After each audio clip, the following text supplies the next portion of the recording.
Hey everybody, welcome back to the Splatoon 3 North American League. We are entering week 4 of our regular season play, and I'm so excited to see what kind of plays are coming your way this week.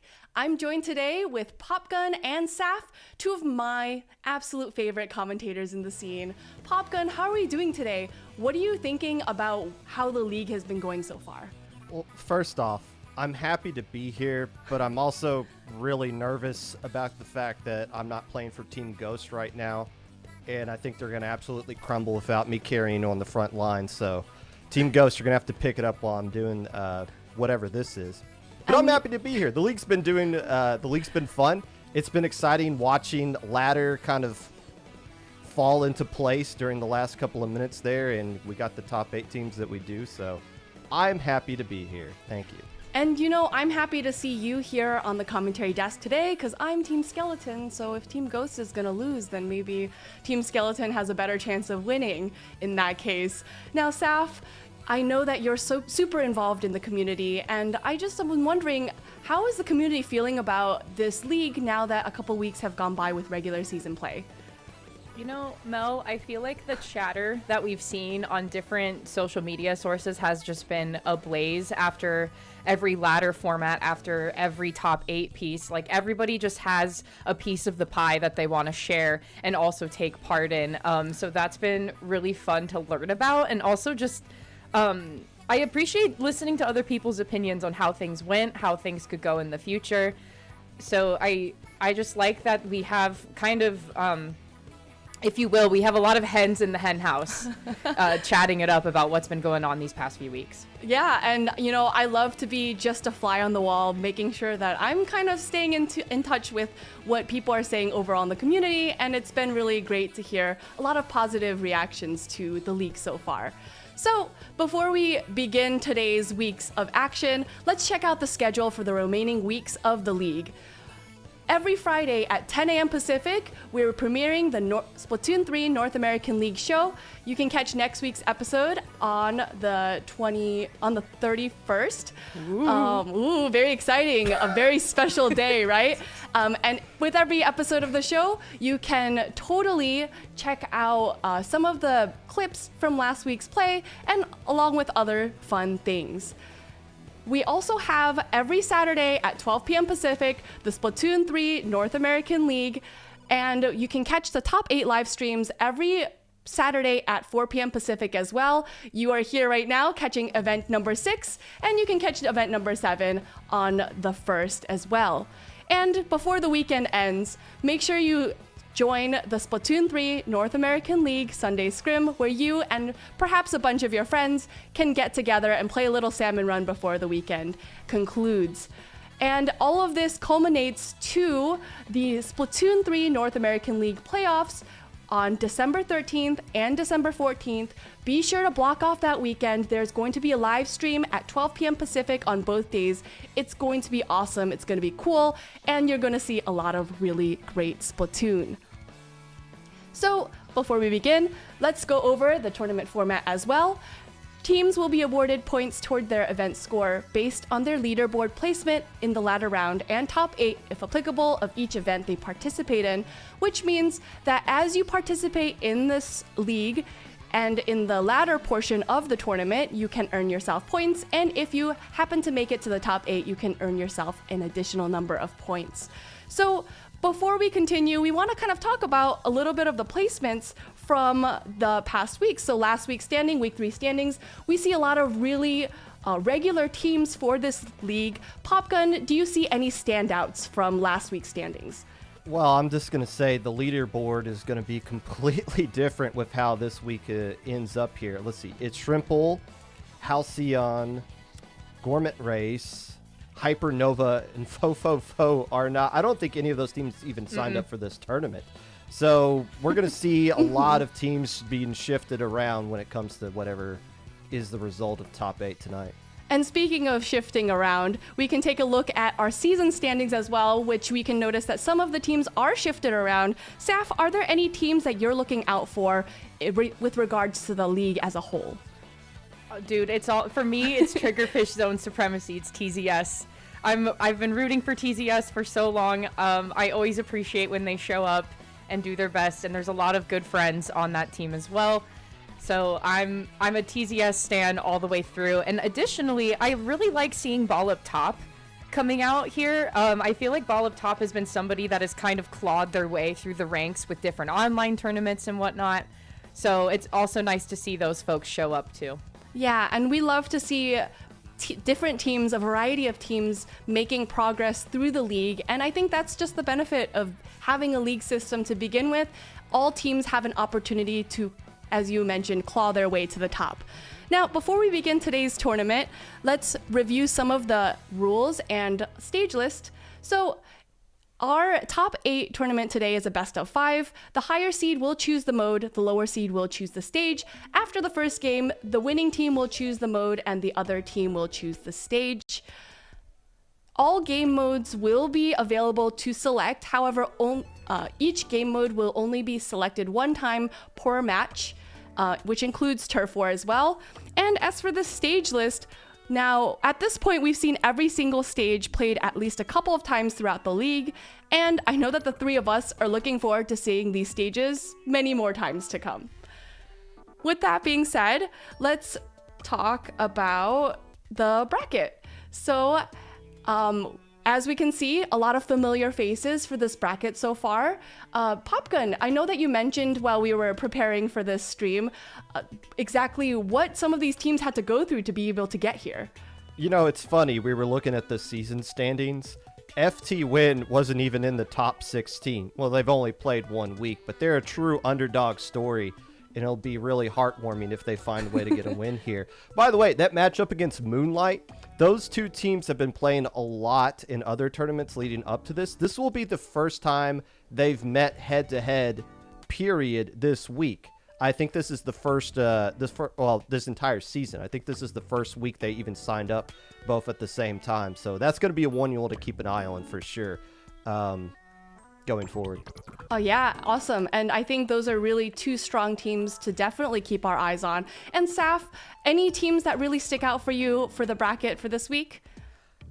For me, it's Bet. I feel like Bet last week had such a phenomenal run, and so to see them in top 8 again and have them, I think I briefly missed it for a second, but I forgot who their opponent was. I didn't get to see the bracket enough, far enough. I was really taking all of it in, but I'm really happy to see Bet come back again, and especially considering last week they were able to secure their spot in 2nd place. So I'm hoping for similar results for Bet, and then obviously TZS. Yes, and we saw a lot of really great matches from last week's show, so let's see if this week's tournament will also play up to that kind of standard. So our first matchup that we'll see on stream, our winner's quarterfinals match, is Duck Motif versus Healthy Diet Food Groups. A little bit of a tongue twister for myself. And we'll be playing Splat Zones. So Popgun, could you review some of the Splat Zone rules for us? Splat Zones is pretty simple, and I'm not going to do as good job as explaining, Mel, as you just did with everything leading up to that. But Splat Zones really just comes down to controlling the middle portion of the map, which is marked off in the boundary area. As long as you have control of that, you'll start gaining points, and once you get all the way down to 0 or have the most points when the timer runs out, you will be the victor. Yes, and that's exactly what we aim for as we're playing through these matches. We want to win these matches, correct? So we will be playing Splat Zones on Barnacle and Dime, a very popular Splat Zones matchup. Saf, do you have any specific things you might be looking out for this exact stage and mode combination? This stage is incredibly open. There's not a lot of obstacles standing in the way. There's not a lot of walls near the center stage, if you will. So it's very open. There's hiding spots in lower places. So sharking is a really key, I think, tactic here for anybody. And especially with Duck Motif, you got to be watching out for where Red Shell is going to be. Red Shell is so quick to act and to jump on the attack quicker than a lot of other folks, I think. And their game sense is just spot on. And especially with Drift as well, kind of partnering up and tag teaming with them, I really think that Red Shell and Drift are going to be the ones to look out for here. So in that case, Popgun, how do you think healthy diet food groups, again, a tongue twister for myself, might be able to combat something like that? Well, the last time I saw Healthy Diet play on this map mode in particular, we saw Eevee using not the carbon roller, but the decavitator. And I think the bubble one in particular. But they are actually using the carbon roller this time around, so I guess things have changed. By the way, there's a scoped E-leader coming out from Bandit from the side of Duck Motif with Respawn Punisher, so gonna be fun dodging those lasers. Definitely, but you know what? It's also fun making sure we thank our spectator cam operator. So thank you so much, Power, for being our spectator camera operator for the night. And we're very quickly taking the perspective of some of the members of Duck Motif, and we see that Healthy Diet Food Groups is able to grab onto that zone with a quick lead sap. Yeah, Healthy Diet is really quick to act, and especially when you have someone like Eevee who is just a powerhouse of a Slayer in a front line. I mean, they waste no time to try to take space as soon as it is left to them. However, again, there comes Red Shell over on the right side. Red Shell is also so quick to act and able to take space as well. So they have to open this up pretty clearly here, and Red Shell taking Ziff out of the mix is going to cause Duck Motif to potentially take the zone back, but there's still so much pain coming out from Healthy Diet. It seems that the retreat is actually on hand. Yes, and you know, this seems to be not really going in any team's favor. Red Shell pushing forward, allowing Duck Motif to perhaps gain a little space on the stage. Popgun, what do you think Healthy Diet Food Group needs to do to be able to get back in now with 2 down? Well, they were trying to get Eevee to do exactly what Red Shell was able to accomplish, which is find a way around that right side flank, get into the enemy base, and start keeping the fights away from the zone so that Bandit can start getting set up. So now Healthy Diet's getting back into the groove of things. Oh, and they actually took out Bandit, so that's huge. Healthy Diet should be able to cap the zone back to their favor this time. And as you mentioned, they do cap the zone back in their favor. They're getting that penalty ticking down, and Eevee getting a nice cheeky pick on a member of Duck Motif right there. But knowing their boundaries, they are backing up a little bit here, allowing room for Duck Motif perhaps to move forward a little bit, Saf. Yeah, I appreciate too that Vexen was going in to initiate the fight with Eevee, but even with a blaster as well, so more area of effect damage and also further reach, but still, Eevee is so aggressive that Vexen had to back up even with just a little bit of ink hitting them and causing some damage. But with Healthy Diet now having the bubble online here, even with losing one member, there's still a good defensive tactic for them to hold the zone for just a little bit longer. And they do, dropping that big bubbler on top of the zone, making it difficult for Duck Motif to paint over the zone. And this zone is still contested. Popgun, do you think that Healthy Diet is able to maybe make some moves and hold on to that zone longer? No. You know, I just finished my statement a little bit too late. That's one of the things about splat zones is when everything's kind of neutral right there, it just comes down to who's got the specials that can break through. They had the Booyah Bomb that forced Healthy Diet to back up a little bit, and that allowed Duck Motif to get in there. By the way, Duck Motif does have control of the lead right now, and they're getting a lot of splats to go on top of this. This is a great opportunity for them to find ways to get Eevee pushed up along with that Bamboozler who is retreating, so never mind, and find ways to just get the KO right here, because you don't want to get Red Shell and Duck Motif in a position to where they can start getting a comeback going.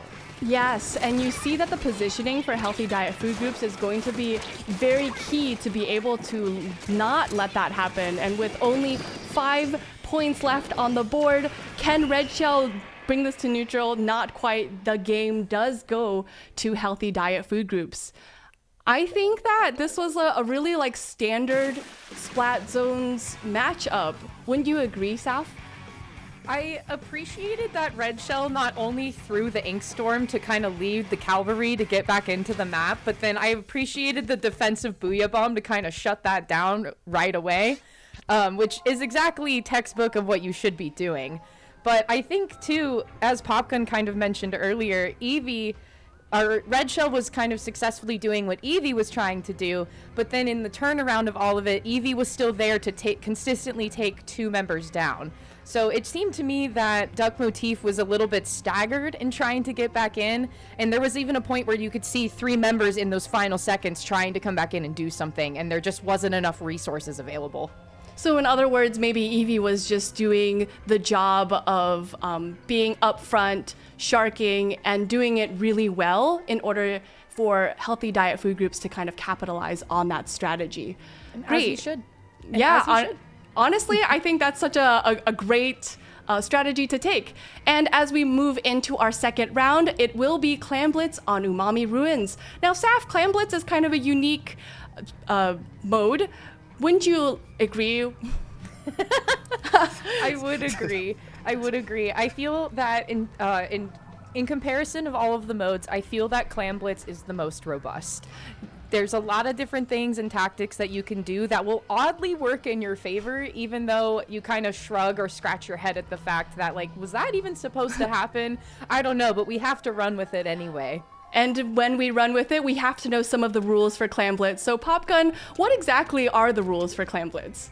That's a great question. Thank you for asking. The best comparison I can come up with for this is a giant snowball fight. So you have the clams or snowballs that are scattered all around the map, and you just want to gather up as many as you can, or at least 8, to make a giant snowball that you throw at the enemy fort. And once you do that, you open up the basket, and every individual clam you throw in then will get you 3 points at a time. So it's not, to be successful at Clam Blitz, it's not just about popping the enemy basket, but also doing it at the right time to where you have a lot of resources and clams or snowballs built up to get a huge chunk of points scored at once.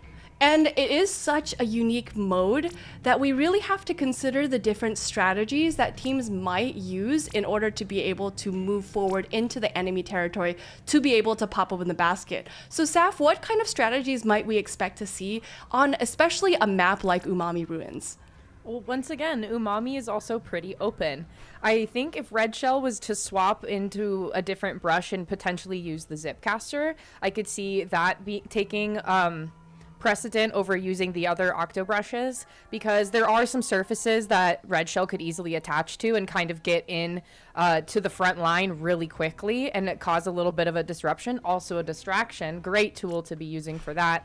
But I do think, again, watching out for where Eevee is going to be at too, because Eevee is just so quick to open things up for healthy diet food groups. And they certainly are. We definitely saw that in the first game. So let's see what kind of strategies these teams might pull out for Clam Blitz on Umami Ruins. Now, weapon choice is definitely interesting also when it comes to Clam Blitz. So what kind of weapons might you see, Popgun, when it comes to this stage and mode in particular? Well, when it comes to healthy diet, they're going to have a little bit more mobility here if they use the Bamboozler, which they are doing yet again, versus the E-Leader. Is that? No, that is not the E-Leader. That is actually the Splat Charger with the Crab Tank. So I was just kind of alluding to, you want a little bit more mobility in this mode. So that's why the Crab Tank that you're going to be seeing out of that Splat Charger gives you a little bit more options to move around with from Duck Motif. It can probably find ways to get Bandit involved in the action a bit more. And they do 2 down on Duck Motif, but 2 also down on Healthy Diet Food Group. In general, when we enter a Clam Blitz match, we don't find either team generally makes a push until maybe a minute or 2 in. It really depends on that Clam's economy. Saf, what exactly would you suggest to do in order to, before building a push that's meaningful? I mean, I don't know if I have any suggestions currently for healthy diet food groups, because I think they're doing exactly what the formula it requires them to do. Economy is booming for them with having 14 clams, make it 15 on the docket here, and also having Bubble online coming out from Ziff. I think if healthy diet food groups can kind of just maintain the team fight a little bit more, and especially with a little help from Eevee, then maybe we can actually get something going here. But definitely suspending the Kraken is going to make that a bit of a challenge with 2 members down. And that's going to be a key pick coming out from Red Shell. Getting rid of Eevee, who seems to be a key player on Healthy Diet Food Group, is going to be extremely valuable for Duck Motif, maybe to make this push, Popgun. Once you get in a situation to where you got a lot more squids alive than the enemy team, you got to start pushing up immediately, and that's exactly what you saw Duck Motif do. The problem is they didn't really have any clams to go along with it. You kind of need all the stars to align to get a very good push out of this. So yes, Duck Motif does get on the scoreboard, but they really don't do anything substantial that they're going to feel comfortable now, especially with Healthy Diet storming right back and is probably going to take lead right here. Yeah, with the big bubbler coming out, Eevee hoping to maybe add a little bit of covering fire for their teammates. They do get that score to 45, and Eevee running for their life, unfortunately unable to make it out of there with their life. This is going to give Saf Duck Motif an opportunity here. 100%, because the wipeout has now occurred, but like Popkin was saying before, there just wasn't enough, quite as many clams at the arsenal. We got a few change to spare here to get into the basket down to the 56 mark. And actually with Kraken coming in too from Red Shell, that's going to suspend some things for just a little bit longer, especially to allow Bandit to come in, but not if Eevee is there to respond. That's 3 members down on Duck Motif. I was gonna say that was really serendipitous that those clams just spawned right behind Bandit, but unfortunately not so serendipitous that they got taken up by Eevee immediately after that. And the lead still is maintained by Healthy Diet Food Group.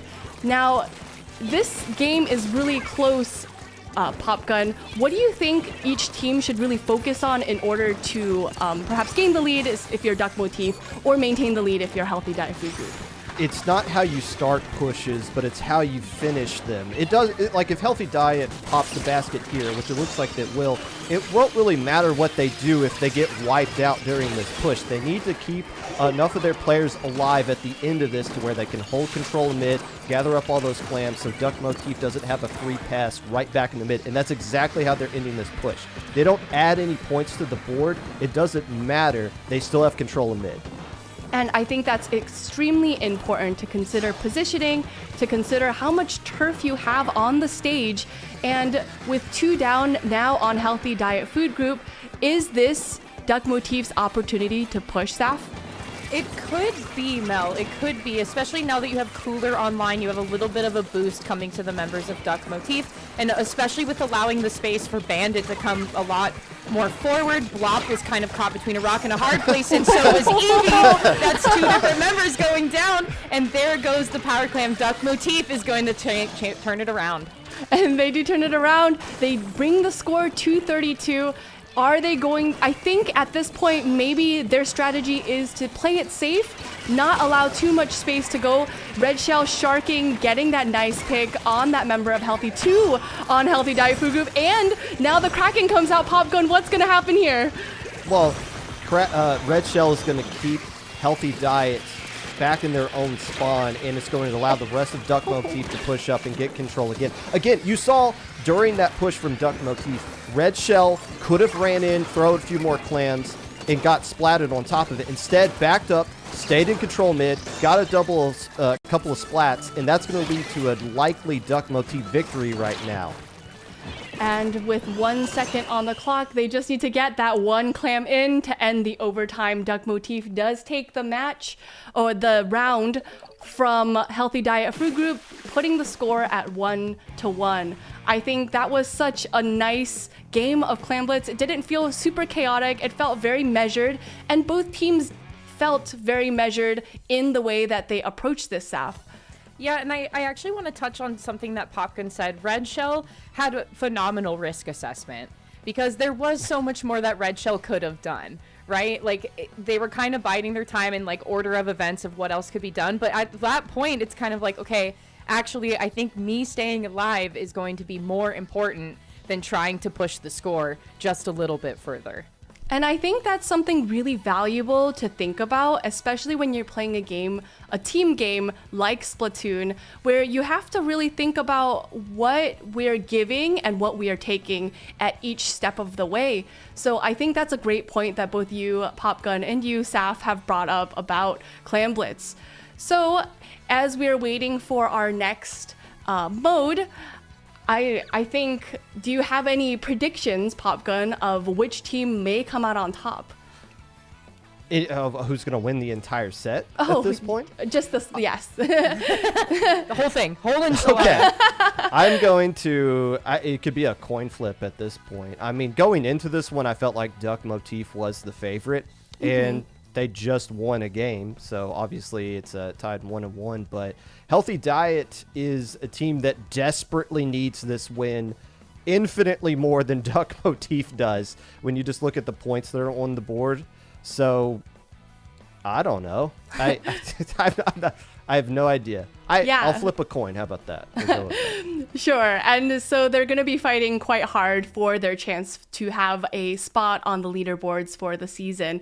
Now, the next mode is going to be tower control. Saf, what are some of the rules of tower control? Tower control is so fun because obviously jump on the tower. It says it in bold right there. And the tower will only move if you have one person from each team on it, but not the other team on it, and it will move towards the goal. You also have to ride it through some checkpoints, and each checkpoint takes a certain amount of time to get through it. And once you reach the third one, that is when the game is locked in and closed out. But if neither team reaches the goal, the team that is closest to the goal will win.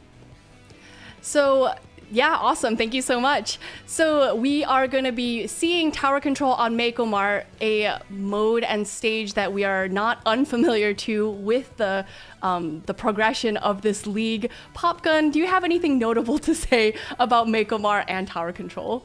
I genuinely think there's no weapon that's bad on Mako Mart. But there are several weapons that are very good on it, including blasters. And when you think of a mode that really highlights what blasters like to do with their area effect, tower control, where everybody's gathered onto one tiny little space, this is going to be a map where we're going to see that that blaster that Duck Motif has been using is going to get a lot of value out of here. Yeah, and I hope that they decide to keep with the momentum, having gotten that victory on the last game. So, Saf. Mel. Saf. Mel. If you were a blaster on Mako Mart, Really? where would you position yourself? Oh my goodness. So officially the stacks, which are those two boxes that you see kind of kitty corner to each other right in the center stage. That's a wonderful place to be for a blaster. But also, depending on where the tower is, by what checkpoint is also a great position. So one spot I'm thinking, for example, is where checkpoint number 1 is positioned, kind of by where Vexen is. Having a blaster either behind that big glass wall there, or even taking the high ground is going to be perfect, because the area effect that a blaster can do is going to be so displacing. But I think Healthy Diet Food Groups isn't going to let that bother them so far, because they're on checkpoint number 1 already. I think it's not going to bother them because there's actually no blaster coming out into this match. So you know what? I think it's interesting that we were talking about how strong blasters could be on a mode like Tower Control, on a stage like Mako Mart, and we see no blaster coming out and Healthy Diet Food Groups getting the lead, Popgun. Well, Eevee is loving this map. Actually, is Healthy Diet the team that picked this stage in general? Yes, they are, because they lost the last. This is a carbon roller playground. And if you can find ways to get around the ledges, and especially since you don't have a blaster to deal with, you can find ways to get sharp. But you need a lot of ink put onto the ground to be able to move around, and that's something that Duck Motif has in abundance right now. Yeah, we see that, especially because of the two-shooter comp. Unfortunately, both shooters on Duck Motif are going to go down, which makes it very difficult to build turf when you don't have those shooter-type weapons on the map, Saf.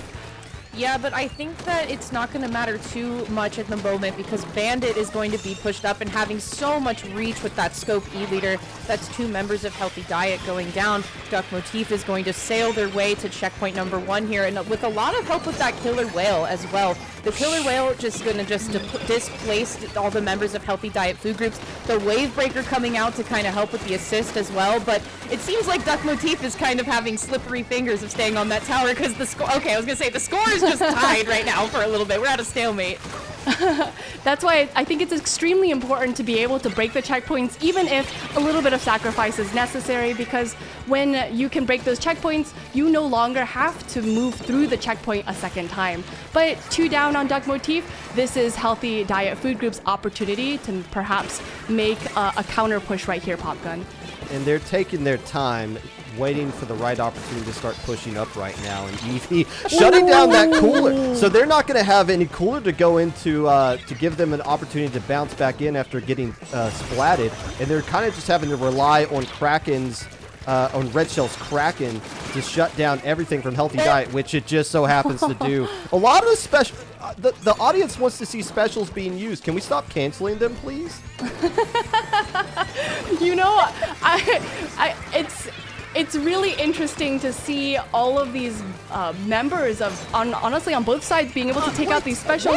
That was an insane flick coming out from Bandit. And it's really going to help Duck Motif move forward with this. Kino getting a nice splat on a member of Healthy Diet Food Groups. And look at the turf. Look at how much ink is placed down for Duck Motif. Saf, how is this going to benefit them? Well, Kino is going to be the one that throws out the cooler. They kind of have the drink cart, if you will, for Duck Motif. So going into the back line and just making sure that the turf is painted, it's also going to bring cooler to the forefront and help them out a little bit. But with 2 members going down on Duck Motif with Healthy Diet having tower in possession, they don't want Blopware to get too comfortable on that tower, especially with the pencil, because that is also a good shield tactic, if you will, to place the cooler on the tower. So presumably that's something that Healthy Diet could potentially do here, but now with the tower kind of being in a neutral state, Healthy Diet is going to have to make quite the climb while we enter the last minute. And we are entering that last minute. Ziff going down, 1 down on Healthy Diet Food Group. This is not looking super great for them to be able to make a push Popgun.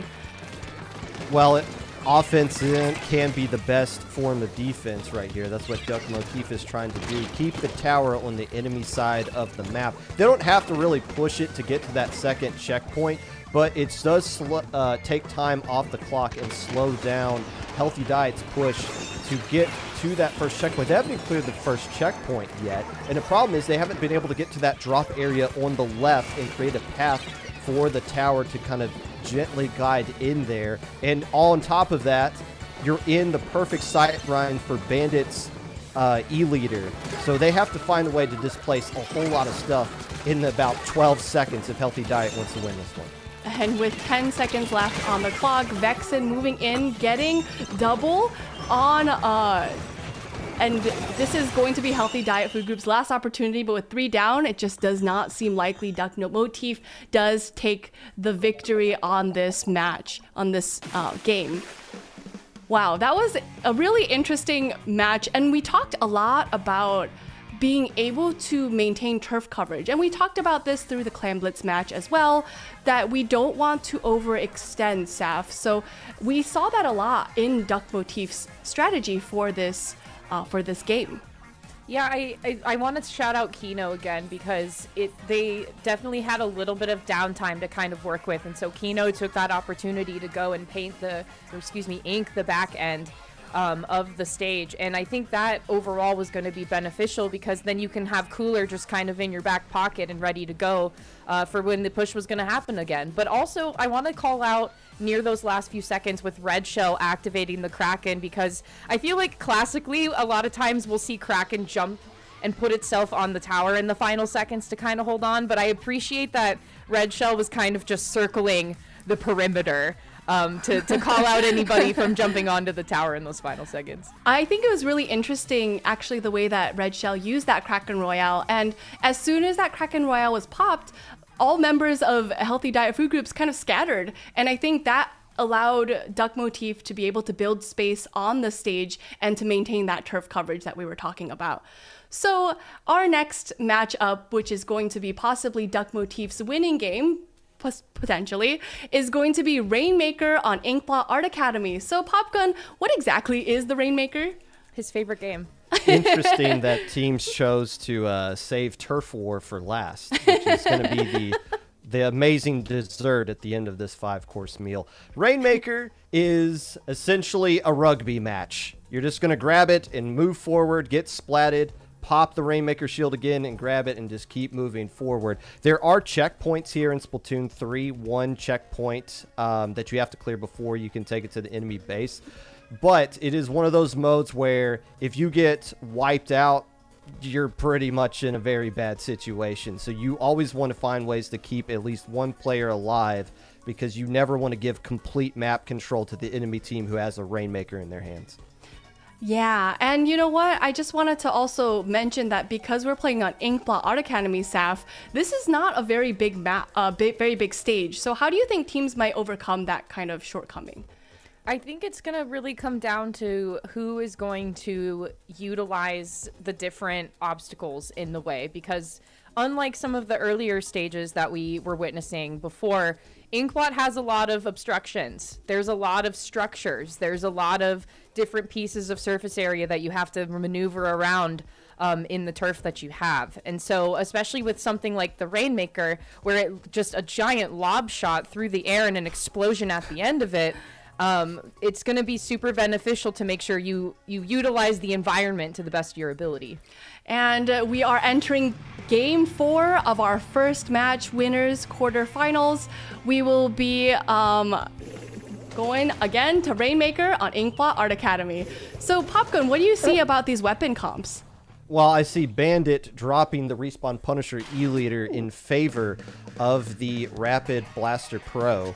That's going to have Toxic Mist. So every time they throw Toxic Mist, that's going to slow down the Rainmaker if it goes through that path. And on a map like this, where you are forced into that choke point where the checkpoint is, if you put Toxic Mist right there, it's going to be very difficult for Healthy Diet to move up that ramp. And on the flip side, Healthy Diet has beacons, squid beacons coming out from the red dapples. Yes, and you know, beacons we definitely are useful. They help you to be able to see where the opponents are. They have like a little area of like a radar kind of effect. And you know, I actually kind of wanted to point out, Saf, that Healthy Diet Food Group is running a double decavitator comp. What do you think about that? While Duck Motif was busy looking to try to close out the set, Healthy Diet Food Groups was too busy studying the blade. And so having the two decavitators is going to bring huge aggression points for Healthy Diet Food Groups here. But I think the Rainmaker has kind of barely moved from the middle section, so it's just the team fight is going to be extended for just a little bit more. However, can Ripping maybe close it out with that inkjet? And they do get a really nice pick on a member of Duck Motif. And you mentioned aggression, and we see it right here. There is so much aggression coming out from Healthy Diet Food Group. Duck Motif is going to have to figure out a manner in which to combat that pop gun. Yeah, and there's the ink vac that's going to be used as well from Duck Motif, but now they have to find ways to just get as many points out of this singular push as they can. That is a winning score on a map like this because, again, it's so hard to get up that ramp. And Healthy Diet, keeping some players alive on top of this, allows them to extend this push. You might see their Bamboozler start to back up a little bit so that they can get people to jump to them from a safe distance. And Healthy Diet's is going to get a huge score right here that could possibly be enough to win the game for them. But what we know about Rainmaker is that no score is a winning score technically, but on a map, on a stage like this, a score to 24 is definitely nothing to scoff at. With 2 minutes and 45 seconds left on the clock, 2 down on Duck Motif, and we see so much, again, of this turf control that we were talking about, Saf, coming out from Healthy Diet Food Groups. Yeah, and I think the timing there for Healthy Diet Food Groups was a little bit unfortunate. Like, yes, you have the 24 points left in to go here with 2.5 minutes left, but I feel that with Duck Motif having 2 members down, the Rainmaker was taking its sweet time to respond in the center of the stage, and so Healthy Diet was unable to really utilize that 2-down situation. But with Blopware pushing up here and now having 3 members of Duck Motif having to respawn back in, it seems like Healthy Diet is going to play it easy and kind of wait for the folks to come to them.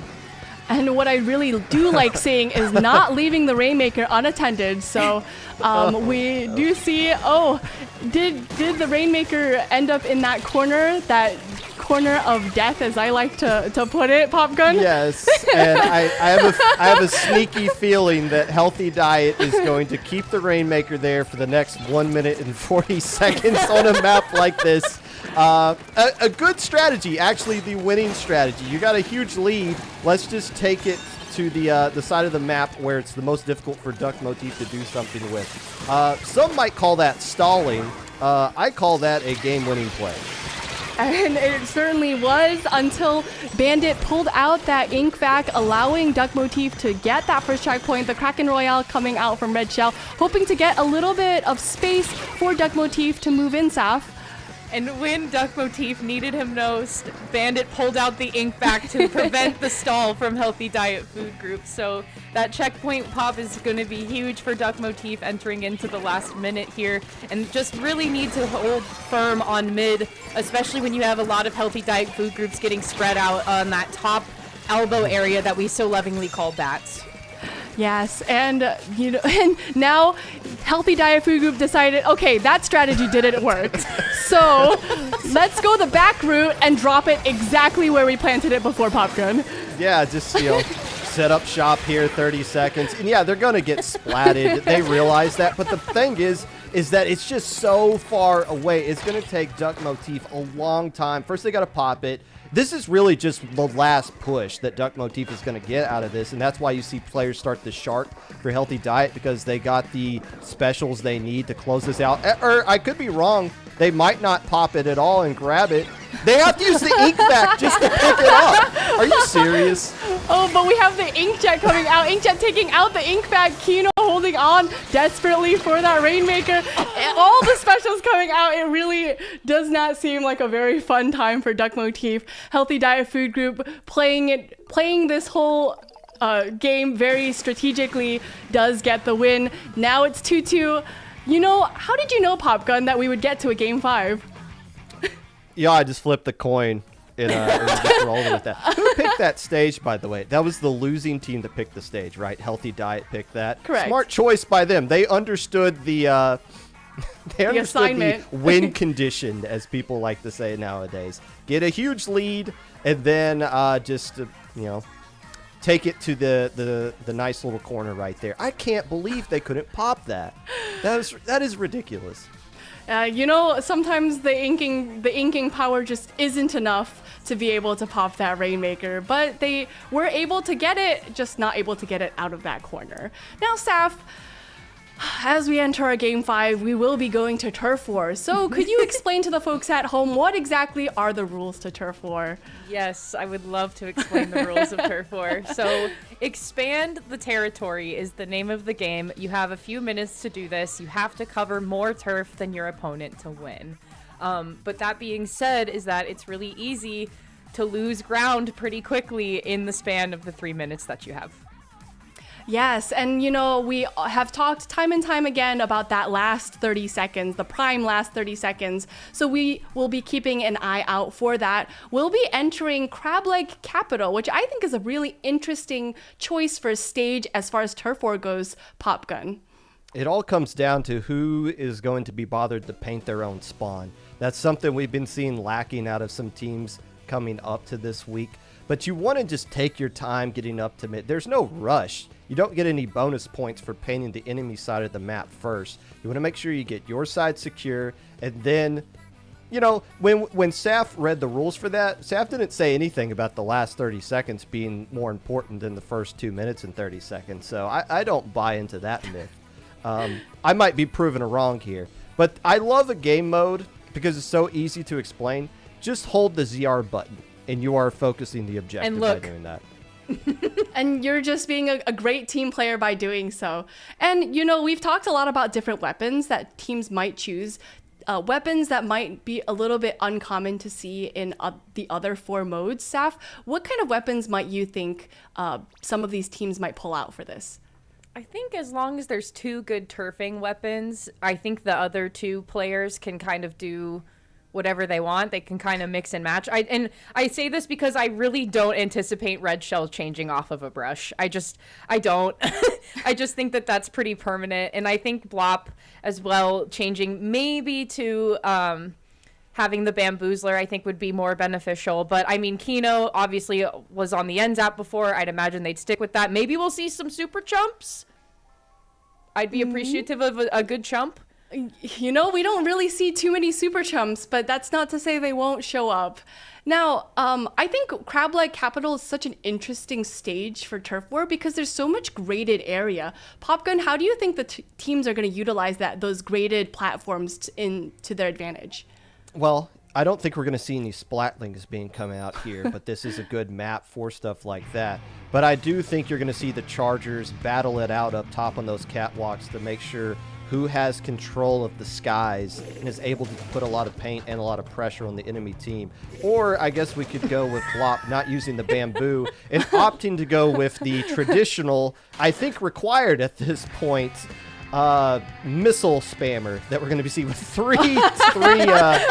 three special charge ups on that. So missiles are going to come flying early and often for Healthy Diet. And you see Blop already working on those missiles early on. The missiles coming out with 15 seconds have passed in this match and the missiles have already come out. So we can see if these missiles are going to make a big difference for this. 30 seconds in, both teams scrapping out in the mid. All three members of Duck Motif staff kind of traveling together as a pack. Yeah, definitely pack mentality coming out from Duck Motif, especially with Kino collapsing in on ripping out the front there and mostly taking a good amount of space in the midsection. Bandit is going to be super pushed up and comfortable on these catwalk areas and especially on the center stage. It looks like Healthy Diet is kind of waiting maybe for some missiles to help them kind of re-enter the space here. But until then, we're going to just try to bide some time and maybe build a couple more specials while we're at it. And 2 minutes left. A nice splat coming out from Bandit. The Healthy Diet food groups is going to have to work together, maybe to make it to the middle of the stage. Maybe not yet. Maybe they're waiting for the right time to strike Popgun. You see Blop having absolutely no interest in dropping down right there, especially with Bandit, who's using Respawn Punisher, by the way, able to cover all of mid, as we see Eevee just taking the fight right to the red shell coming in and getting the splat on top of it and cleaning up another player who I'm assuming had stealth jump. So Red Shell being in the right spot at the right time. Otherwise, Healthy Diet could have pushed way up and maybe found a way to get Blop more involved in mid, which would be the last thing Duck Motif would want to see right now. And with just over a minute left, we are nearing the last 30 seconds, which may or may not be the prime 30 seconds. I'm gonna concede to Popgun's point that really the whole match, the whole game should matter. But those last 30 seconds definitely are the most exciting stuff.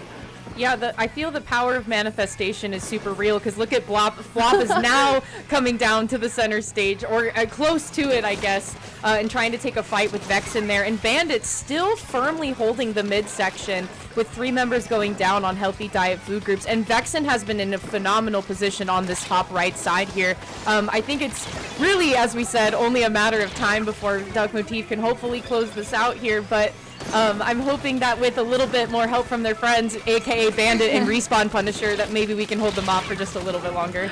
We can 2 down on Healthy Diet food groups, 1 on Duck Motif, 13 seconds left on the clock. Who is going to win? The danger sign coming out for Healthy Diet food groups. Are they going to be able to make a comeback from here? It's looking not so good for the Diets. Let's see what the map looks like. Remember, the game is not over until Lil Judd tells us who wins, but it's looking a little bit clear, Saf. Yeah, I'm looking really closely at the spawns here, and there is no shred of floor that is showing on the side of Healthy Diet food group in the spawning area. So hats off to Blopper for that one. But Duck Motif was just present in mid the entire 3 minutes. And we talked about playing patiently. We talked about playing the long game for pretty much this whole match, Popgun. How do you think that Duck Motif utilized that as their main strategy for this Turf War set? They did a fantastic job of protecting Bandit's E-leader. Every time you saw Bandit get under attack, somebody immediately came back and said, okay, we need to make sure this E-leader stays alive. Otherwise, we lose control of mid. And the reward was Bandit got 2 huge splats in the last 30 seconds. And again, with Respawn Punisher, that basically just eliminates those players for a good chunk of those 30 seconds. So understanding Let's keep our E-leader alive. We're going to be just fine in the closing moments. By the way, Mel, you asked me who was going to win. I flipped a coin. It did say Duck Motif, so I'm right. You know, after the fact. we'll just have to trust your word for it. Now, given that the match is over, let's take a look at the bracket again. And we see that 5, as they have performed very strongly in weeks past, going 3-0 against TZS. Anything else interesting that might have caught your eye, Saf? Mel, I think we were very fortunate actually to get to watch Healthy Diet and Duck Motif, kind of what I'm seeing here, because Bet immediately getting knocked down into the loser side by Milky Way. Milky Way is going to be facing off with Duck Motif next, so that should be a really fun set. And Duck Motif is more than warmed up, I would say, going against Milky Way.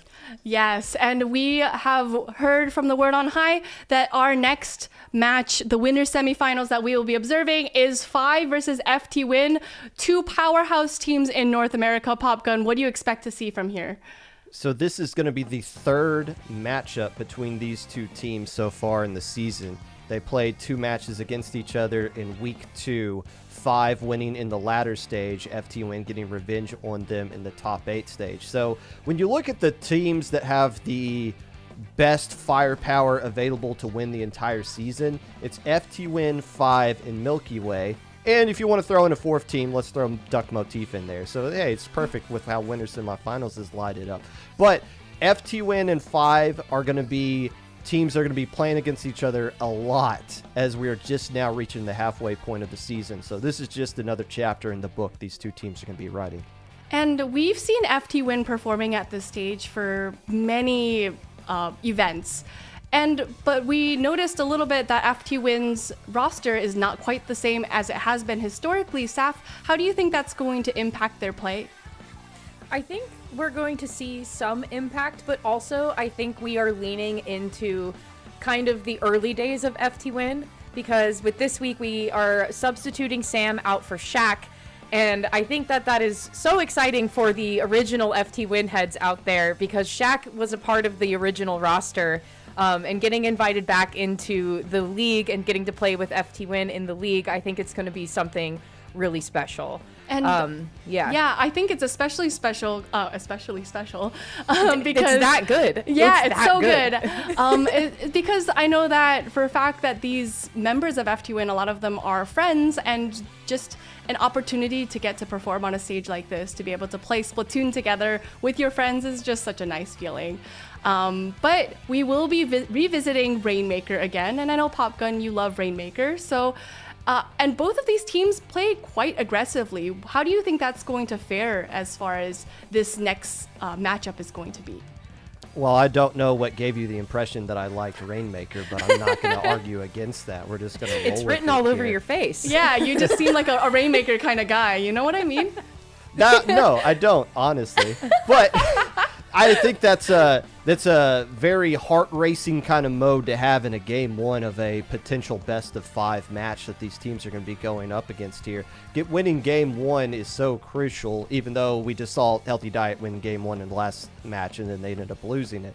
But in a set between these 2 teams, and I don't know what their Rainmaker head-to-head is against each other, this is probably one where FTWin's going to be going into this one feeling a little bit more comfortable, actually, now that I think about it, because I remember talking to some of these teams at Riptide in the past and say, you know what, I really don't want to do Rainmaker against FTWin in particular. So that was a couple of years ago, but this is essentially the same kind of roster that these teams are going to be going up against here. 5, and I don't know who the 4 exact 5 are playing with this time around, because they do have 5 really solid players, but they've been changing one player in and out the last couple of weeks they've been playing. I think it's funny that there's 4 players on 5, but technically there's 5 players on 5. 5 for 5. 5 for 5.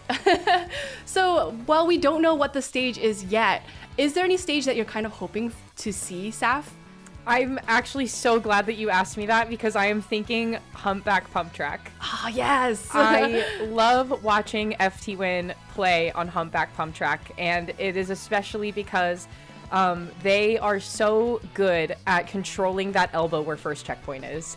And additionally, I love Humpback Pump Tracker Rainmaker because so many of the points are in that straightaway from the right elbow to the second checkpoint. There's so much that can happen in that distance, with whether it's with weapons, with subs, specials, different team fight tactics. Like, there's just so much in that short space, even though that's where majority of the distance is for this. Yeah, and I think it's just so exciting to be able to watch that happen live. And, even sometimes all the specials are coming out at once, and it's like difficult to see what exactly is happening because everything's just exploding and there's just fire everywhere. So I think it's just really, as I said in previous weeks, I have deemed that little corner over there the horseshoe of doom. I think I stole that from Zach maybe, but that is something just interesting to be able to observe how these teams overcome that. So as far as, I guess, how we do overcome that horseshoe of doom pop gun, what kind of specials might a team pull out to be able to maneuver around that corner efficiently? Well, I think you're going to see some Booyah Bombs potentially coming out, some Ink Strikes, if somebody's going to be using Slosher on a map like that. And again, just if they pick Humpback as the map that they're going to be going with there. So there's a lot of different weapons, like arching weapons that you can use on a map like that just so happen to have specials that could work out in clearing those areas. By the way, you don't just have to go through the horseshoe. I mean, I know it's like probably written There's down another direction? somewhere on a stone I'm that not says sure. you have to push to the right. There is that little way to the left to where if you lull a team to sleep, constantly pushing to the right, and somebody to flank around on the left clears that sideway open. So if we do see that map, that'll be something to look forward to. Yeah, I think it's always really exciting when a team decides to push it that way. But it really requires all of the stars to pretty much align properly for you to make a successful push. So we'll see if that ends up happening. Now, I think that Rainmaker can be just such a dynamic mode. I think it's not going to be on Humpback Pump Track at all, actually. I think we're going to be taking our Rainmaker to Crab Leg Capital, which I think is such an interesting pick, Saf. I mean, I can appreciate it. I think especially when you have folks that really know how to utilize their resources on the catwalks and make a really quick jaunt of it to get to the first checkpoints. It can be a really heated battle once that that first checkpoint falls, and especially being able to go the distance again to the second checkpoint across somewhere where you can't turf the ground, you can't reload until you make it to the other side, or you stay kind of turtled up on the first checkpoint. So I think especially I'm really thinking of Kyo with this one. If Bucket is going to be the move here, or I think in the previous week Kyo was really holding on to the decav quite a bit. So I'm really curious what that weapon choice is going to be. I'm also really interested to know a little bit more about what Shaq is going to be doing, because I feel that in the past Shaq has been somebody that would play the different types of pros, and I think lately, or I guess more recently, kind of being more of a dually specialist. So I'm really curious to see how that is going to kind of mix together. Yeah, totally. And Popgun, you mentioned having multiple routes to the end point of a Rainmaker map. Do you expect any of the teams to go left here?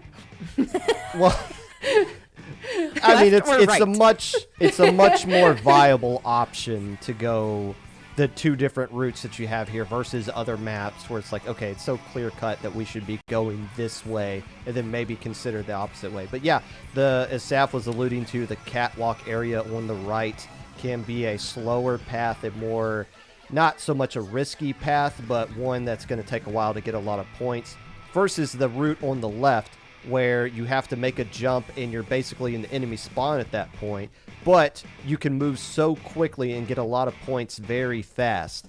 So it just comes down to where the positioning of the enemy team is when you have the Rainmaker. If they're set up a little bit too much on the catwalk area and you've already cleared a checkpoint, you can slip around to the left side, start to get a lot of points quickly, then send somebody to flank around the catwalk as the enemy team turns around. So it's all based on where the position of the enemy team is at the point that will dictate which way you should be going with the Rainmaker.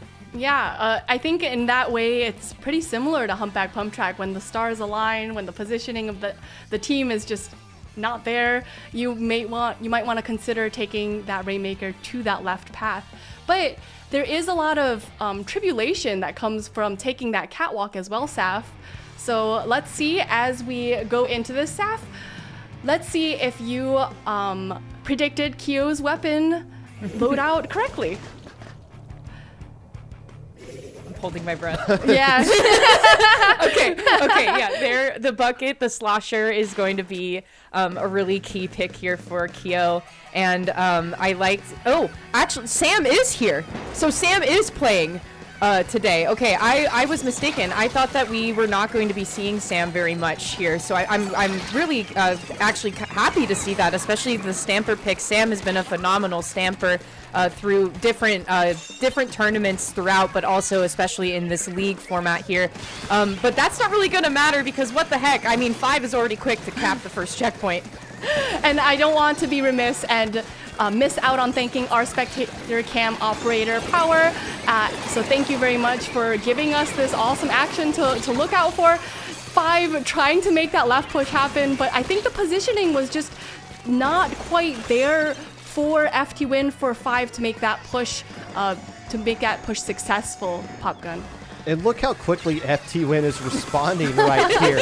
Able to take use of the zip line to get up to this immediately up to that other checkpoint. So they get lead. Who really cares? The most important thing is that they cleared the checkpoint so that future pushes won't be slowed down and they'll have more options to move with. By the way, we talked about Shaq not being in for FTWin. 5 is not playing with Wave right now, so that means Zenith is on that traditional kind of anchor-ish weapon that you see the Rapid Blaster Pro being a very popular weapon on Rainmaker tonight. Yeah, with that ink vac, it definitely isn't a weapon to scoff at, but FTWin making that jump onto that enemy spawn point, they do get the lead to 29, and that is a really nice lead on this map, Saf. Yeah, and Popgun mentioning that Zenith is playing kind of the backline in this situation, but I was curious too with this map pick if Zenith was joining us this evening, because Zenith typically always being a wiper player and using the stamp to their full potential and getting really, really cool throws with it. Speaking of a throw, Soldier trying to jump safely to the other side, but not making safe passage there with the Rainmaker going down. FTWin has a pretty solid hold here at the 29 mark, and it's going to just kind of be a firefight until something else changes here, but the Rainmaker is going to be resetting back into the center, Mel. They are, but let's keep in mind that 5 still has that turf control of the stage, that most of the stage is painted yellow, and they are, maybe Popgun, able to make a push because of that. And it just comes down to what is the enemy team going to present to them. As you see, they're not even grabbing the Rainmaker yet because they haven't cleared things out. And HX, Hexen, I believe, able to make a nice little double right there. And recognizing, look, I'm not going to get any points out of this, but if I can get the Rainmaker away from mid and slow down a counter push by 5, that allows the rest of FTWin to start pushing up and getting control of mid, but that obviously did not happen. As you see the ballpoint Nouveau of all weapons starting to back out of things here. So 5 opting to go with this slower route on this right side here, trying to get this vacuum to clear the way. Actually, if they get in front of that vacuum, but they have to go up against another ink vac. Oh no, there's nowhere to go for anybody. Wow, this is like, it's like an infinite loop of vacuum. Like, you don't even know what to do. You can't go anywhere. Hole. It's a black hole, legitimately. So, but you know that the Rainmaker is still there. They do grab it again. Are they able to make this push happen? And you notice that these grates are so treacherous, you can't really hide. So we have to kind of hide behind this box and hope that we don't move. Oh my gosh, Saf. Saf, what's going on here? I appreciate what Thunder was trying to do in the moment there, and you can tell that FTWin is just trying to throw everything in their arsenal to prevent something from happening, and 5 is just jumping in one after another. It's a 10-point difference here, but unfortunate events for 5. The wipeout has occurred, and the Rainmaker is back at the center. We're rounding the last minute of the game here, and it looks to me that FTWin is trying to see maybe we'll take that right-hand path, but really we just gotta hold. And they are holding right here. They're not pushing the Rainmaker any farther ahead than they need to. They're placing it in a position that they can defend well. 30 seconds left on the clock. What is Five going to need to do to be able to take this lead, Popgun?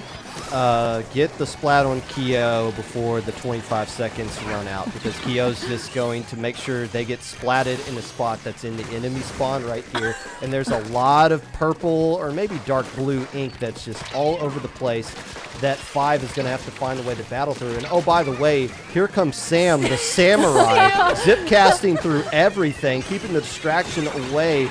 And finally, they're able to pick it up, but Five has nowhere to go with it. So FTWin, it's not the Art Academy where we're just going to put the Rainmaker in a corner. We're going to just make sure the Rainmaker's strategically in a spot where everybody's in a perfect spot to defend it and give Sam enough time to create the distraction needed to close out the game. And they do indeed close out that game.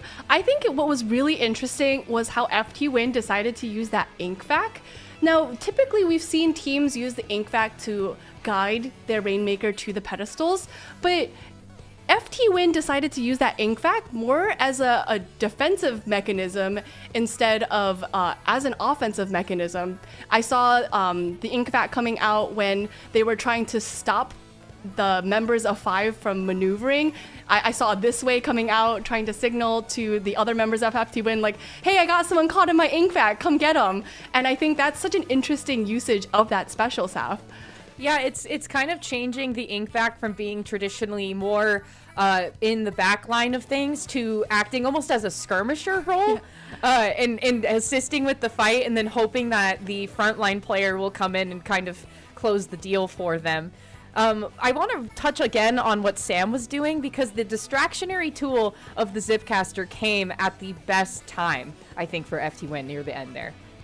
Yes, totally. And that distraction really gave FTWin an upper edge and gave them the win in the end. So our next round is going to be on for Clan Blitz. So Clan Blitz, again, interesting mode.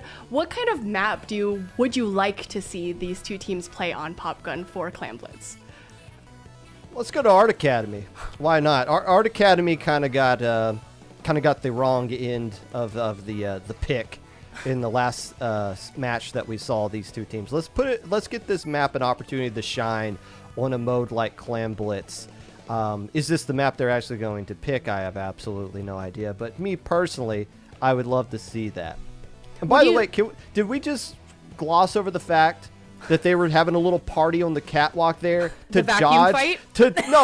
When they had the Rainmaker and they're ducking below the pillar to stay alive, but they don't want to duck too much, they'll fall through the grates.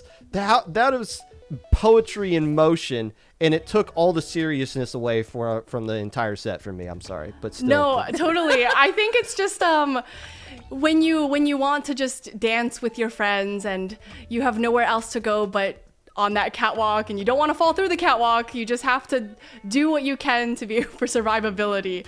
Unfortunately, we're not going to be on Inkblot Art Academy. We are going to our very favorite Urchin Underpass. Yay! How do you feel about Urchin Underpass Clan Blitz? I appreciate that it's game one with a flavor of game two, if that makes sense. I think it's one of those things too that you have veterans playing against veterans too, so you have folks that are very well versed in Urchin Underpass just as a stage in general. So I think this is going to be a really fun choice. I think, especially if we have another ink vac fight, I would really appreciate seeing something like that again, because like we said, I think that should be the official name when you have an ink vac versus ink vac. It's the black hole. It almost sounds like a wrestling move in that case. So we have talked about Urchin Underpass in past weeks of play. This is the first time we're seeing it this week. Popgun, what are some difficulties about Urchin Underpass specifically for Clan Blitz? Scoring. You might want to brush off the overtime rules for this one. It's very difficult with where the basket is placed around the corner, and you got to like move through grates to get there in general. So the worst thing you can have happen to your team is to get wiped out because that's the best way for you to put up some points onto this board. It's really difficult to put up anything here. And we do see a lot of similar weapons coming out from both sides, both from FTWin and from 5SAF. Yeah, I really appreciate the S-Blast 91, okay, sure. But for me, it's the red dapples. It's the red dapples because they're so right for this because there are so many different little pockets that you can hide beacons. And I like that both teams are trying to run with that and utilize the beacons to the best of their ability with all of the jumping power that they can accomplish here. But it's like Popkin was saying, with having the basket kind of tucked in the back corner, you really do want to make sure that you can get back into the stage as quick as possible. And in addition to that, this is such a big stage that we really need to make sure that if we are going down, that we can get back into the action faster, like you said, Saf. Now, with just over 4 minutes left, Thunder is going to make that first push, popping that basket open. Can their team, and the beacon, there's the beacon right there. Can their team capitalize on that? I'm not really sure, and that's going to actually result in a wipeout, Popgun. And this is going to work out perfectly for FTWin if this was any other map, because they would already be on the enemy side of things. Instead, that wipeout just gets them a ticket into mid. But still, 5 or, again, 77 remaining is not a good opening push. It's not what you want to go for. And with them putting down the beacon in the cooler, you got the sense that 5 felt like they were going to get a lot more value out of that. But they're able to respond really quickly. They're already back into mid, and they're already able to start pushing FTWin back. So 3 minutes and 20 seconds left to go. Honestly, I don't want to say that's like a winnable score that they have right there, but FTWin's really struggling to get across mid. I think 5 is really demonstrating their aggression. We've talked about their team play a lot, that they are always up front and personal with their opponents, and I think this is demonstrating greatly when it comes to this matchup, Saf. Yeah, and I one thing I want to point out too, especially with the presence of beacons, but also at this level of play, I feel it's par for the course to be always checking the mini-map as much as you can. And so you have to do that in double time here with the amount of beacons that are at play. Not only are you looking maybe when you're on the respawn, but you have to be constantly checking to make sure, okay, did anybody flank behind us? Are there beacons potentially behind us? Are there beacons in general? Because Thunder, I want to say for sure, has been very keen on pressing their sub button. Yes, they have. Tacticooler coming out for 5. This is 2 down on FTWin. This may be the opportunity for 5 to push, but I think, like you mentioned, Popgun, it's actually just really hard to make pushes happen in this map, in the stage. And again, 5 able to bottleneck FTWin into their own side of the map right here. And they don't really, I mean, they could kind of just take this like a Rainmaker stall at this point with 2 minutes left to go. You don't want to overextend. You don't want to get too many splats against you, which is what is happening to them right now. And FTWin able to start clean up some of these 5 players. But then keep in mind, FTWin doesn't have a power clam, so they can't pop the basket. So they're going to have to gather that up. They're going to have to build up specials on top of it. So there's still a lot of boxes that FTWin has to check here. And while they're trying to do that, they still can't move up, even with all the splats they're getting. And you mentioned earlier, Popgun, that a push to 77 in a normal Clan Blitz stage, not necessarily a strong push. In fact, it's probably not even worth making that push sometimes. What's Keo doing? Yeah, I was wondering what Keo was doing over there. It looks like that they are trying to move into literally the spawn of 5, but with 2 or 3 going down, I think 5 is going to utilize that to hold that center stage and move up perhaps with this power clam south. Yeah, but also with holding the power claim, as we know, that kind of calls you out to danger pretty easily. And I appreciate, too, our spec cam operator Power also maybe scratching his head a little bit, being like, what is going on? I think the comms are also very much on point with me trying to figure out where people are trying to go here. But to me, it seems that 5 is just wreaking havoc in the spawning stage, or in the spawning stage of FTWin, but there is no power clam to be had. So hopefully, maybe FTWin can clear the void here. they're going to need to make a power clam in the next 15 seconds to make this push happen. There, you see the the clams being tossed at each other. Hexen being able to build that power clam, they're going to need to hold this power clam in order for even a chance to come out on top, Popgun. And the problem with that is that 5 knows exactly where the power clam holder is, but it doesn't matter when all your players are splatted. Now all they gotta do is jump to Keo, throw in 2 clams, GG, FTWin. Waited until overtime to find their way to get the dub at the very end there. Both teams popping the basket once. FTWin throwing in 2 clams, that's all they needed. That was very classic urgent underpass, wouldn't you agree, Mewtwo? It was for what it's worth, FTWin was able to play it patiently. They didn't let their constant inability to get back into the middle of the stage bother them. They were able to get that wipeout at the very last second. And, Saf, I think that's just impressive to even note because a team as strong as FTWin always performs. Well, that was the definition of playing the long game, right? And I think too, I feel like I've gotten to talk about FTWin so much in my life, and I feel that is something that they excel at, is playing the long game. And even when they are on the back foot and they are down in a match, they will still play the long game and play it all the way through. And like you saw, when they got the opening, it was a very quick closeout. It was instant. Power Clam made it, and then the next clam made contact, and then it was game over. So I think they're quick to capitalize on the downtime, but they're so good at playing patient and just like holding steady.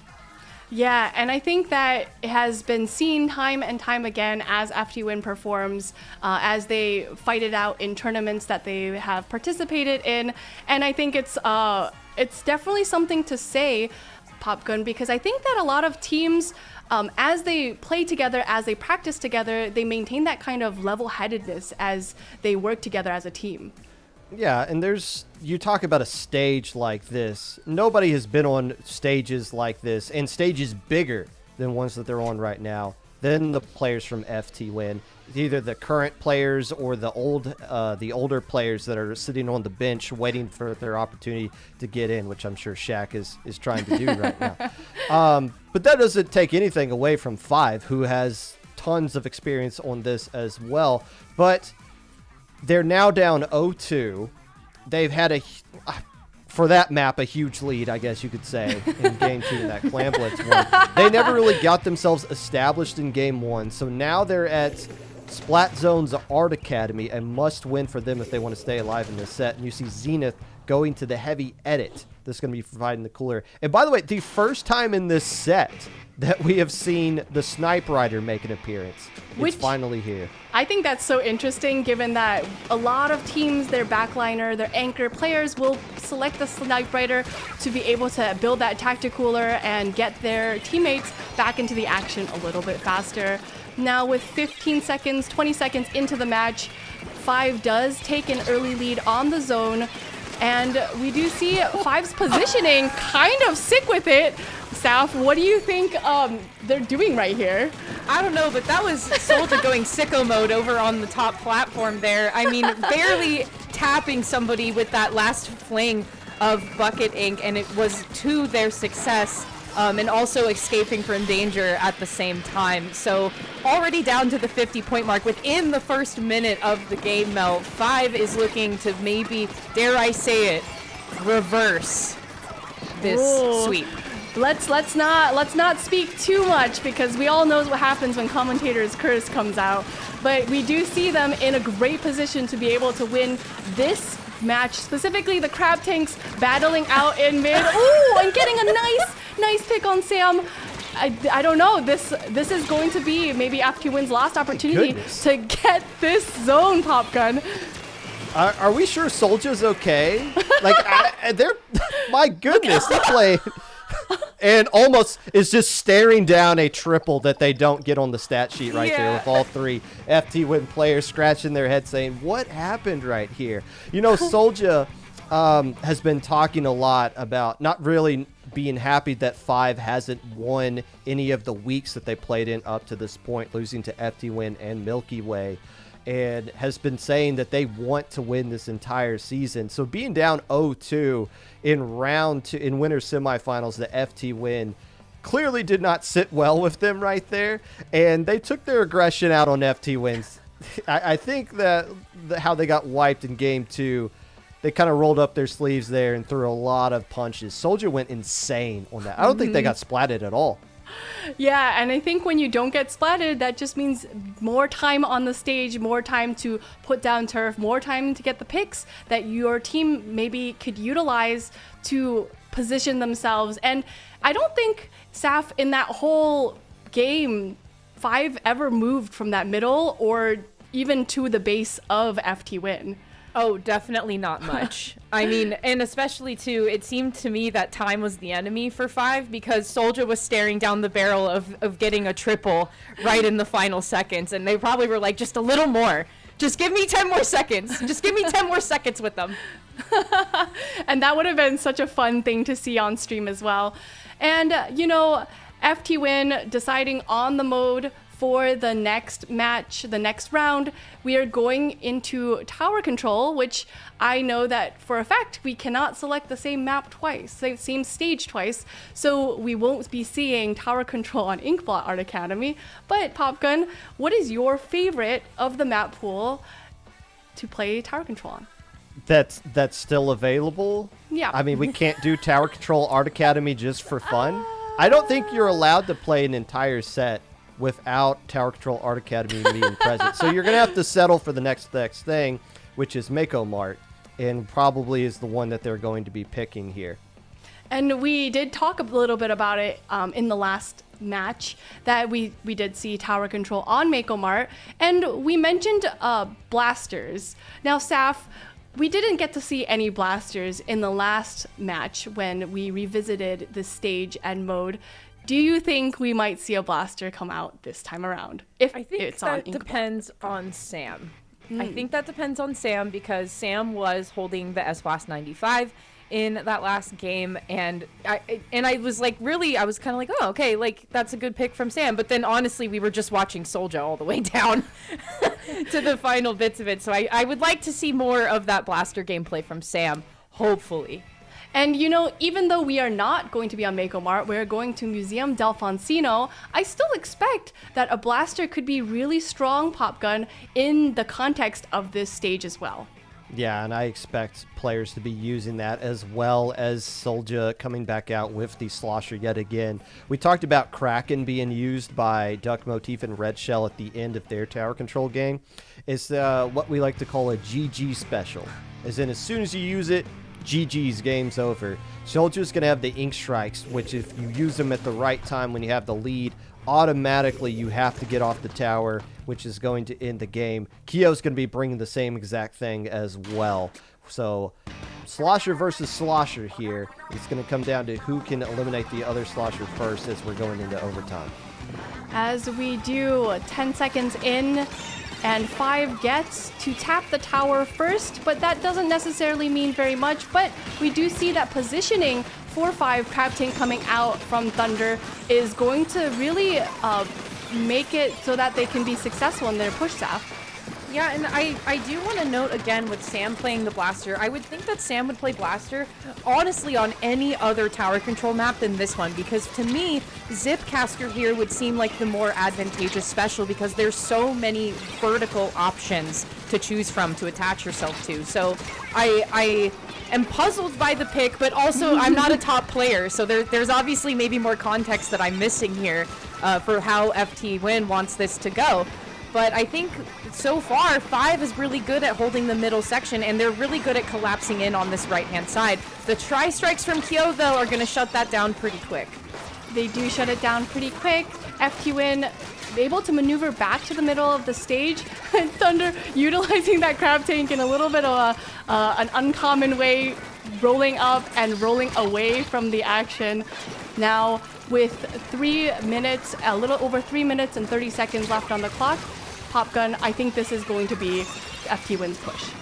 and they can find ways to get to that second checkpoint, that's going to be massive for them. Clearing this first checkpoint on this map, it doesn't really do much other than just get it out of the way. But getting to that second one where you're up on that platform area and you're just getting all kind of bullets thrown your way, if you can find ways to clear that one in an early situation like this, that puts the pressure on 5, maybe gets them a little bit rattled, and gets you in a great situation to close out the game 3 minutes from now. Love the positioning of this crab tank, able to do attacks from mid and get should have got a double, but the player jumping back out. By the way, FTWin getting the lead, but again, if they don't clear this checkpoint, it's not going to mean much. But it looks like they are able to clear this checkpoint and continue to move this push forward, Sav.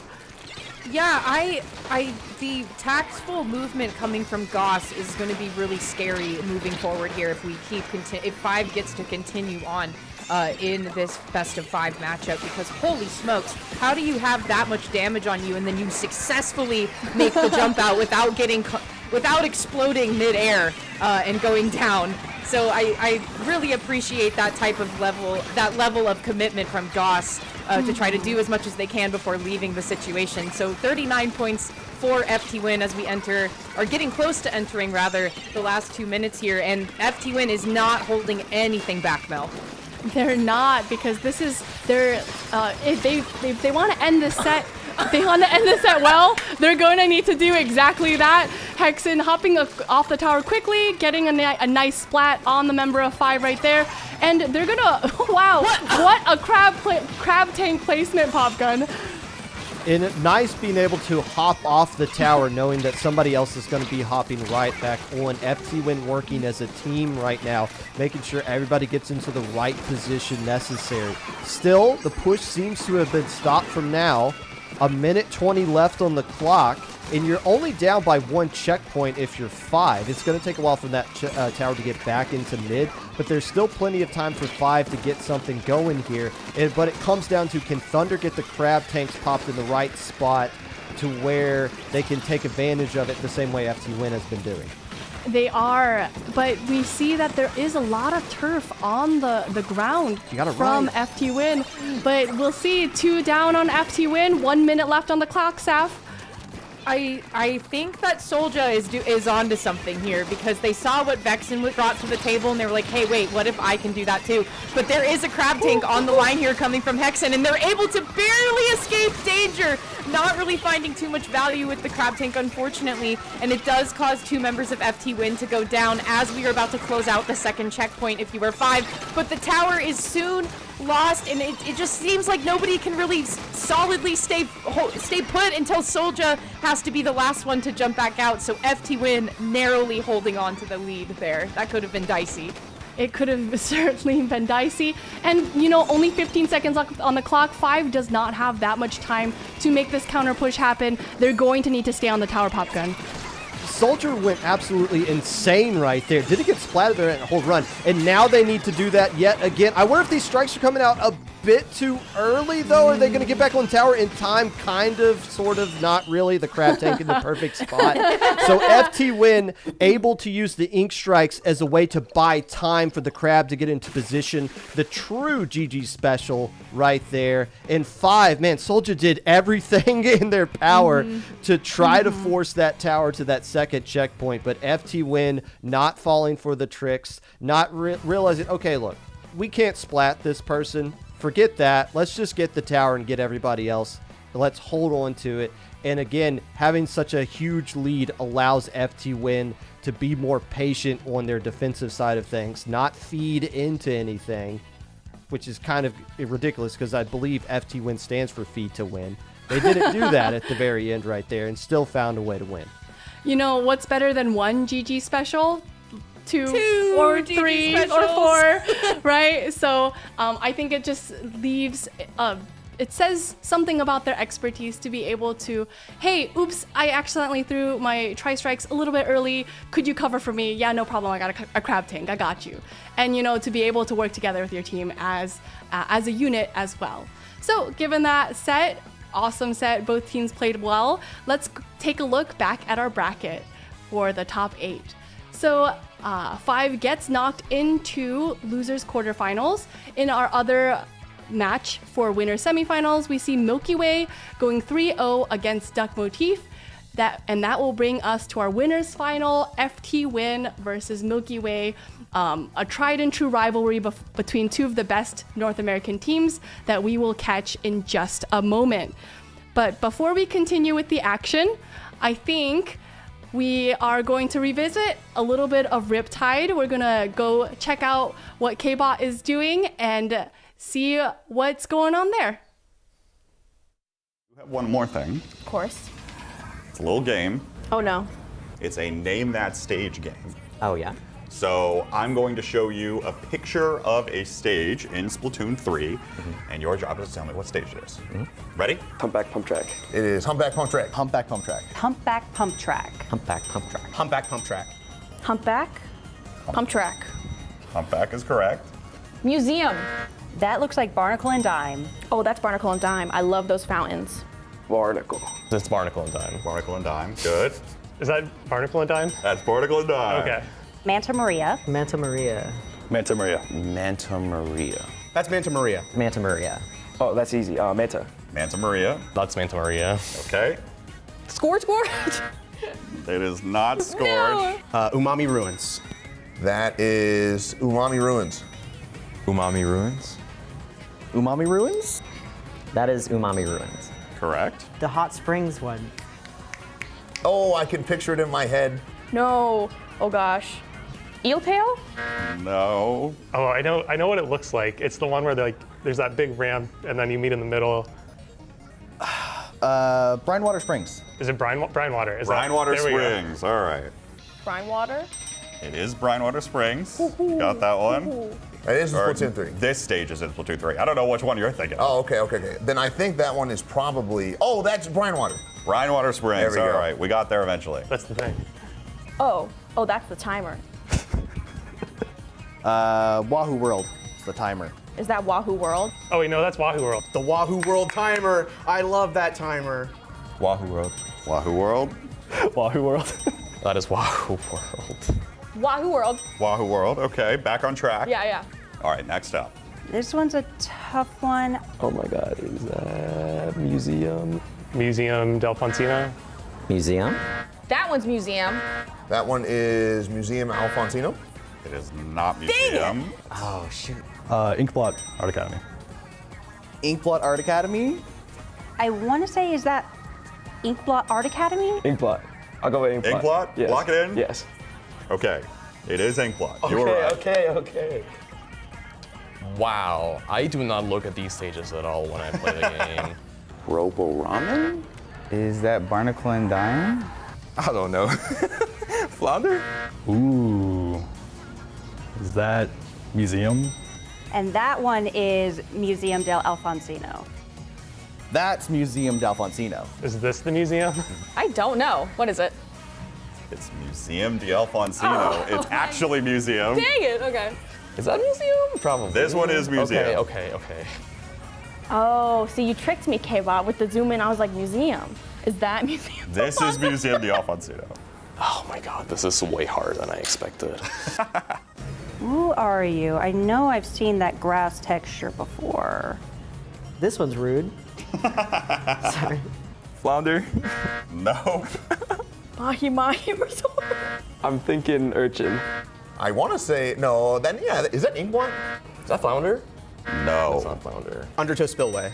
I'm going to say Undertow. Undertow kind of looks like that. Undertow is Undertow. correct. All right. Oh, Undertow Spillway. This is Undertow Spillway? Oh, this one's easy. I usually don't look up at the sky. Oh, is this like the new airport, Lumeria? Is that Mahi resort?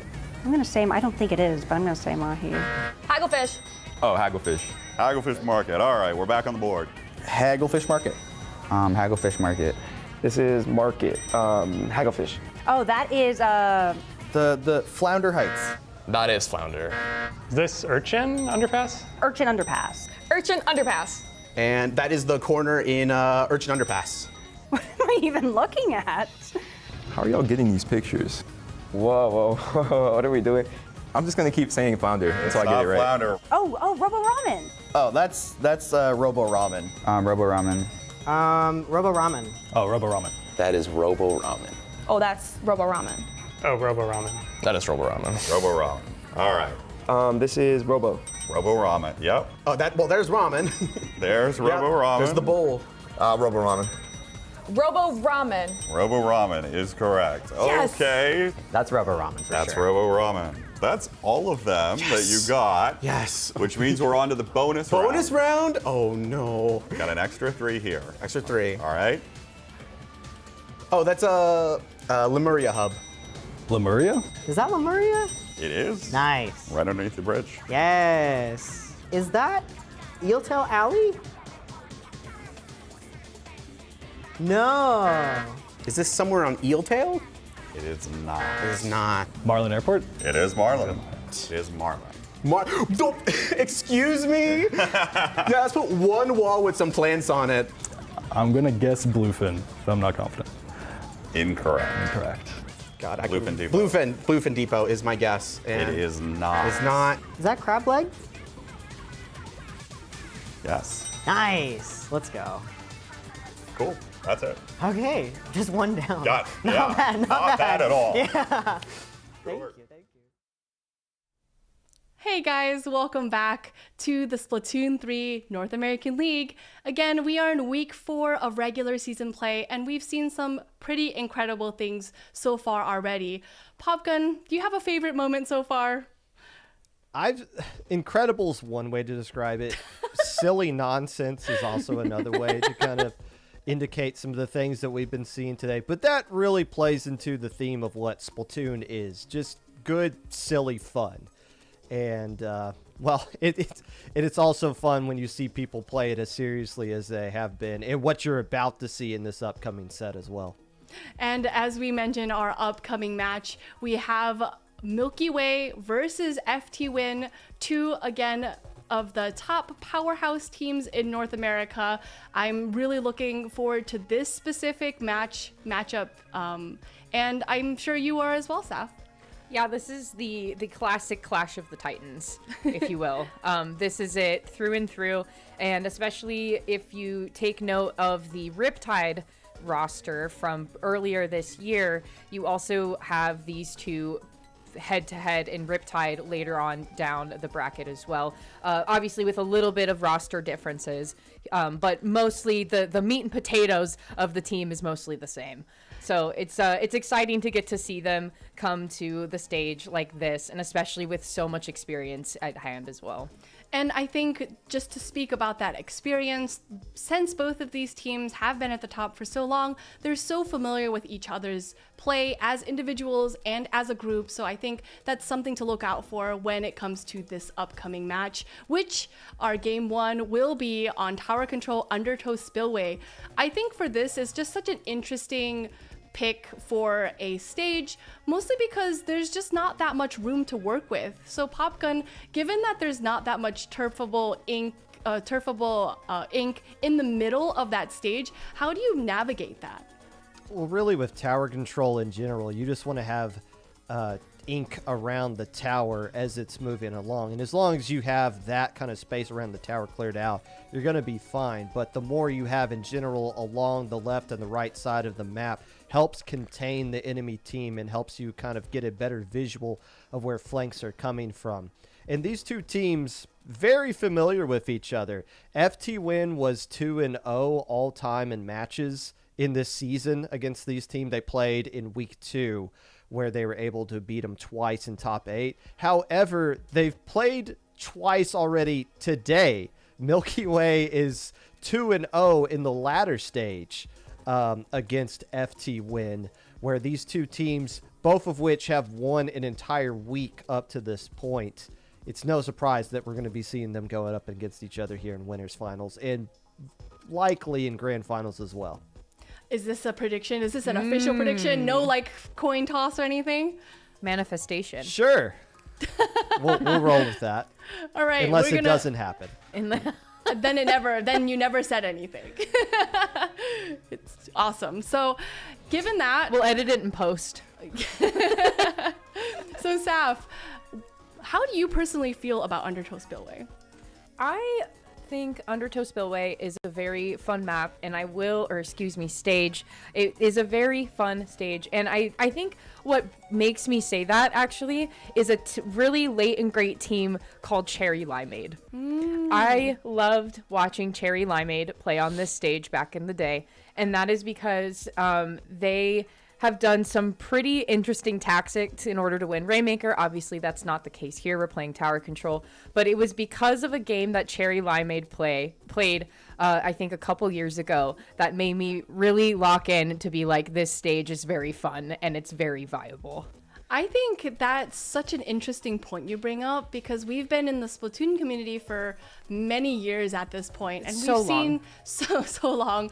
But we've seen teams come and go, but the teams that really were near and dear to our heart have left so much impact on us, even in terms of the way that we see some of the stages, that we see some of the modes. And you know what? Maybe this is going to be one of those matches that we are going to leave imprinted in our hearts. We are going again into tower control on Undertow Spillway. Again, I'd like to thank our spectator cam operator, Power, you're doing a great job. Thank you so much. Now, Popgun, what kind of things do you see in these comps as they come out against each other?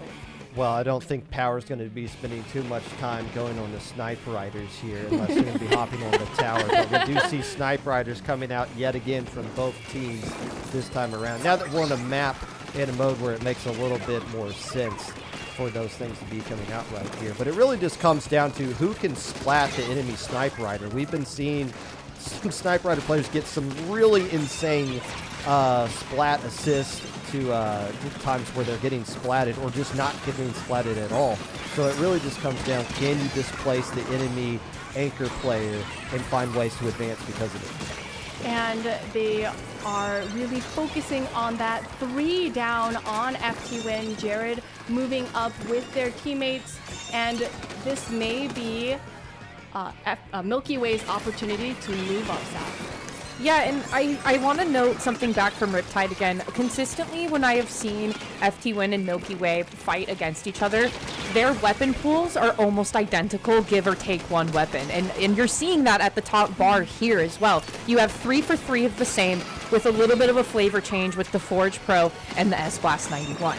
And I think that the Forge Pro is such an interesting pick here, just because it's a very straight shooter type of weapon, but also having the Booyah Bomb in your arsenal as well to kind of provide some cover. But then you also have the Booyah Bomb coming out on the S91. So it's a very similar flavor on both sides. But just the tactics and the way that the team comps are played are drastically different.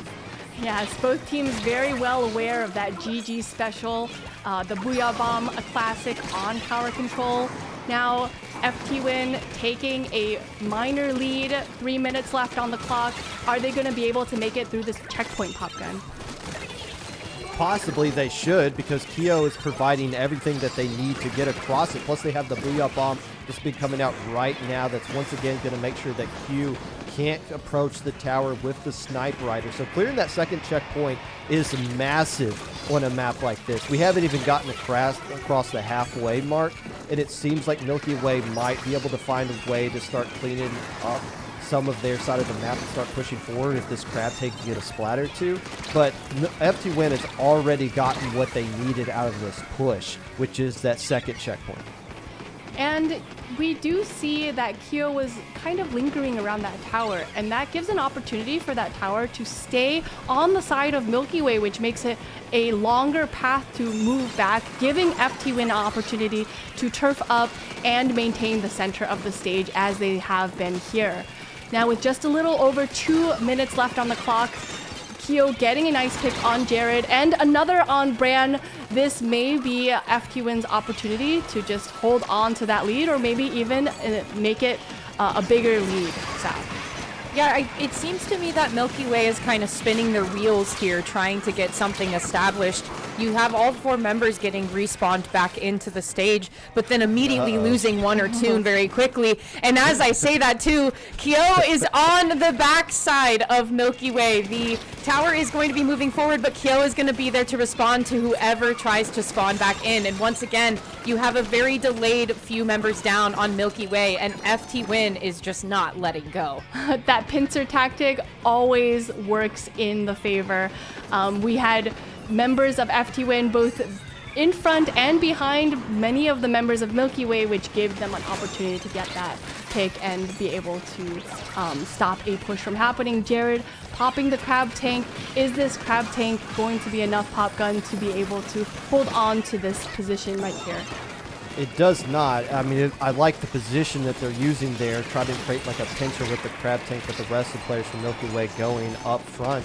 But it's taken Milky Way so long just to get the tower back into mid here because they're having a lot of difficulty finding the flanks and the sharking players from FTWin. But now that they have paint control around the tower, they know that everything is in front of them, so they don't have to worry about anything coming from behind. They can just focus on moving the tower forward, and that doesn't seem to bother FTWin at all because they can just be like, all right, we're more than happy for you guys to start pushing towards us because we already got a defense set up.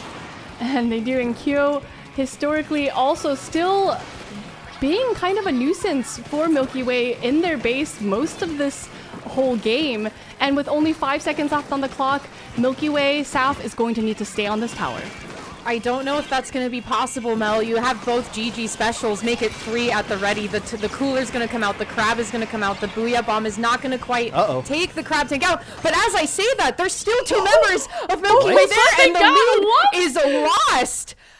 I mean, you had tri-strikes at your disposal. You had the crab tank at your disposal. What happened there? I guess a wipeout happened there, Saf, because somehow Milky Way came on top for this. Well, I'm just like at a loss of words, Popgun. Your face is my face. We all have the same face right now, just flabbergasted. What exactly happened, Popgun? Did you catch that? FTWin played a little bit more sped up than what they had to. Again, they had that whole checkpoint that Milky Way was forced to just sit there and absorb the specials with. The idea was, let's throw the ink strikes and then the crab tank in conjunction with each other like they did to close out 5 in the previous match. The problem is the rest of the players for FTWin had to stay alive and wait for at least the ink strikes to come out, then move in. I think they moved a little bit too early, and then it just came down to the ink strikes and the crab having to work by themselves. And they were able to cut off Kyo somehow because they were able to eliminate the other 2 players. But yeah, FTWin should have won that. I mean, just straight up, they should have closed that out. There's no real reason for them to let that slip away. But credit to Milky Way for putting themselves in a position to be able to capitalize off of that. Yeah, and I think what we ended up seeing at that very end, we had that booyah bomb coming out, and it came out just in front of that crab tank of FTWin. And I think what doesn't really get stated enough is when that booyah bomb comes out, it also kind of covers your field of vision so that the crab tank maybe loses track of where exactly the tower is. That could definitely be a part of that whole process as well, Saf. Yeah, and in addition to where the crab tank was positioned, you also had that tiny little uninkable box also kind of in front of where the crab tank was. So a very thin margin for the crab tank to even make contact with the tower in the first place. So the booyah bomb providing the smoke screen was kind of an insult to injury there for the crab tank user to really find any value out of it. But I'm amazed that through all of that, I think that was Ice and Q were able to stay alive and just keep pushing forward again. And you have to wonder what's going on in those team chats right now, because I wonder if even they were like, oh, okay, yeah, we'll take that. If I won, I'm not complaining, right? So our next game is going to be on Rainmaker. On Mako Mart, and it's going to be Rainmaker. I think, mode and stage that moves very, very quickly. Which team, Popgun, do you think is this going to favor more? It's going to favor the team that gets the pop first. How about I go with that? The team that's able to get control of their stack, get the pop, and start pushing up and creating a path for the Rainmaker. And this is another one of those things where a push to the right risky, literally right in front of the enemy spawn. You get so many points so quickly. That push to the left, it's a little bit harder to defend because you have to spend time rotating around to set up, but it is a little bit of a slower path because you have to make some jumps. I think you're going to see some Toxic Mist come out from somebody just because Toxic Mist makes it difficult to land jumps for some of the pushes that you want to go on the slower route. And it kind of fits into the theme of what we've been seeing from teams. A lot of different teams we've been seeing on stream so far today. Yeah, and as we enter game 2, we just want to, again, thank Power. Power is awesome. Thank you so much for all of the work that you've been doing. What do you see in these comps, Saf, so far? I love the return of the dually, okay? The red dually return is great. I also really appreciate Ice being on this this Frozen Pro here.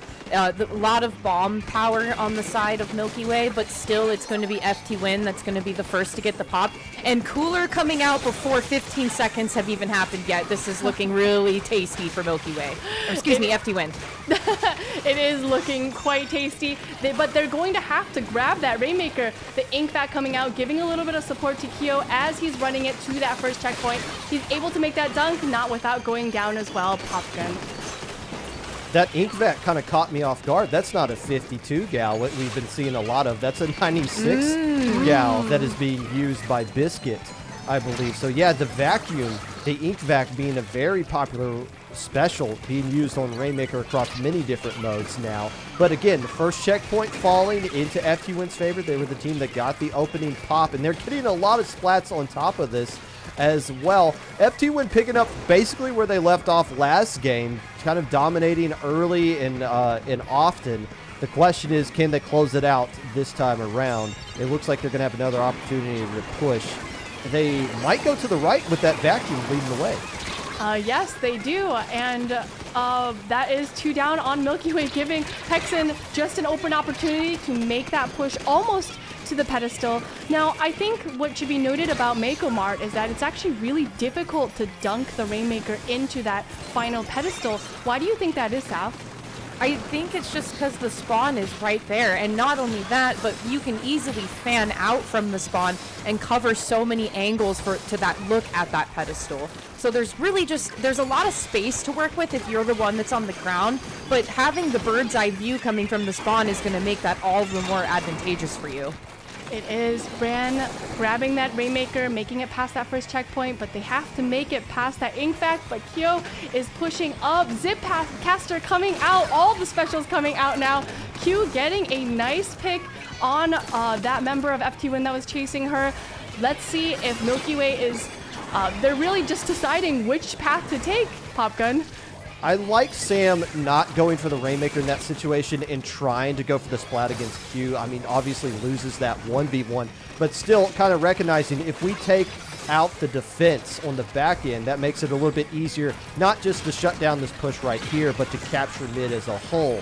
Instead, Milky Way able to hold on to that Rainmaker, not do much with it.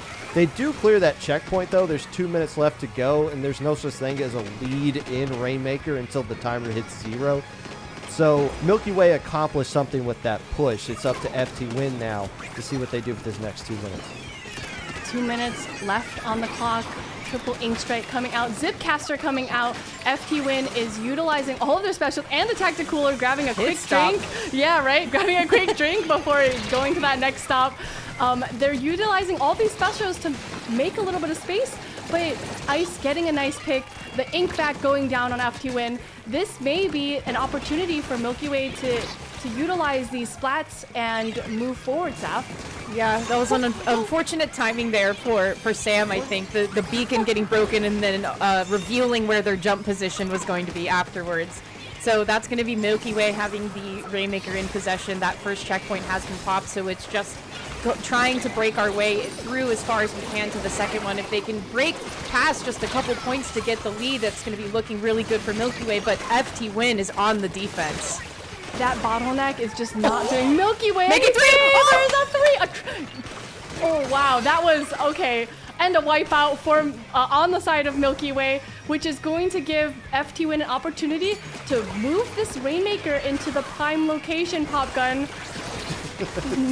Prime location for FTWin, not the prime location for anybody else, but obviously the right kind of situation to where they want to bleed time off the clock and say, okay, now it's up to you. You got to burn specials to get to me. You're going to have to not have much that you can work with once you get the splat onto the Rainmaker. And look at FTWin guarding the left and the mid side. So they're making sure that once the Rainmaker gets popped, that they have a lot of ink put down to where Milky Way will want to go with the Rainmaker anyway. So nicely done there, setting up a full defensive scope, not just protecting the Rainmaker, protecting the map as a whole. And they do protect that map as a whole. 2 down from Milky Way right here. They're all trying to grab that Rainmaker, but Kyo, I think, getting a triple there. Really nice triple. And that would be a delayed wipeout. And the Rainmaker does reset. Yeah. Talk about robbed. Oh, Bran. That's gotta hurt. Oh. Wow, that was just so unfortunate. They worked so hard to be able to grab that Rainmaker out of that corner, but unfortunately they were unable to, giving FTWin 1 point on the board. Now the score for this match, 1-1. Wow, these teams are really just going back and forth at it against each other, Saf.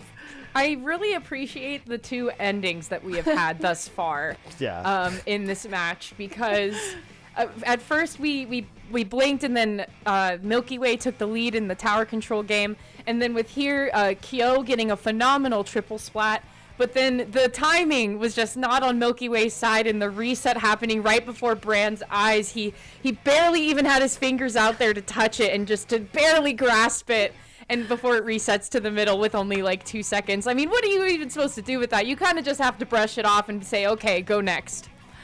Yeah, you do. And, you know, I think that speaks a lot to their mentality, that they're like, man, I really should have had that Rainmaker. But you know what? I'm just going to brush it off, and I'm just going to go to the next game and see how we can proceed from here. So, wow, that was just some really good old-fashioned Splatoon. And I think it's funny because we always talk about, like, everyone having the perfect strategy and everyone having the perfect plan for how to combat splat zones or how to combat tower control. But with the way that both of these games ended up, it was honestly a little bit scrappy at the end, Popgun. And you think about how game 1 slipped away for FTWin, how for a lot of teams that would linger on into multiple games over the course of the match, and just realizing, how do we mentally put that away? Well, like I said, the team that got the pop would win. FTWin did that immediately, got a huge lead, and was able to hold on to their specials and use them at the right time. You saw Milky Way kept trying to want to push the very quick way, try to hit a home run right in front of FTWin's spawn. And every time they tried to make that turn there was an ink vac ready to go with somebody from FTWin inside the ink vac, basically making them invincible, and they could just chase away that Rainmaker. So Bran constantly in positions to where there was nowhere for them to go, and that's credit to the fact of FTWin being able to calm down, realize what we need to do to close out these games. Let's be patient with our ink vacs. That's why we brought it into this game, and they're able to tie up the set 1 apiece against a team they've lost to in 2 matches today already in the ladder stage. Yeah, and you know what? I think that speaks a lot to being able to recognize where improvements need to be made. And I think what speaks to these teams particularly is that they're able to make those improvements and they're able to make those acknowledgments on the spot.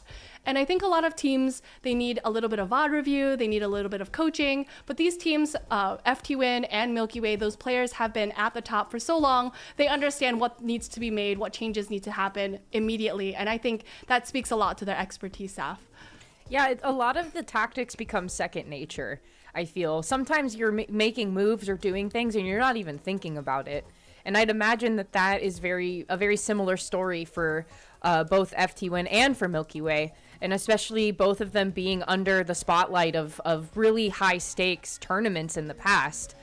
So just kind of balancing a level head, but then also balancing making sure that I'm utilizing the same tactics that I know how to do and how to reassess. And I really appreciate that Bran earlier in that game was trying their best to try to find an entry point, and you can tell they were exhausting all of the options, because there was a moment where they were pushed all the way to the right, like Popgun said, kind of looking for the really big run to make, and then they had to go all the way to the left to try to reassess, but still somebody from FTWin, maybe 2 people, were already waiting there on the wings.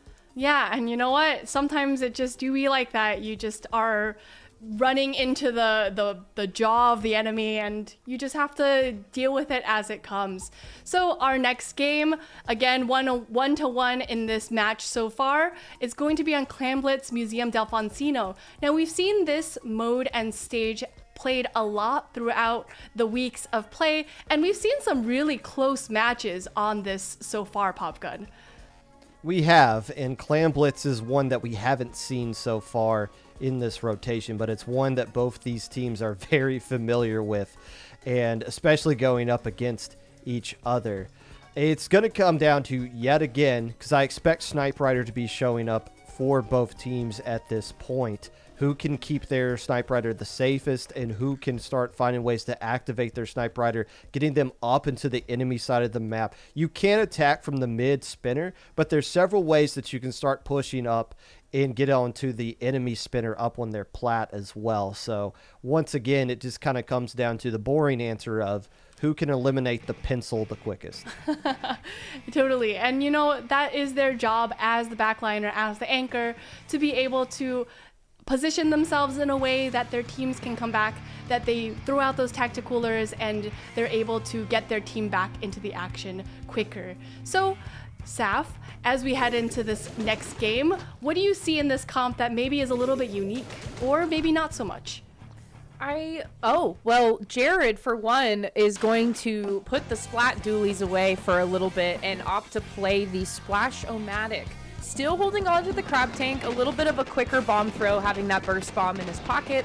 I do really like to see this from Jared, and a little bit of a change here. And additionally, Kyo getting on that decavitator roll. The bubble is going to be really crucial here for trying to get under the basket, and also playing a very aggressive defense, if you will. And aggressive indeed. 2 down. Kyo getting another nice pick. He's going to use that decavitator's aggression. Ooh, and an errant burst bomb taking out Kyo. As you mentioned, Saf, that burst bomb in Jared's pocket really going to pull some work here. And, you know, both teams 3 down on Milky Way. Just Q is left. What do you think FTWin is going to do? Or what do you think Milky Way has to do here, Popgun? Well, first off, they're going to have to jump back there, obviously realizing we've lost control of mid for now, but FTWin not able to capitalize off of that. It looked like somebody was flanking around. Yeah, Jared coming around that backside right there caught a lot of attention from the FTWin players and had to slow down a push, and now it's Milky Way, who was retreating just a second ago, that's going to be the team that pops the basket first. And you did mention that the first team that takes out the opponent's Snipe Rider would be the first team to make that push. They do open the Clam's basket, get that power clam in, but that's unfortunately all Milky Way is able to do to make this push. And we've talked time and time again that when we play Clamblitz, just a singular power clam maybe isn't really the strongest push that you're hoping for, Saf. Yeah, and I mean, just a one and done, unfortunately, for Milky Way. And Bran was looking to try to make some follow-up there, but couldn't really make much headway. So it's going to be Milky Way trying to break into the platform area of FTWin. The Crab Tank is going to go down, which is huge. That's a big defensive tool that is now being taken out of the mix.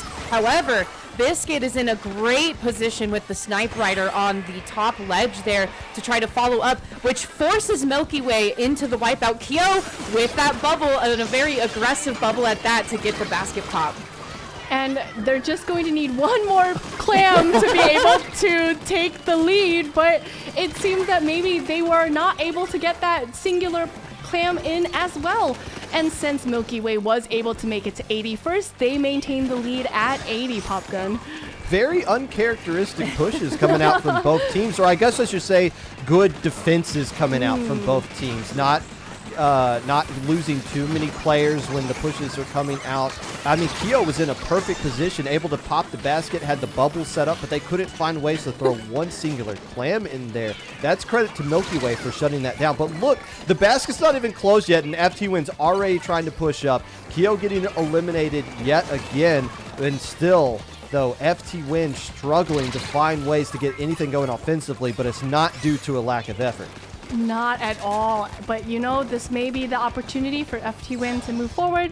2 down on Milky Way. 2 power clams in FTWin's hands. The crab tank coming out, but unfortunately, taken out so quickly.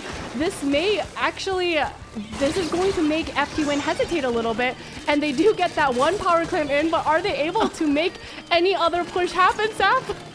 It looks to me like we got too focused on where Q was heading, especially because you can see her with that power clam in her hand. So the crab tank wasn't really able to reach full to fruition because of that, a big distractionary tool that Q had in their back pocket. So once again, the same score, just 10 points different as we get to the last minute. I honestly couldn't even tell you how this match is going to turn out given this last minute right here. Both teams have been making back and forth pushes just with a singular power clam, and the other team is really playing a very strong defense, not allowing any more than just a power clam to make it into the basket. But with 45 seconds left on the clock, FTWin is still going to need at least 1 power clam to get the lead here, Popgun. Yeah, this is how they played Clam Blitz back during the 1920s when they played with leather helmets and the forward pass hadn't been invented yet. A very low-scoring defensive Clam Blitz game right here. And all FTWin has to do, by the way, is just pop the basket, and they're going to get the lead. And Kyo's got the bubble. Now, but Kyo's on the opposite side. I didn't realize they were even on the defensive side of things. So they have to grab that Mercy Clam and find ways to push up right there. But again, they have that bubble ready to go. They just have to find the right spot to place it down for the jump to come in. And with only 3 seconds left on the clock, Kyo plopping himself down here with the big bubbler. They're going to jump in, hopefully. Are they going to be able to make that jump happen? The jump does happen. And it's just, this is the most scrappy match of Clam Blitz I have ever had.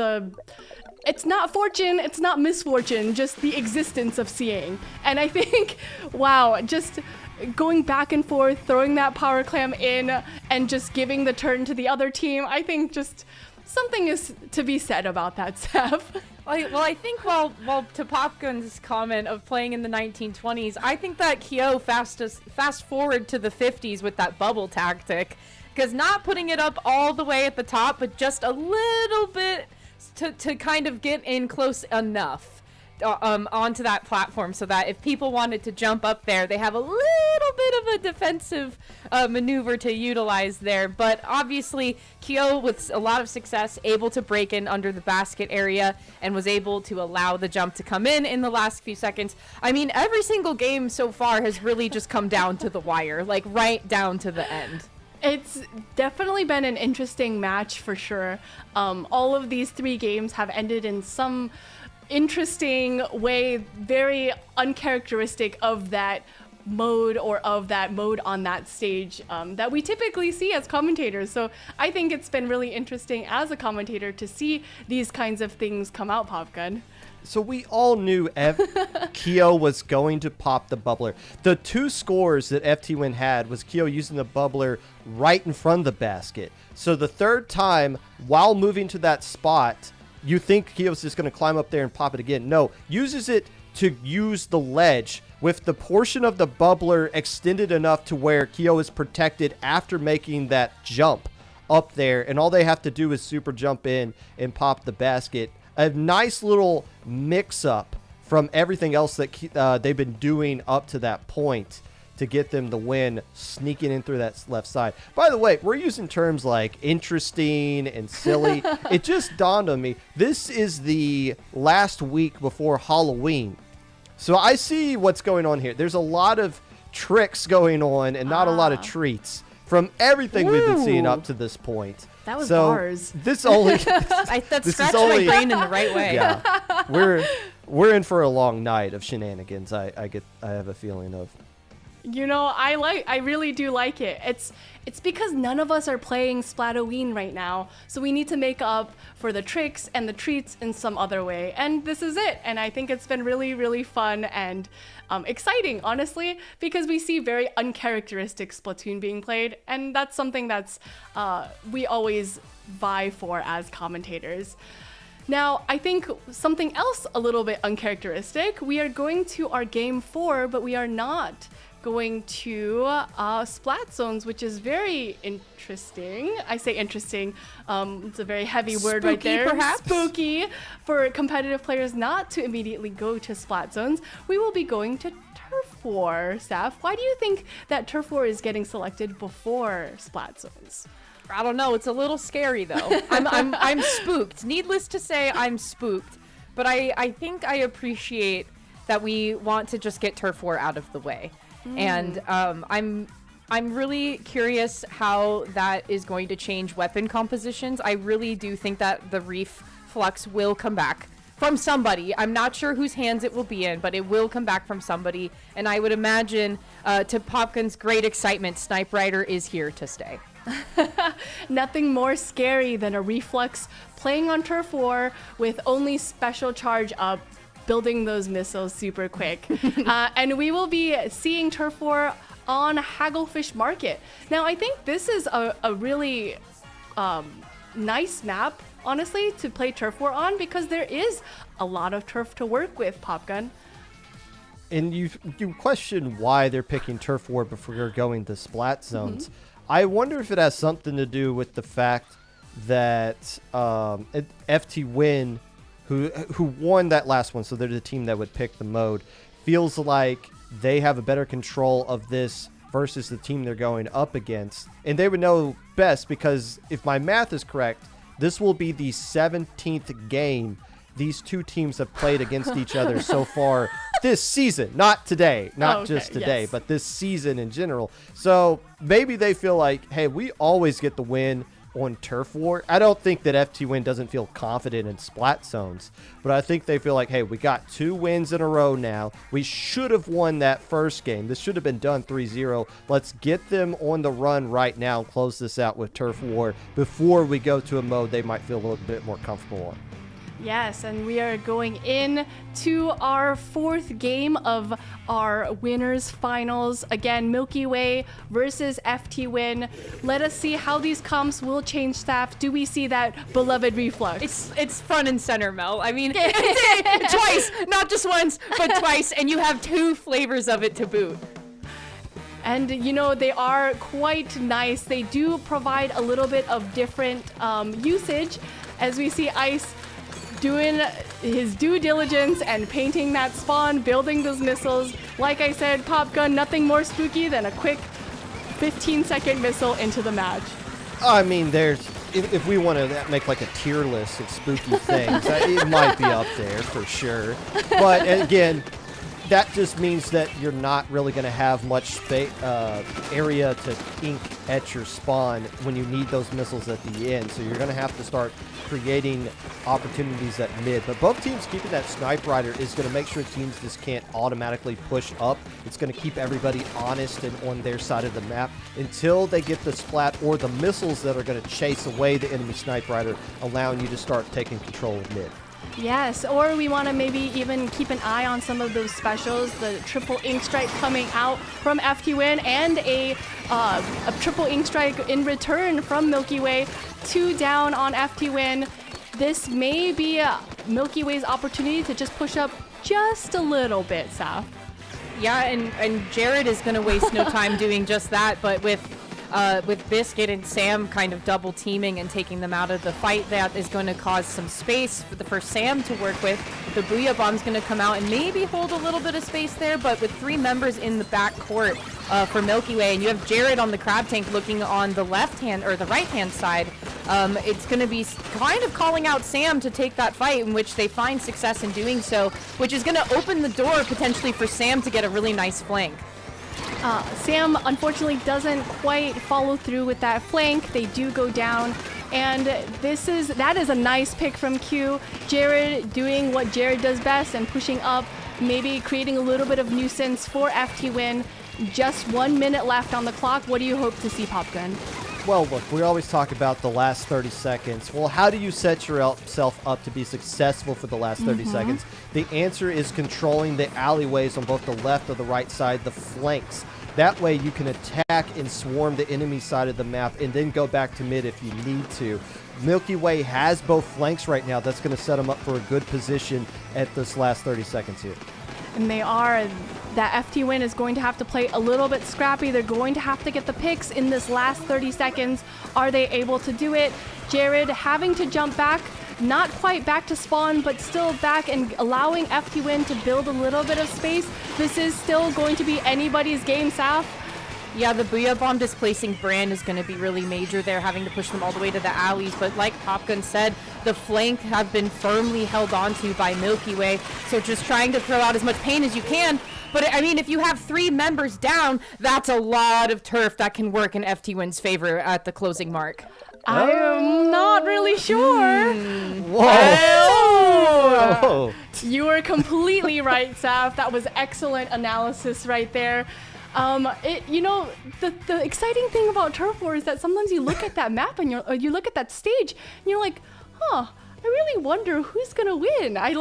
You really have to wait for Lil Jet to tell you who's going to win. And that match does go to FTWin, knocking Milky Way into the losers bracket, which means that we will see them hopefully again.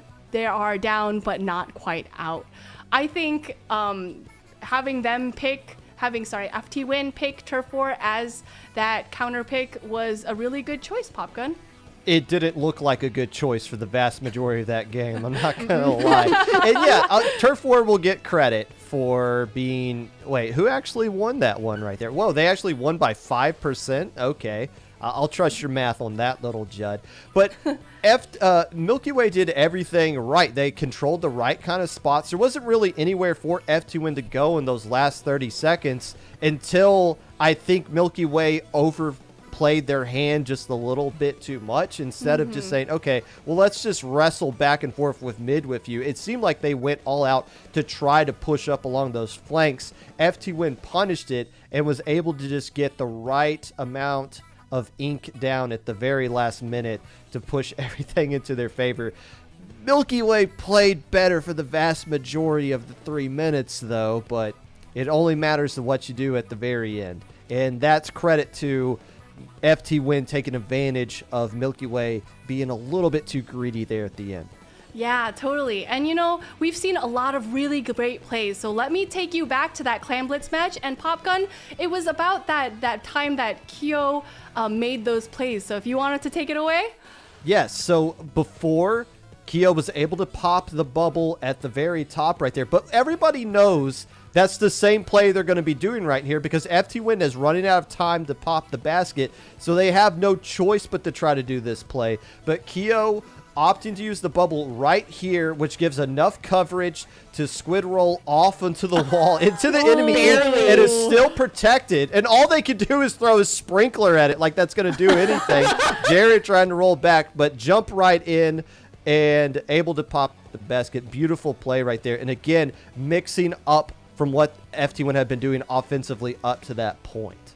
Yeah, and it really is just so interesting to see people using their specials in different ways and knowing exactly how big or how small that special is shows their expertise. So let's go back to the bracket now that we finished our match. We have FTWin sitting pretty in grand finals. We have Milky Way knocked into losers finals, and we will be going into losers semifinals. Duck Motif versus 5. Duck Motif, a hard-fought 3-2 victory against Moonlight. And we have seen both of these teams so far in this stream. Let's see how these two teams are going to fare against each other. I know that, Saf, you were excited maybe to see Bet on stream, but unfortunately they do get taken out 3-0 against 5. How do you think Duck Motif and 5 are going to work against each other, Saf? Before I talk about that, I was really hyper fixated on that matchup between Duck Motif and Moonlight.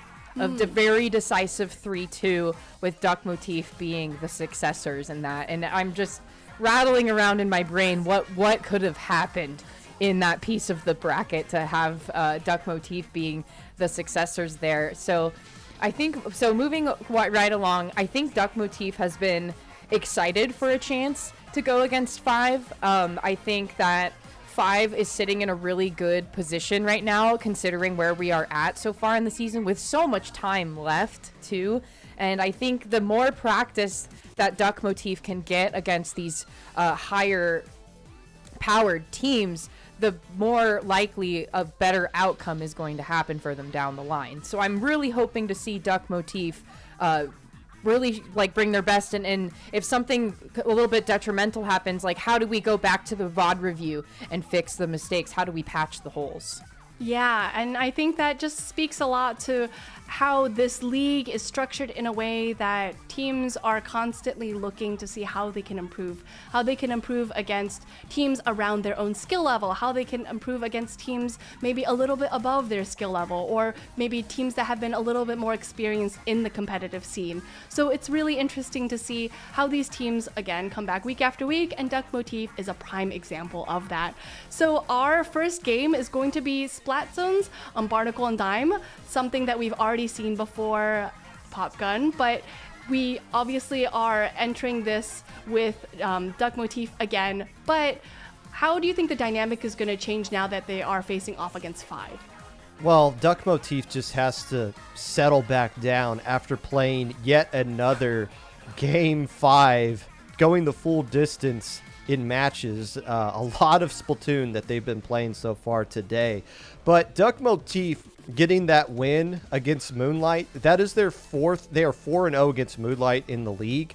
And every time they've played, the matches have gone the distance, either a decisive game 3 in ladder or a decisive game 5 in top 8. So Duck Motif is probably just happy to get past and thrive against Moonlight there. But their record against the top 3 teams, which is 5, FTWin, and Milky Way, I'll have to look up in a second, but nobody has beaten those 3 teams that isn't named 5, Milky Way, or FTWin until Free Flow and Moonlight did it earlier in the latter stage this week. So Duck Motif hasn't gotten a single win against either one of those teams up to this point.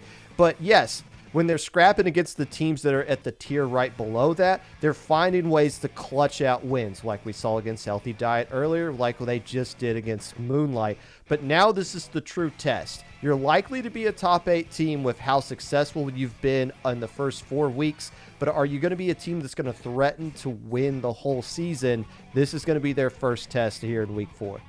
Yes, totally. And you know what? I think it also speaks to their resilience, because I'm pretty sure that we've seen Duck Motif pretty much every week, including preseason weeks. So they've been dedicating their entire weekends or entire Saturdays to be here, to participate, and to be better players. So, you know, it kind of makes you want to cheer them on a little bit, just to see that they're here, they're ready, and they're willing to give it their best shot. And I think I love that. So, Saf, we've seen Splat Zones on Barnacle and Dime before. Do you have any personal feelings about this stage and mode? I like that this has once again been the opening. This is going to be the opening scene for Duck Motif. And I feel like they've really got a good warm-up against Healthy Diet Food Groups here, another team that plays very similarly to them and wants their front line or their skirmisher to move very, very quickly and infiltrate very quickly. And I'm hoping that with another instance against a very, very strong team, like Popgun said, looking for their first win against the 3 giants, as one of the 3 giants, I'm hoping to see that Duck Motif is able to really focus and bring all the tactics to fruition. It's kind of like the accumulation of skill is going to be used in this game right here.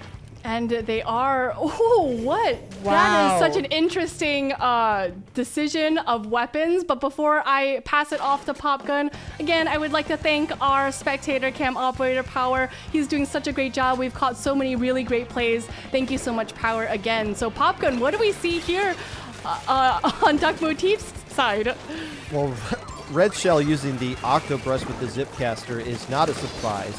but the fact that they are pairing it with a paintbrush with Tenta missiles is. And again, if you're going to throw a lot of missiles at the enemy team, it's a good get out of the zone kind of special. It does a good job of clearing that out and forces players to scatter away from it because you don't want those missiles to land in the zone. But if you don't like missiles in the enemy team, there's a good thing you can do about it. It's called splatting them before they can even use it. If you're going to use a paintbrush, you're not likely to stay back like the reflux and just try to build it up from spawn. You're trying to get involved in the action as well, and 5 is not a team that shies away from action. I just wanted to point out what Thunder did right there. They narrowly avoided that Zipcaster by curling into their crab tank, and then they turned that whole play on Red Shell's head and was able to get that pick even before anything was able to come of that Zipcaster. So I thought that was just such an incredible play. And with 3 down on Duck Motif, it's just not really looking good for them. 5 does take that first win for the first game of our match. Wow, that was just so dominantly played, Saf.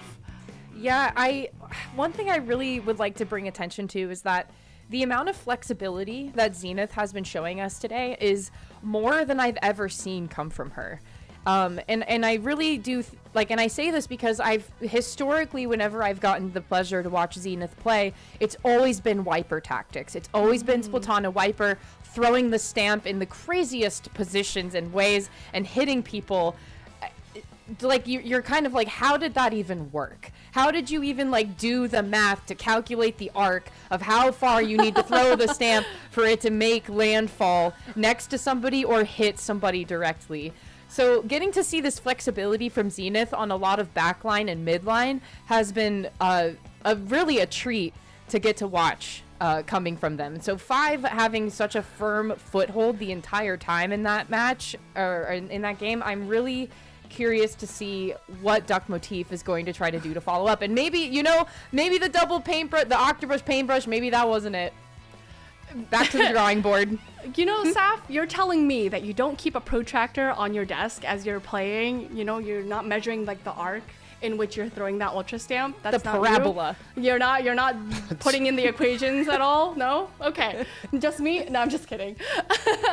But yeah, you're so right. I think being able to demonstrate flexibility is such a special quality as a player, and being able to see that in Zenith, as you mentioned, that she's not just playing Splatana Wiper, that she is playing things like the heavy edit splatling. I think things like that show really just expertise as a comp player and as a high level player at the least. So our next game is going to be Tower Control on Crab Leg Capital. We've seen some pretty crazy things come out of Tower Control Crab Leg. What do you hope to see Popgun in this upcoming game? To echo what Saf was saying about Zenith using a variety of weapons, I think we're going to see that Rapid Pro Blaster coming back out here yet again. I believe the one that has cooler. Yep, there it is exactly. That is it. So once again, 5 has the Sniper Rider player called Wave, who's on their roster, who's obviously not playing with them right now. So Zenith fits into that role, not by using the Sniper Rider, but something else with longer range and still providing cooler. And you mentioned Zap using Wiper. Zenith has also used InZap really effectively as well. So it's whatever this team needs is what Zenith is able to provide, and it has been working out really well here as they are now able to try to find a way to get control of mid, which will likely lead to a push here on Tower Control. And as you say that, 5 is going to start this push. Triple ink strikes happening. And oh, that was so rude. And I just wanted to point out again that Duck Motif decided to maintain their double brush composition. What do you think about that, Sal? If it ain't broke, don't fix it. And maybe for Duck Motif, that's not the case here. But you now are finding yourselves in the wipeout scenario, and Thunder is living in your house. So what is one to do on the side of Duck Motif? And especially if you can't get Bandit set up, your long range just keeps getting shut down consistently. I mean, Goss is going to just try to take this for free. And they do Zenith camping out, positioning herself well underneath these drops, because that's exactly what blasters do best. They're able to camp out these drops and prevent members of Duck Motif from even thinking about dropping. And this might be it. This might be it for 5, Popkin. Oh yeah, we're done here. I mean, they can't even get to the tower at this point because 5 is doing such a good job of pushing up and keeping the fights away from everything. Goss, I think, fell a little bit of sleep onto the tower right there. But yeah, 2 games that haven't really been super competitive up to this point. And again, you think about the length of what's been going on with top 8, the length of these matches that Duck Motif has been playing in. When you're constantly playing in best of 5s and they're going the full distance, that takes a toll, especially when you're winning and it's an emotional win and it feels good and you're consistently getting to that point. This is where you have to play your best against a team like this, and you might not have your best Splatoon left in you at this point in the tournament. Still, they're not out of this yet. They can find ways to bounce back into this one, but it's going to be difficult. They just have to take this one game at a time. Just win one game, and then they can get all the momentum back that they need. But at this point, they just need to find ways to get some points up on the board that can help them mentally get through whatever's coming up here in Game 3. And as you mentioned, in Game 3, we will be seeing, again, Clam Blitz on Museum Delfonsino, a classic at this point. We've seen it time and time again throughout the league, and especially today. And, you know, I think it's just been an interesting time to be able to see this stage played for this mode, Saf. Yeah, I think too, this is where the double brush could be super useful. You have so much mobility regarding that, and especially if you want to just run right in from the beginning ramp spot and run through the plat. But at the same time, you have to be conscious once again of those spinner surfaces, because consistently we have watched 5 utilize the enemy spinner to their advantage, like over and over again. And specifically, I'm talking about Solja. Solja getting up there and making the silent crawl to get a really key position for the folks of 5 is going to be super crucial here. And it's going to be up to Duck Motif to just kind of cover all sides. And I think Bandit is going to be a really key player in doing that. And, you know, I did want to mention the change up in comp from Duck Motif. What do you see here, Popgun? Well, not just the new Splat Charger that they're using that has Crab Tank. I also realized that Bandit's using Object Shredder. So the only thing that could really be useful against is the Crab that 5 is using. So I'm assuming that anytime 5 uses a Crab, you're going to see Bandit doing their best to try to eliminate it with the tools that they have with that Object Shredder. And here we go. This is the best opportunity Duck Motif has had in this entire set. They have control of mid. They had the man advantage, at least for a little bit here. But that's all Duck Motif needs at this point, is just something to feel good about so they can mentally get back into the set. Yeah, with 4 minutes left on the clock, they were primed to be able to make that push, but maybe that push is not going to happen anymore. Tactic Cooler coming out from Duck Motif. Soljic grabbing that power clam.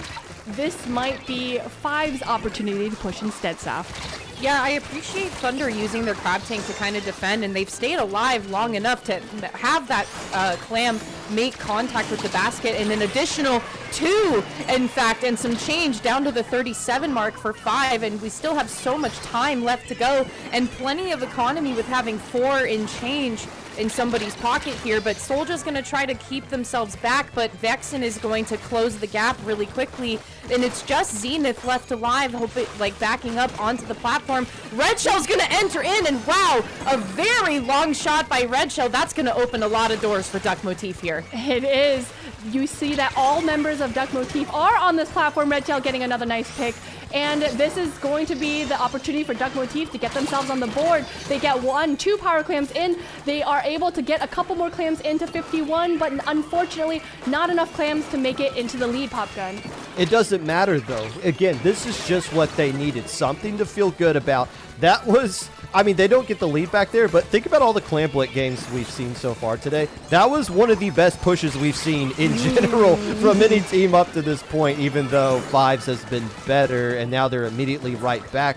But they are getting splatted on top of this. 2 players going down for 5. Zenith trying to jump into Goss, so they're trying to get some extended value out of this, but this is a great opportunity for Duck Motif to get some additional splats, try to way to get some push up here, but they're going to have to pop their specials just to get out of their own spawn because 5 is being relentless, continuing to come right back into the fight. And it's so difficult to even think about making pushes when the enemy is knocking at your door. The triple ink strike coming out, their barrier, Duck Motif's barrier getting broken again. To Thunder with a couple more clams. This is going to bring that push down to perhaps even 8. They have 1 clam under their belt, but unfortunately they are not able to make this push any stronger. But a push to 11 is quite strong for Clamlet Saf. Yeah, and I think too with Bandit holding on to this next power clam, you can see that the assessment of what to do next is definitely happening in the microphones of Duck Motif at this moment. The missiles are going to come out and clear a little bit of turf for them to utilize. Vexen is going to try to pigeonhole that person into the corner. A very good pinch-off tactic coming from Vexen and friends there. Bandit is going to utilize that to move forward with this crab take and try to open something up. 2 power clams at the ready for Duck Motif. Mel, we once again just need somebody to open that door. And you know, they're all at the door. They're just waiting for someone to ring that doorbell, but that crab tank says no thank you. 2 down on Duck Motif. They are not going to make this push happen. Both members of Duck Motif with the power clams are trying to run for their lives. Unfortunately, they are going to lose one of those power clams, but with 40 seconds left on the clock, Popgun, there's still an opportunity to make this lead happen. Duck Motif is saying if we just had those missiles ready to go, we could locate all those players from 5 and put them on the run. Maybe that would have opened up something here. But now 5 is back in control of trying to fight their way back into mid. Red Shell just has to find a way to stay alive in mid right now. They got some cooler that they can work with. They need to find ways to just control mid, let the rest of their teammates make something happen here, and they're starting to push up. This is looking winnable for Duck Motif right now. It's looking very winnable. So winnable. 3 down from 5, but that basket is close to the spawn. Are they able to make this push happen into overtime, Saf? It looks to me that the cooler might be the option here, but that is 3 members fallen, and the crab tank is being called out as well. It is a delayed wipeout on Duck Motif, and the 1 power claim breaking in front of Red Shell, so no one is there to grab it, and that is ultimately going to end the overtime. That is 3-0 for 5 all the way down. That was just such a strong showing from 5 for this match. All 3 games were pretty dominantly played by 5, and you know, Duck Motif really put their best foot forward, and we did talk about this, right? That they're using this as practice. They're going to come back next week, maybe, hopefully, and we'll see them improving on their plays. We'll see them being able to take this VOD review, maybe get a little bit of coaching, and see how they can improve from this, right, Popgun? I'm pretty sure at this point, Duck Motif could just use quad arrow spray and ladder one more week and get enough points to make top 8. Like they are all but guaranteed to be a playoff team with how well they've been playing against everybody up to this point. But yeah, that is their 4th match that they've played against 5 so far this season. They're 0-4 and they haven't taken a game off of them yet. But they had a good opportunity right there to get there first. And again, I think it just kind of comes down to they weren't able to play their best those first 2 games because of how much they had to spend in order to survive a game 5 against Moonlight and Healthy Diet earlier in the tournament. So that's just something that Duck Motif is going to have to figure out, but they are going to be in a position to where they're going to get many more opportunities to beat these teams. And even though they get the 0-3 right here, like you mentioned, it's another opportunity to learn, improve, and look at that Clan Blitz game and say, how do we follow up with what Red Shell was able to create at the end there, getting all those splats? How do we move into that right position to get potentially a KO against the 5 in that situation and capitalize off of that? So not a very close 0-3, but still positives to be taken away from Duck Motif to look forward to as we still have half the season left to go. Yeah, so there's always something positive to be taking out of games, regardless if you win or you lose. And what we will be taking out of this match is a replay from game 1. I'm going to leave this one to you, Saf. Thunder dodging Red Shell as they are making these plays happen.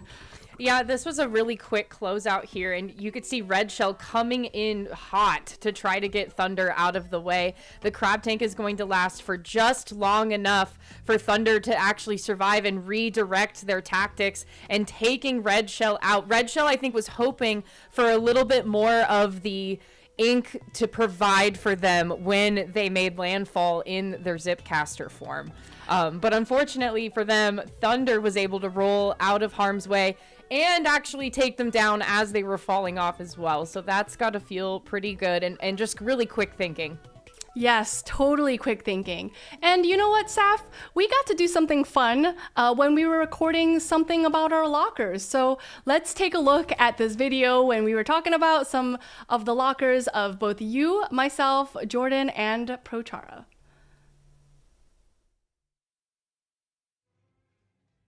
Hey, Jordan here. I'm joined by Saf, Chara, and Milana, and it's time now for us to take a look at each other's lockers and learn a little bit more about why we chose the things that we decided to put in there. And I'll be the brave soul to go first, so let's go ahead and check out my locker. What you're gonna notice with my locker is a lot of just symmetry.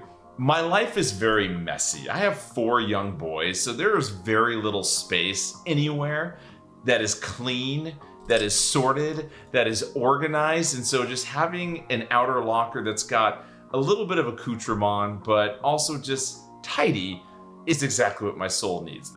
On the right, you're gonna notice just a couple more posters, but the 4 stars, I've got 1 star for each of my sons right there. So I think about them when I open up my locker. You see the little black inflatable squid? That tells me you might get splatted, but as long as you keep inflating every time you get splatted, you're gonna do well in life. Now this is a locker I can't wait to check out. Big Money, why don't you open up your locker so we can see what you're working with here. I'm a very sticker-oriented person, so I love placing stickers on every single thing that I own, water bottles, laptops, PC cases, so why not my locker also? Let's go ahead and open the locker, because it's an wait a minute. Hold on. Explain, please. Sometimes you're just a little guy in a really big world. And this locker is almost philosophically like representative of the big world, and you're just the little guy holding up the big egg on top of your shoulders. So sometimes you feel like you're just juggling so many things and you just want the perfect balance in your life. Let's get to our next locker. Saf, what do you got for us? I really like stickers and that you can layer them on each other, and so the one with the green sticker screaming and kind of like looking like it's shooting stuff out of its mouth with the eyes and that's 3 different stickers on top of each other. How about the inside of the locker? Why don't you tell us about that? I really enjoy native salmon where I'm from, and so that sticker really resonates with me. Also the salmon light of the little fry swimming down below also resonates with me. And it kind of looks like they're in a concert with the little shrimp drum. All right, Chara, time now for your locker, and we're gonna just dive right into the inside of your locker. What do you have going on here for us? Yeah, so you might notice I don't really have a whole lot on the outside. I saved most of my decorative talent for the inside, and this is the interior of my locker. So I actually themed this after a good friend of mine, someone I've known since as early as 2016, and we've competed for a while in a few of the NA championships. His in-game name was Gamer. And though some people might remember that we competed at PAX East for the North American Championships in 2019 together. So obviously I themed this after him, and this is the weapon class he's most known for. He was known for being one of the best splattlings in the scene. And I tried to fit as many of the weapon kits that he liked in here. I'll say that the Hydra is extra special because he wanted Big Bubbler and Hydra before it actually came out. So ended up being able to predict the 3rd kit, which is just an amazing drop to have. Another thing that I really like about the lockers, an option you can do is you can use the photo mode and frame a photo in your locker. So I obviously had to get him in his best gear and, pick out the stage. Robo Ramen is in the background. I wonder if anyone could tell that before it was pointed out, but obviously that's one that I really like to pick out. And then there's a few other smaller details. His favorite hat, the gold visor, the GameCube, which is also one of my favorite consoles. Just, very fun games on there. I'm a big fan of Luigi's Mansion 1. And, of course, he also really liked cars, so I have a little sports car, just barely able to sneak it in there with a Hydra Splatling. So, personally, it's just someone that I really try and remember and think of as someone who's really positively impacted my Splatoon experience. And, I liked being able to set this up to help remember him. Oh, that's incredible right there, Char and Milana. Just a lot of symbolism in the locker as well, too. Yeah, and I think, there was so much thought put into how you designed this and the weapons that you put in. But what I especially liked about, the design of the locker is how much contrast there is between the weapons and the black locker. I think it makes everything pop a little bit more, and it makes it just so pleasing on the eyes. Yeah, a lot of the Splatlinks have like these nice bright color designs. They're really special, so I like the contrast of it as well. Mm-hmm. And Saf, what are your thoughts? I mean, this is just, there's so much thought that went into this as well, too, and the friendship aspect as well. The attention to detail, like down to what the photograph is, down to the stage, down to the gear, down to all of it, being in that photograph is like very precise and very, very tactful. It's with intention. It was so great checking out Chara's locker and the great memories he has with his friend. And that's just one example out of many of people that have found community and connection through Splatoon, a game that has so much self-expression, but this culture and this group and community with it that has helped so many others find that connection throughout the years that they've continued to enjoy Splatoon. Hi everybody, welcome back to the Splatoon 3 North American League. Again, I'm Milana, joined by Popgun and Saf, and we are on the final stretch of week 4 of our regular season play. And it's been so good seeing some of these teams come out week after week, and I've been really excited to see, and I'm sure I speak for both of you in saying that we've seen some pretty good Splatoon today. Wouldn't you guys agree? It's how you define the term good. It's been definitely silly. It's been definitely entertaining, and it's only going to be improved from here. I have high hopes for the last 3 teams that we're going to be taking a look at tonight. Yes, and speaking of taking a look, let's take a look at our bracket. We are going to be watching the losers finals between Milky Way and FTWin. And I know, Popgun, you mentioned earlier that basically these are the 3 teams, FTWin, Milky Way, and FTWin. These are the 3 teams that we would be seeing at this point in the bracket. No surprise there. And this is where this is what's really cool about this league, is that we're going to see these teams play against each other a lot, and we're able to look at a lot of head-to-head matchup history.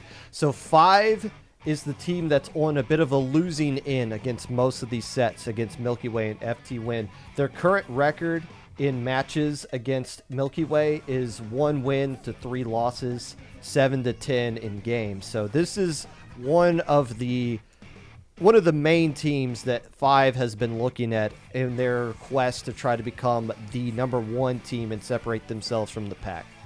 Yes, and we have seen them face off time and time again on stages as big as this one.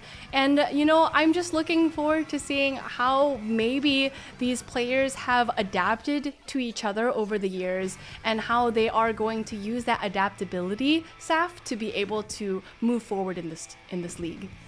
A lot of flexibility and a lot of patience. And also giving yourself the grace to learn from the mistakes, VOD review, take it in stride.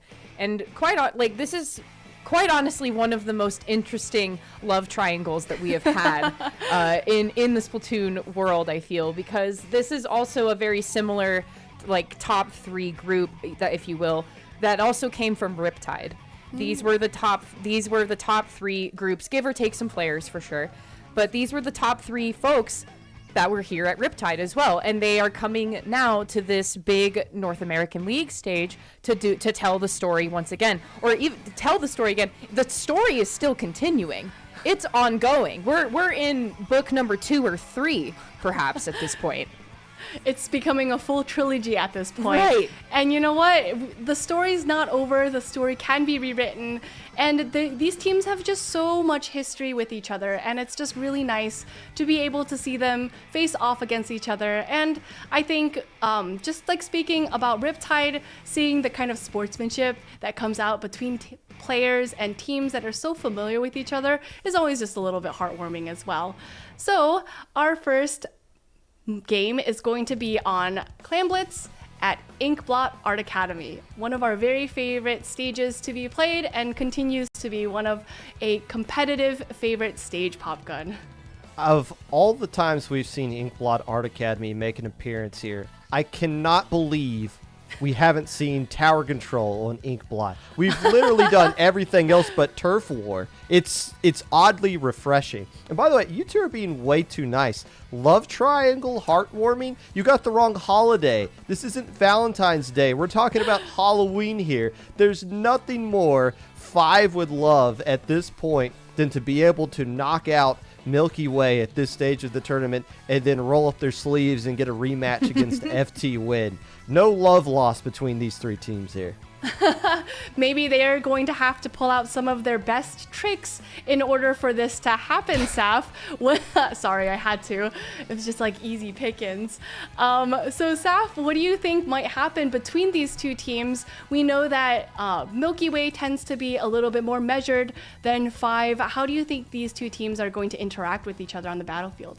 Well, it seems to me that Five needs to initiate the jump scare tactic. And really knock Milky Way off the course. Because it seems to me that Milky Way really has the formula locked in on how they want to play things.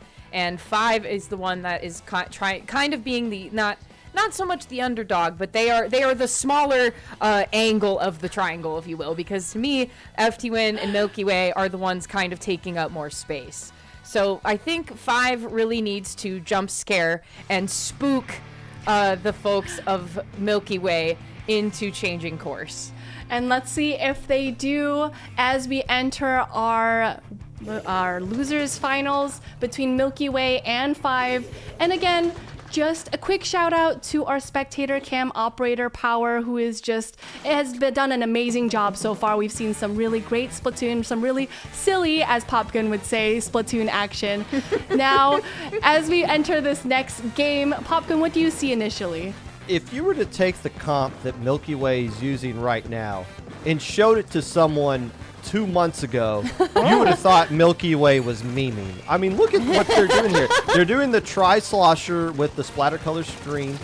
They're doing the Mini with the Bubbler and the Forge Pro with the Booyah Bomb. Now, the beacons as well on top of that. But this is so bizarre seeing Milky Way using this. It's working out into their favor initially. And it certainly is. They do get that pop on the Clam Basket, push that to 74. I'm just really hoping, Saf, that it's not a repeat of that FTWin Milky Way match where maybe only one Power Clam gets in at a time. Well, it seems to me that class is fully in session for Milky Way currently with a short lead pop going on the 74 mark. There's 2 members down.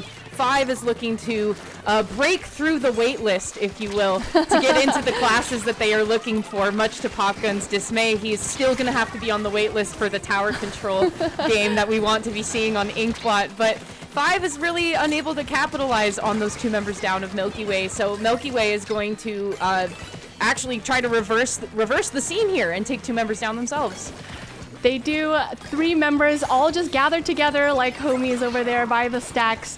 They're on lunch break. They're taking a break together at study hall. Now, these players are really scrapping it out on the side over here. Jared utilizing that rail and in a really interesting way, Popgun. Unfortunately, college was 11 years ago for me, so don't expect me to contribute too much to the shenanigans you two are doing right here. Milky Way moving fast, and on a map like this, it doesn't take much to go from your side to their basket. You get there very quickly, and their comp is built for speed as well, as they're able to move up very quickly and just camp out here in this enemy map. Q with the bubbler working, clearing out everything. It's just a matter of, hey, can somebody get a power clam and pop the basket? We're ready to score again. Wow, that was so interestingly played. We see that Ice was just redirecting the attention of 2 members of Five, and Q was able to capitalize on that with the big bubbler. But I'm not sure, Saf, that Milky Way was able to capitalize on that as a whole as far as a push goes. Yeah, you could tell that Brand was really hesitant to be throwing that power clam in there, and definitely because the big bubbler just didn't last as long as I think that he was anticipating for it to. So having to kind of fall back and still maintain the lead at the 47 mark. But That's to say that 5 has not made any headway yet here. There is no points in sight on the board for 5. They are still trapped in the wait list of trying to get some clams into the basket, but Milky Way is firmly holding the middle section. They've completely conquered the table in the cafeteria that 5 is trying to sit at. With only a little over a minute and a half left in this match, we do see 11 clams, 19 clams on Milky Way. This is going to be prime opportunity as far as the clams economy goes to be able to make a push happen, but both power clams are dropped and Milky Way is going to lose both of them. Now, throughout this match, I really want to talk about Popgun, how crucial this toxic mist has been. It has been working really well for Milky Way when they're able to get into situations to where they're able to kind of like throw a smoke bomb down whenever somebody gets inside a big bubbler, and they're able to just use that to their advantage, Q being able to get a lot of splats off the top of that. But 5 able to pop the basket. Kind of surprised they didn't get more out of that push than what they were trying to accomplish right there. They had a lot of things going in their way. And now, 2 more players going down. Zenith's able to pop the basket. The question is, can they find ways to get more clams to get the lead right here, and also find ways to get splats at the basket to open up the door for Goss to get in here and throw enough to get leads? Goss was able to throw a couple in, not enough to get the lead, but I thought it was a really nice play to see that member of Milky Way get taken down so that Goss could make that play. Now, the score is quite close, 47-55. The penalties are pretty similar between the two teams. Milky Way is going to maintain the lead for now. 5 is going to need to build a power clam to be able to make a push happen, Saf. Yeah, I think having Thunder on that crab tank was really major, because that really opened up a lot of opportunity for Goss to utilize the space to get a few more clams. But the spawns have not really been in 5's favor for this one. You do have 2 power clams at the ready, but it's just a matter of time before Bran is going to try to break through there. And a really quick assessment of what to prioritize. And unfortunately, 5 kind of lost track of the plot at the end there with what Milky Way was working with. So Milky Way taking us into game number 2. Excited to see what is going to be selected after that. Yeah, it looks like that maybe 5 needs to do a little bit more studying, or yeah, get it, because they went to Inkblot Art Academy because they were, in school. He don't get it. He's been on the wait list for 11 years. Yeah. That joke goes over my head. By the way, are we sure an art academy is like all the same kind of jokes that we would assume with college and stuff like that? I'm assuming the art academy is a little bit more upscale with how they do things. What kind of classes do you think would be there if you were to speculate? Art classing, inking classes. Inking classes. I think that would be great. What Q classes she was going to clearly is how to throw toxic mist into the right spots. Not just when she was in a fight with somebody, but, oh, you need to gather clams to get lead? I'm going to throw toxic mist right where those clams that you're trying to go to and scare you away from that. Oh, you guys are trying to come up to our plat? I'm literally going to throw 2 toxic mists right at the 2 spots that you would have to come up. So if you were to come anywhere near the basket, you're going to be slowed down and your ink is going to be drained from your tank. And then also realizing the winning condition, right? Hey, they aren't going to be able to push up. Let's push up to them. Let's take the fight to them in the closing minutes and make sure they can't even get to where they need to go to pop our basket. Milky Way playing very aggressive right from the jump and was able to capitalize off of that at the end as well. It's like logistics 101. Yeah, totally. And I think it's really interesting that, I use the word interesting a lot, but I think it's really special that, that you mentioned Milky Way was playing very aggressively, which is typically what we might see coming out from 5. So maybe they are going, head to head with how aggressively they can play and who can come out on top there. Now, you laughed a little bit, Saf.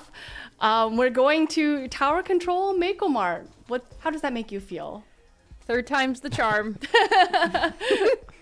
3rd time's the charm indeed. And I I think just speaking a little bit about how Milky Way has been playing a little bit more aggressively, more than maybe what we might be used to. And I think that has a little bit to do with how Q swapped off in that last game from her typical snipe rider into using that mini splatling pop gun. And I think we're going to see things be a little bit more traditional here as far as what we're going to see from this team. But if it's not, and we see more unconventional things coming out of Milky Way, that would suggest that they have a game plan specifically for 5 and what they're kind of expecting from them. So I don't expect to see that kind of change, but that would be what it would indicate to me if we see something a little bit different here. Yes, and as we're going into our game 2 of our losers finals, let's see how these comps will change based on these teams. And you know what? I'm gonna give this one to you, Saf. Look at what Zenith is playing. I know, another rapid pro with the cooler. It is going to be their cooler option. You still have Crab Tank at the ready, but no Booyah Bomb on the side of 5. You do have Booyah Bomb on the wings for Milky Way, but that's 3 members going down on Milky Way. So a very strong opening from the members of 5, and cooler out with Crab Tank as well. This should be a very easy first checkpoint for them. And they do blast through that first checkpoint just barely before the Booyah Bomb comes out, but Thunder not really scared off from the tower. But Ice able to get the pick on Thunder, and let's see if 5 is able to hold on to this turf, hold on to this location on the tower, Popgun. Yeah, that's all 5 has to do at this point. They got what they needed that first checkpoint. They can get the second one a little bit later, so there's no rush to make anything happen right now, but there should be a rush for Milky Way. The question is, do they realize Goss is back here? Nobody's been able to fake out our SpecCam operator power, but can Goss continue to get it top? Now they obviously know Goss is back here, and that's a huge point of frustration for Milky Way because they can't move forward knowing that there's somebody behind them, and Goss winning both those fights that they were able to take. That's in a 1v4 situation, that is the worst thing you want to see out of them when you only got one player live on the enemy team, and it shuts down the entire push. I think that just really speaks to the strength of Goss as a player individually and how they might work together with their team as well. But, you know, this is going to be a back and forth. Milky Way unfortunately taking a wipe out, which is going to give Saf 5 an opportunity right here. Yeah, and the specials and the tools and the arsenal are being sharpened and honed as we speak. That was the tri-strikes coming out to try to cause a little bit of displacement. But Milky Way is so quick to respawn back in and initiate the team fight as quickly as it ended. So now with the tower in their possession, Thunder is getting no use out of this Crab Tank because of the onslaught from Jared and from Ice. But now that they are out, the rolling tactic is really going to help them here to take Ice out of the fight. But then Bran is there to close it out.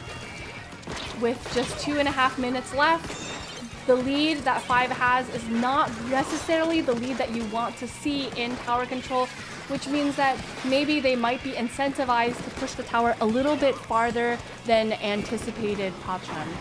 When you see Zenith there using the Rapid Blaster Pro, it gives you a little bit more mobility and a little bit more usefulness and utility versus the Snipe Rider that you're seeing on the opposite side of things. So you see Zenith able to ledge camp and able to push the tower back. And on the defensive side of things, they can just kind of stay back and spray the tower with that area of effect blast that they can use, and that forces Milky Way to find ways to play around Zenith. And really, they've been having a lot of trouble controlling this part of the map, or the stage in particular, because they're just, that entire wall just belongs to Thunder and Goss, and they're just doing whatever they want to do in that spot. Milky Way doesn't have an answer for it right now. Yes, they certainly don't have an answer, and that's going to be really tough for Milky Way to kind of decide what their next steps are. The Tactic Cooler coming out 4-5, Zenith dropping those drinks, the Booyah Bomb from Milky Way. Are they going to be able to take any space here for this upcoming push with 1 minute, just a little bit over 1 minute left in the match, Saf? It seems to me that the team fight is very much leaning in 5's favor, but then as soon as anybody on 5 goes down, Milky Way is so quick to come back in and capitalize on that. Finally reaching the first checkpoint, there's nobody there to really contest it against them, but now you can see that members of Milky Way are kind of teetering off touching the tower if they want to stay there or not. Hopefully this crab tank can maybe be some cause for concern for 5 as we enter the last 30 seconds of the match, but still, they're just special after special being thrown here to suspend the tower push at any means necessary. And I don't know, this is seeming like it's going in Milky Way's favor at this moment.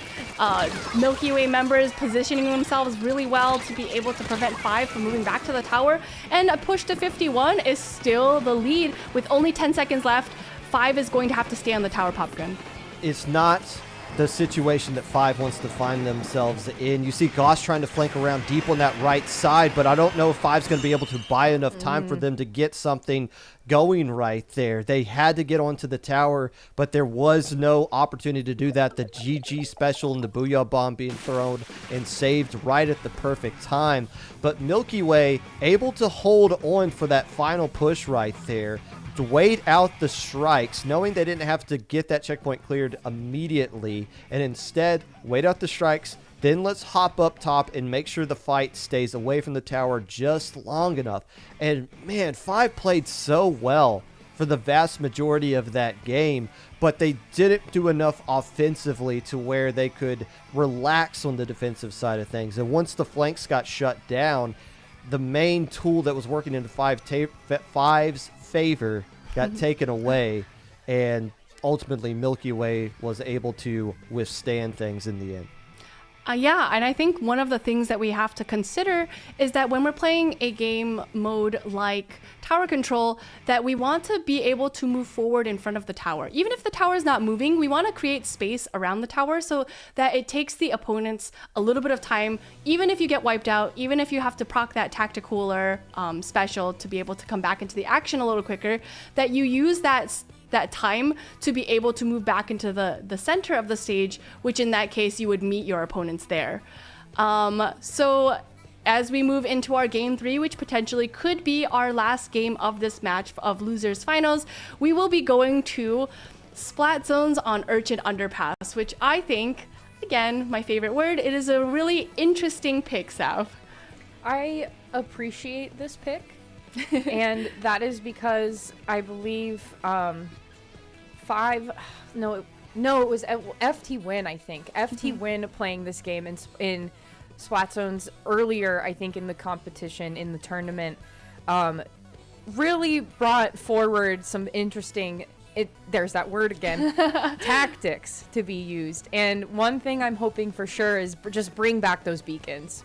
Bring back those beacons, make it quick to re-enter as quickly as you leave.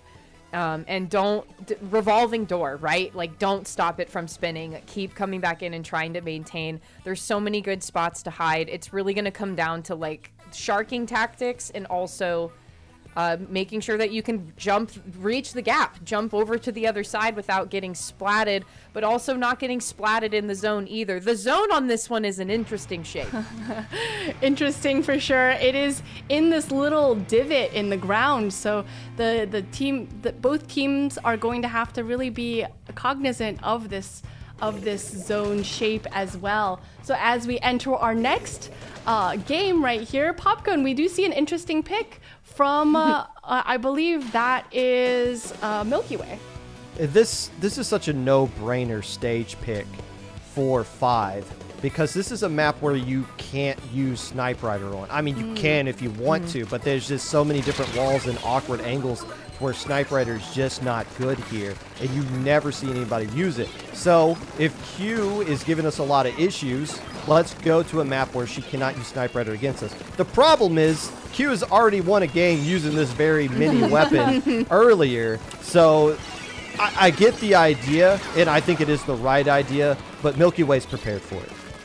They are, but 5 taking an early lead right here, but it's just not settled who is in control of this mid area of the stage. Q dropping that big bubbler, but unfortunately getting taken out before she can do anything significant with it. 2 down on Milky Way, but it looks like that 5 maybe is able to take control here. Yeah, and I think, too, this really does speak to the last game that we witnessed, where the team fight and 1v1 fights were so much more in favor of 5 and what 5 was working with. And I really think that that is coming to fruition here as well. Not like Popgun said, not only forcing Q to be off the snipe rider, but also there are so many different nooks and crannies and places to hide and force people into really inconvenient fights. And I think that 5 has the upper hand with this, with still losing the zone here and there, but it's still fully in their favor. Unfortunate timing, though, for Thunder, I think, to go down on the center and actually mostly covering the zone up for Milky Way. They do. Just over 3 minutes left on the clock. We see Goss trying to get a cheeky pick right here, facing off against Q. Q getting the pick. Oh, I believe Ice actually getting an assist, helping out Q there. I think, remember, nothing is better than a 1v1 than maybe a 2v1 or a 3v1. So numbers advantage, definitely something we have to consider when we are entering something like Splat Zones on Urgent Underpass Popgun. Or a 1v0 where you are taking a fight where the person you're going up against doesn't realize where you are, which is what Ice was trying to do, flanking around that right side, but 5 doing an expert job of sniffing it out and shutting it down. And 5 holding on to the lead right here, putting some penalty points onto Milky Way, and it looks like they're going to get the zone back to their favor as well. So 5 doing a good job of just kind of playing this awkward Splat Zones tug of war, where you get the zone for a bit, we get the zone for a bit. There's so many penalty points on each of us that nobody accomplishes anything on the scoreboard. And that's just going to work into 5's favor because they have the lead right now, and they're probably going to not add to it at all right here. But still, leading time off the clock. Only 2 minutes left to go. Milky Way hasn't gotten the lead yet. Yeah, they have not. But, you know, it is a really close game. The zone is going back and forth. It is being neutralized at every point in time. There's a lot of turf for Milky Way, even though Milky Way technically isn't in the center of the stage yet. But, you know, I think both of these teams are really showing us, Saf, that they know how to play Splat Zones. Yeah, Thunder, especially being up on this crab tank, they had ideally called out a couple different members of Milky Way. And Milky Way, unfortunately, just does not have the range in their arsenal, other than Ice, of course, but they don't really have the range that they are usually working with to try and fight the members of 5. And there's a big capitalization on that, because even when the zone is taken out of 5's possession ever so briefly, they're really quick to follow up and cap it again. So I just really do think that the team fight here is so much in 5's favor. They are playing quite well as a team together, but 5 has to back up just a little bit to give a little space for Milky Way. But 3 down on Milky Way, and with only 40 seconds left on the clock, Popgun, this could be bad. And Goss is going to be taking the fight to Milky Way as they're dropping down from their spawn, not wanting to give them a chance to build up their specials, to get set up, and now wisely starting to back off, making sure that those missiles don't land on the zone and don't chase anybody out. So there's one special endured right there, and now Milky Way's just stuck into a situation where they have to funnel into the zone, right into the Booyah Bomb right there, but they still cap it just in the nick of time. So Milky Way stays alive in this one, but they got a long way to go. They do. They're going to have to hold on to that zone throughout the entire overtime or until they get to 1 point remaining. But they have already made it through their penalty, and it's looking good for Milky Way South. Yeah, it's looking good for Milky Way. 5 is going to come in with those tri-strikes. They are going to successfully paint over them. And Q with this bubble, too, is going to be major. But again, the name of the game, folks, if you are going to go down, don't do it in the zone. So sadly, Q going down and their friend Jump Out getting called out. That is 5 succeeding and taking their first win in this match. And who knows, maybe this is the start of the momentum for 5 to be able to continue with this, and we'll see how it turns out in game 4. Now, if you guys don't mind, I'd like to ask you guys a little bit about your personal experiences as commentators. So I know that there's a lot of interest in the community for people who want to get into commentating, and you guys are some of my favorite commentators in the scene. So I was just wondering, I'm going to pose the question to each of you. What kind of things do you do to prepare for commentary, and especially to be able to commentate on a Nintendo stream like this? So I'll start with you, Popgun. Oh gosh, what do I do to prepare? I turn the camera on and I just start talking about what I think is interesting.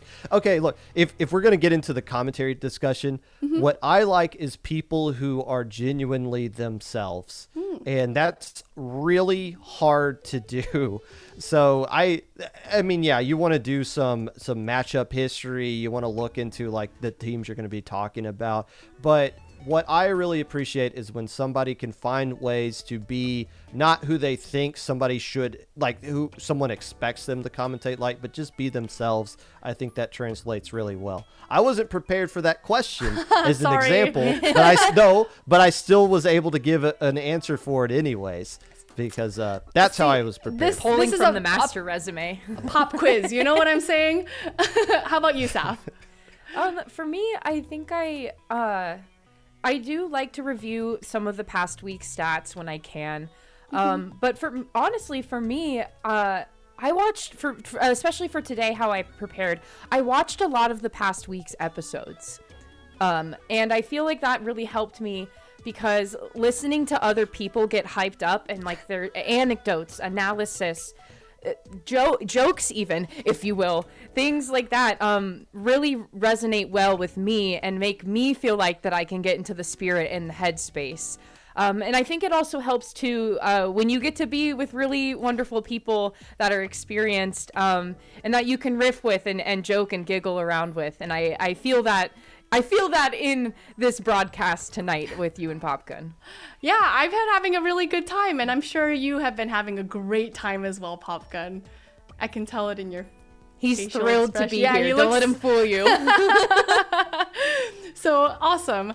So speaking of which, we are going into our game 4. Again, Milky Way is up 2-1 in this match. That 5 is fighting to stay in this tournament as this is the losers finals. We will be seeing Rainmaker, and you know, I just kind of want to reiterate that I really hope that it's Rainmaker on Humpback Pump Track, Saf. Please. Please. I'm looking to you. Splatoon gods, aka the team that gets to decide the mode, the match, the stage, all the things. The team that gets to decide. Please take us to the half pipe. Let's go. Now, I'm gonna flip that question a little bit, Popgun. Which stage would you be the least happy to see? The least happy to see would probably be Art Academy, which cannot be picked because that was what game 1 was. If I'm Milky Way is the team that is going to be picking the stage, I'm probably going to go to Crab Leg and try to take advantage, get back to the range that we want to use and try to take advantage of that, or keep the Toxic Mist and find cool spots to use it with the Mini as well. So Milky Way, who's going to be picking the stage, I would take a bet that that's what they're going to be going with. I'll flip the coin on that one. Crab Leg Capital. I think that would be a really, I think they would be able to utilize both weapons that Q has shown us so far in this match pretty well, because I think if you're on that catwalk on those grates and you use that Toxic Mist, it's like really hard to move. So I think being able to use that, or again, if we see Q again on the Snipe Rider, Q being a key player on Milky Way, I think that could be pretty useful as well. Now, I know what we don't really talk about is we talk about like what kind of weapons that the teams might bring, but Saf, we don't really discuss the Rainmaker itself as a weapon. What do you think the teams might utilize as far as the Rainmaker itself as a weapon?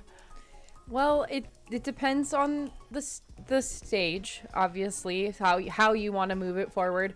Because if we were going to Humpback, for all of my skateboard head enjoyers out there, Like we were saying, the distance between that elbow to the final checkpoint is very small but mighty. There's a lot of space to cover. So a lot of times, if you have the path painted for you, you're gonna run the straightaway and make it to success. However, for the crab leg enjoyers out there, this is for you. Yeah, just they were listening.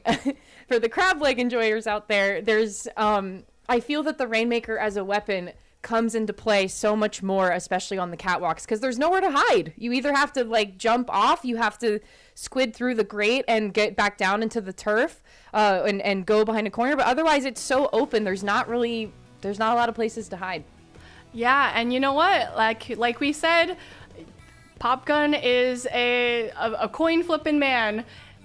We are going to Rainmaker on Crab Leg. Coin flip. A man of the coin flip.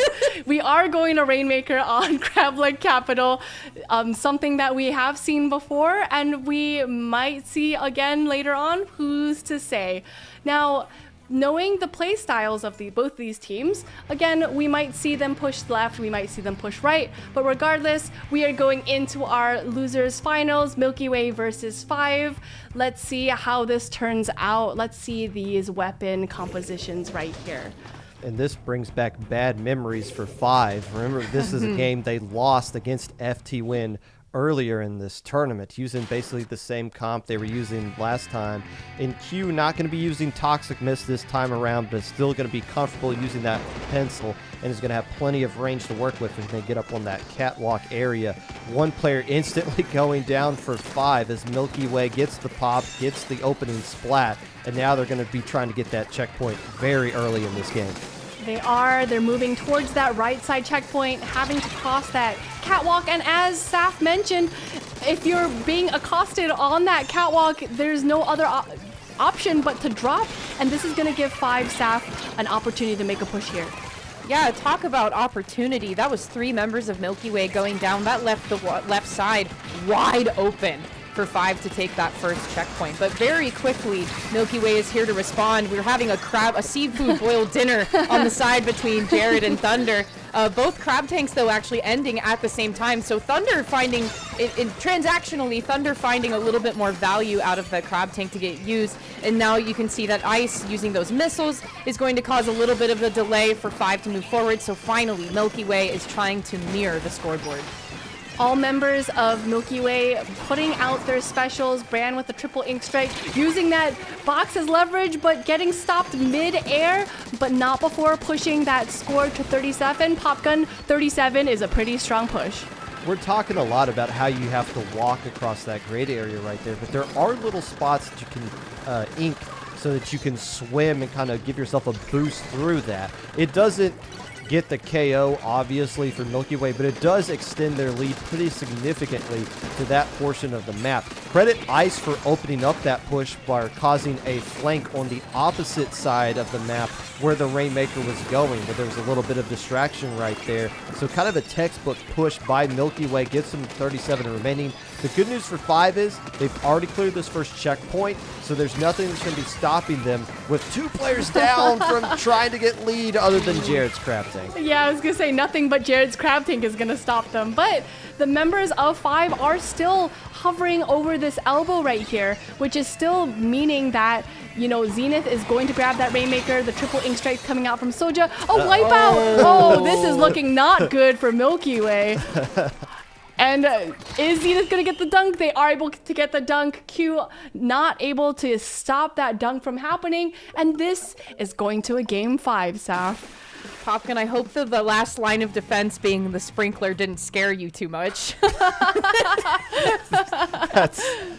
That's like when all you have left to do is just throw your hat at somebody and hope it like trips them up. That's when you know you're in trouble.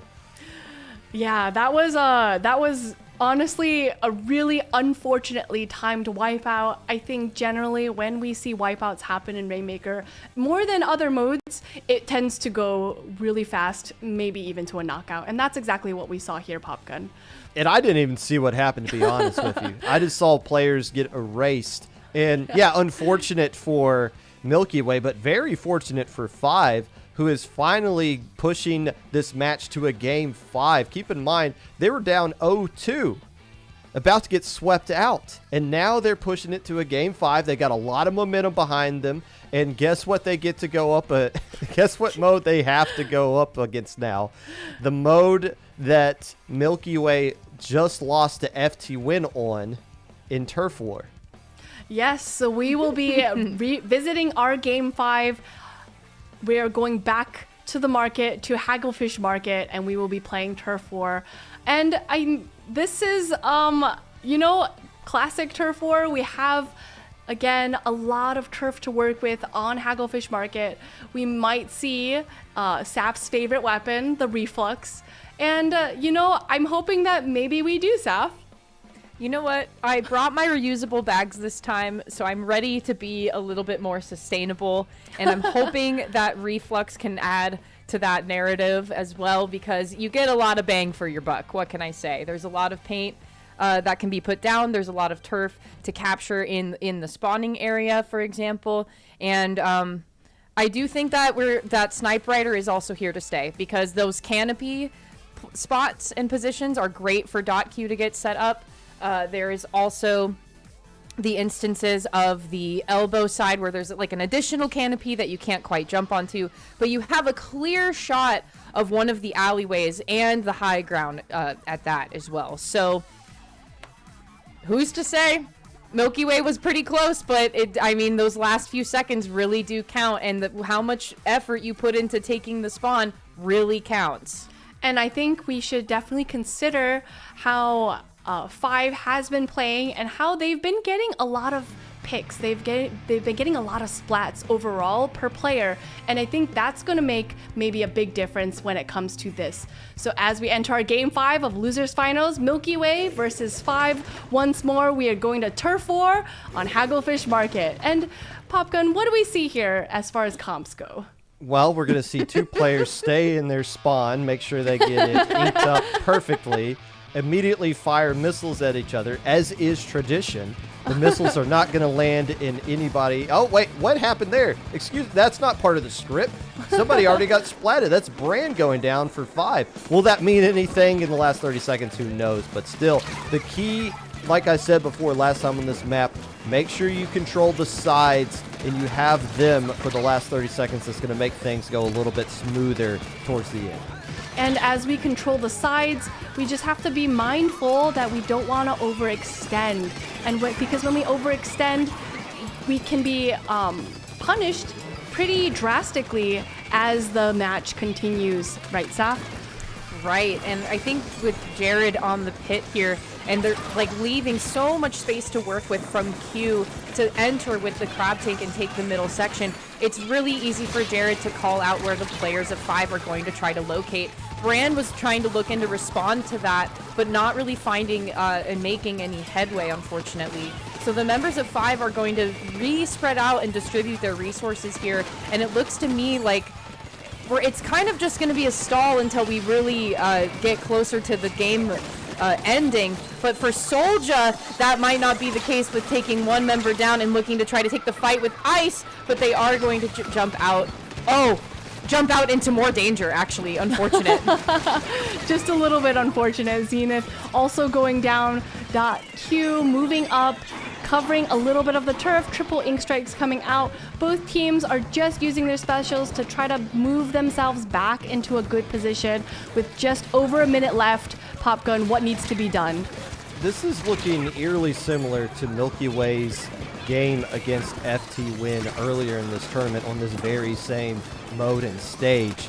The question is going to be, can Milky Way learn from their mistakes of last time? Can they be more disciplined, not feed into the enemy team at the very end, and not give them an opportunity to get control of mid for essentially free?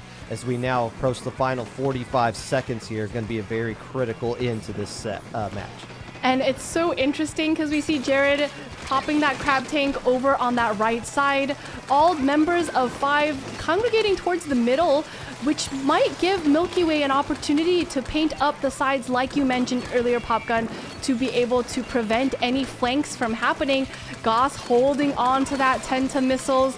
The Tacticooler coming out. This may be the opportunity that 5 is waiting to be able to push forward, Saf. Yeah, and I wonder too if the a good play would be to hold on to missiles until like a delayed wipeout occurs. Maybe with Jared here with what's happening, the missiles can be super helpful with painting on the back end kind of at the end. A really clutch bomb there in the center of the stage. I don't know. Milky Way, I think, has got this one. And Judd agrees. Milky Way going 3-2 in this losers finals, knocking 5 out of the tournament, and Milky Way moving back into grand finals to verse against FTWin. Wow, that was just so nicely played. I noticed that at the very end, Bran was moving towards the opponent's spawn to be able to throw maybe a tri-strike out to get a little bit of turf out. And I think based on the turfing patterns of that overhead view, I think he was able to be a little bit successful in his endeavors, which I think is such a unique and great strat to use for turf war. So I think the fact that Milky Way was able to work together and make that happen, Saf, was right on par with their teamwork. Yeah, and I always appreciate the final moments in a turf war match because it's like, okay, what subs are going where? What's special are you going to try to throw out in the final seconds, whether it be tri-strikes, whether it's missiles making landfall, whether it's the Booyah Bomb. It's like, okay, what is the last-ditch effort thing that I can throw out there to just progress our points as much as possible? And you got to appreciate, once again, closing screen cap was of a sprinkler. You already know. It's player 5. Yeah, we love the sprinkler in here. Everybody loves the sprinkler. Now, as we have played through 5 games in this last match, we saw some really nice plays. Now, Popgun, I noticed that you mentioned, I don't even know what really happened at the last Rainmaker game, so we're going to take you to replay and we're going to have you tell us what exactly happened. Well, first they're going to see Zenith pop the Rainmaker. But I'm assuming somebody's going to go along and start pushing up here at some point with specials. We do see Soldier with the Ink Strikes. Oh, Thunder's all the way up there. That might have something to do with it in conjunction with the Ink Strikes. And here comes Goss as well. So they send 2 players to get the flank up top there. And that is what is combined with the chaos of the Ink Strikes thrown at the right time. And Zenith is now just kind of stuck with the very, very nice movements here. Where did that sprinkler even come from? Who threw that? It came out of nowhere. Oh, it scared me. Yeah, just really perfect for the Halloween season. That sprinkler coming out of nowhere.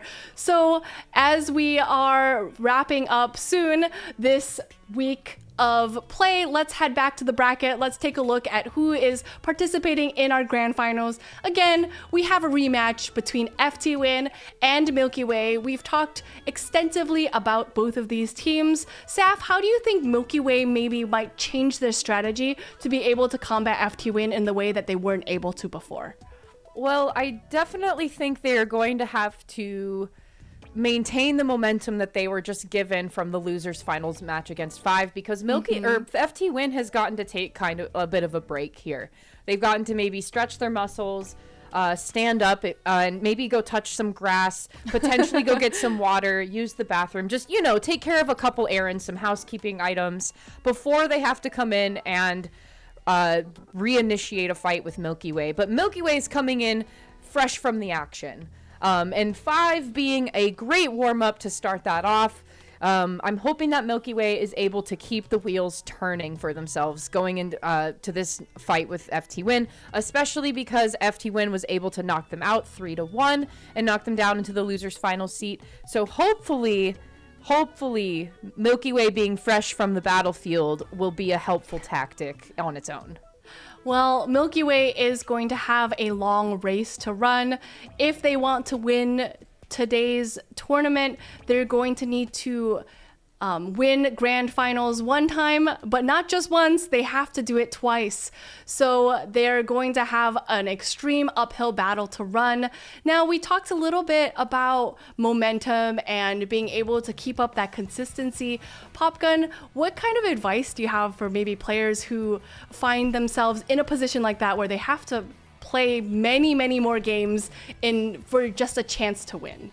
It just comes down to experience and just letting your muscle memory take over. And that helps in any kind of situation when you're in a high stress tournament set or you're any kind of situation where you just want to play your best. The more experience you have, which these two teams do, the better you're going to be going forward into these things. By the way, speaking of experience, this is the 4th match these teams are playing against each other today. This first game they're going to play is game number 19 between these two teams in this season. And we just showed the bracket right there. If you were to tell me that was the week 2 bracket, you would have been very close.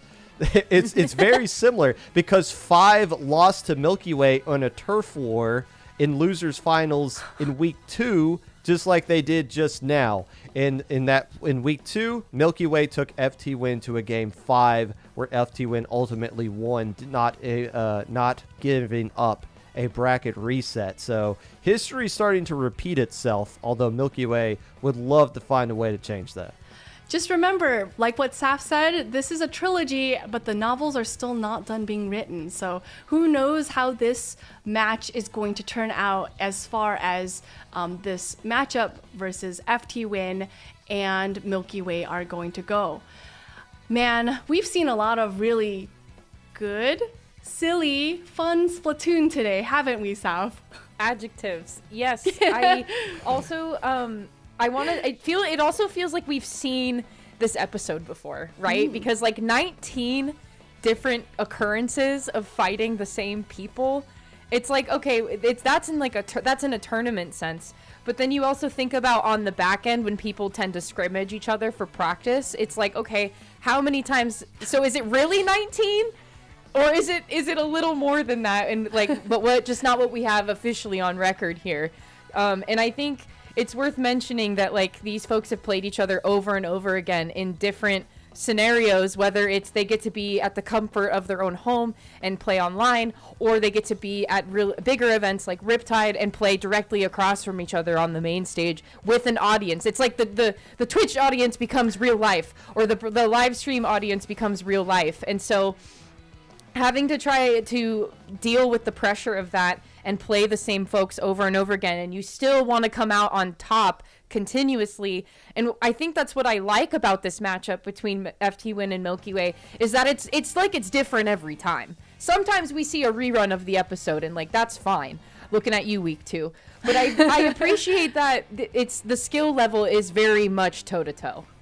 And I think that is going to give us something really fun to watch, because I think when two teams are facing off against each other and they have experience with each other, they know what to expect. Maybe they might not know everything to expect, but it really comes down to how much can I execute what I've been practicing against these teams, and being able to see them come out successfully from that, or maybe struggle a little bit, I think is always interesting for commentators to watch. So I think that's something to be said about not just maybe FTWin and Milky Way, but I'm sure there are other teams who have participated in this league who have rivalries with other teams, and I think just being able to see these stories develop is always so cool and so heartwarming. Is that an appropriate word? Probably. Like, rivalries are kind of heartwarming in a weird way. Frenemies. Yeah, they're like frenemies. Wouldn't you agree, Popgun? Sure.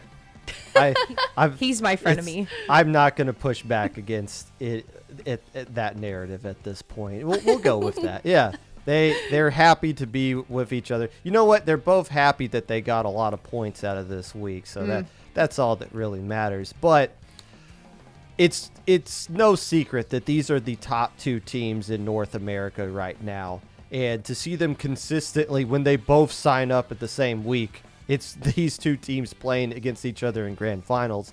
Milky Way would like to make things a little bit more balanced. Like we said earlier, they beat FTWin twice during the latter stage of this tournament, but in top 8, they haven't been able to get a match win against them just yet. So they would love to see that kind of change.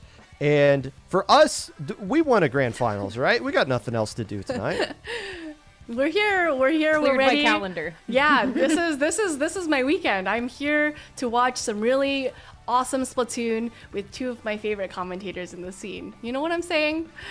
So as we enter our first grand finals game, we will be going to Rainmaker on Mako Mart, which we have seen before, and we have, I think, seen between these two teams. Am I mistaken in saying that? Yes. Yeah, No. so remember when you said, Saf, it was just a repeat of the story, the episode is repeating? I think the episode is repeating, Saf. Yeah, I'm stuck on the same channel, and it happens to be either Rainmaker and Mako Mart or both of them at the same time. I feel like I've just been constantly having to go back to the store because I keep forgetting ingredients for what I'm making, and because we've spent a lot of time on Mako Mart this evening, which is fine. And it's like Popkin said, there's really no wrong weapon to play on Mako Mart, and you can kind of play it however you'd like, and so it's kind of silly to keep returning to the store and either make a return or have to buy something additional. And as we all travel back to Mako Mart together, we are entering our grand finals. Game 1, FTWin versus Milky Way again. And just one last thank you, one last shout out to our spectator cam operator, Power, who has been doing such an incredible job. We've been catching some of the really awesome plays that these teams have to offer. And really, Power is just... He has the power of foresight, no pun intended. Power's going to be spectating a lot of ink vacs in this game, which was something that FTWin used a lot in the previous time that these two teams played on this stage. But now we see Q using it as well. That's a little bit of a difference. So they got the vanilla splat charger that has the ink vac as well. So Milky Way saying, hey, you guys use that pretty well. I think we could use it too. Let's see what we can get out of that. And right now, FTWin says, nah, we're not even going to let you get an opportunity to use one. We might just get the KO right here. They would have had there not just been two splat bombs planted at the feet of the Rainmaker carrier. But you know, a push to 25 is really strong. But like you said earlier, a push in Rainmaker is not enough unless it is a knockout. Wouldn't you agree, Saf? I would agree in this instance. That was a really good opening by FTWin to break to the 25 mark. Sam, unfortunately, stepping into a minefield of splat bombs there and having nowhere else to go.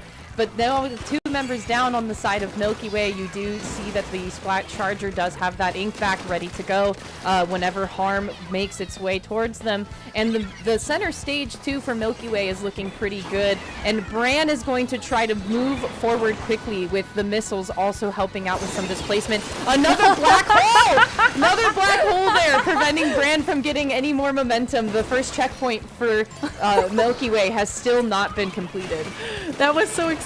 You know, I don't think I've ever seen a black hole until today, and then I end up seeing 2. I think that's just incredible. Really just a beauty of the natural world. With a little under 3 minutes left in this match, in this game, you'll see that FTWin has a lot of turf control. This is going to make it difficult for Milky Way to make those push back into the middle of the stage, Popgun. And they already have another ink vac ready to go. So if Milky Way were to try to push along that right side by the FTWin spawn, they're going to have to find a way to deal with that ink vac in the stamper that's going to be in the middle of it. So yeah, here we go. Let's go to the left. Let's get them a little bit off guard and use the ink vac to push with this. Finally, they go away from where the 96 has been pushed up, and this is a great opportunity for Milky Way to get the lead. They do, but another ink vac is being met right there. Milky Way doesn't quite get the lead. They're just 1 point shy. Ice hoping to maybe get a cheeky... Oh, they do get a cheeky pick on that member. I believe it was Kyo of FTWin. This is going to be a great place for Milky Way if they can grab that Rainmaker and just touch it, Sav. Yeah, I was a little worried about the backtracking there because as soon as that barrier pops and the Milky Way breaks through, that's an immediate lead shift. So I was getting a little concerned there with the Rainmaker tiptoeing backwards, but now with the reset in FT1's favor, that's Milky Way being delayed to come back in to the stage here. Q is going to open it up nicely, though, to take Biscuit out of the way, and the center stage is very much in Milky Way's favor, with only 1 point difference, Mel. That 1 point difference might make all the difference. With just 1 minute, 15 seconds left on the clock, Tacticooler coming out from Milky Way. they're going to need to make some big plays happen in order for them to make this push happen. Popgun, what do you think Milky Way needs to do here? They need to take care of that 96 gal now before they can start pushing up. And if they are going to make a push, they probably need to go exclusively to the left side until they have that opening that can clear their way. But right now, they got to, oh, here we go. Yet again. Here we go again. Popgun, You know, let's go. What's this going on, wasn't a Popgun? problem. This wasn't a problem when Stingray was in the game, all right? I'm just going to say that right now. But also, it works out when you get a wipeout on the enemy team. FTWin might actually add to their lead right here. I wonder if that's the right play with 30 seconds left on the clock. Probably. Yeah, they're just going to have to be really careful because Rainmaker is one of those modes where if you just take control of that Rainmaker for a little bit, it just needs one person to be able to do that. But with 2 down on Milky Way, it's looking pretty comfy, Saf, for FTWin. Yeah, and I appreciated that lob shot at Jared. Jared just bravely miscalculated how close they could get. So Kyo is still safe from harm down below there with so many people coming in to defend, including Sam. A great splat to close it out on. FTWin is leading the charge in this grand finals. I don't know if you saw that, but I was looking at the timer on top of the Yeah. Rainmaker. That was like one second left, right? No, it was inches. Wow, I Inches. was like, wait, that was so nicely timed. I'm just like, I'm really impressed that they were able to time it in that way, because had that Rainmaker timer ticked down to 0, that Rainmaker holder would have been splatted and the Rainmaker would have returned back to the center of the map of the stage, and that might have given opportunity to Milky Way to make another push. So having that so perfectly timed was honestly like chef's kiss, Popgun. That's why I was kind of questioning if they were going to try to add to their lead, which it looked like they were going to. But yeah, you're going to add to your lead, but you're going to give Milky Way the Rainmaker back and give them one opportunity to hit a home run. It was the wiser play to slowly back up, force Milky Way into very predictable paths that they have no choice but to go down to get to the Rainmaker because time is running out, and just bleed out time from the clock. So FTWin understanding what is necessary to win. Let's not add to the lead. We got enough. Let's just hold possession of the Rainmaker and to bleed time off the clock. And sometimes that's just the strategy that you want to run with for Rainmaker, because if you have the lead, and granted it was just a 1-point lead, but the 1 point was happening at 25 and 26, not like 88 and 87. So they, utilizing that strategy, was able to hold on to that victory. Now, as we move into our game 2 of our grand finals, again, FTWin versus Milky Way, 2 of the top, if not the top teams in North America, we are going to be visiting Clamblitz.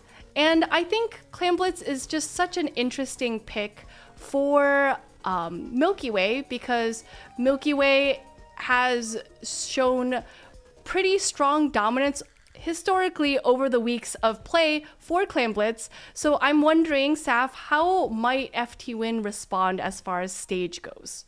Well, I really thought that karma last time was going to come for Kyo from Bran barely having the Rainmaker slip through his fingers in the last time that we got to see Milky Way and FTWin play on that stage. So I think moving forward here with Clamblitz, I would not be surprised if it was Museum de Alfonsino.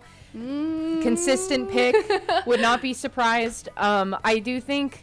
I'm wondering, too, if maybe some crab leg could come into this. Nobody's really wanted to play clams on crab leg. And I'm wondering if it, smaller area for the basket to be and a little more open play for folks to kind of lob different specials and bombs into the basket area. And also that little ramp. Oh my gosh, it is the magnum opus of the whole thing. It's trying to get up that tiny ramp. And you know what? The proof is in the pudding. We've punched our tickets. We're going to the museum. They got a new exhibit. Some might say that you're a coin flipping gal too. So yeah, as we move into Museum Delfonsino once again, what do we see interesting about these 2 comps so far, Popgun? Well, we got missiles that are going to be coming back out from Milky Way, trying to displace members of Milky Win from Ice's Frozen Pro that they're going to be using here. But the question is going to be, who is going to be able to capitalize off of this opening right now? And it looks like FTWin is going to be the team that does just that, picking up where they left off in that last game, which was a very comfortable win for them. And now they got at least mid control. Doesn't look like they're going to get much more than that for now. And actually, they got to back up because Milky Way did a good job of enduring that opening attack. And all members of Milky Way on the opponent's platform on FTWin's spawn, they're just waiting for the prime opportunity to make that pick, but that Snipe Rider, they're going to need to take that Snipe Rider out, Saf, before they can make that push.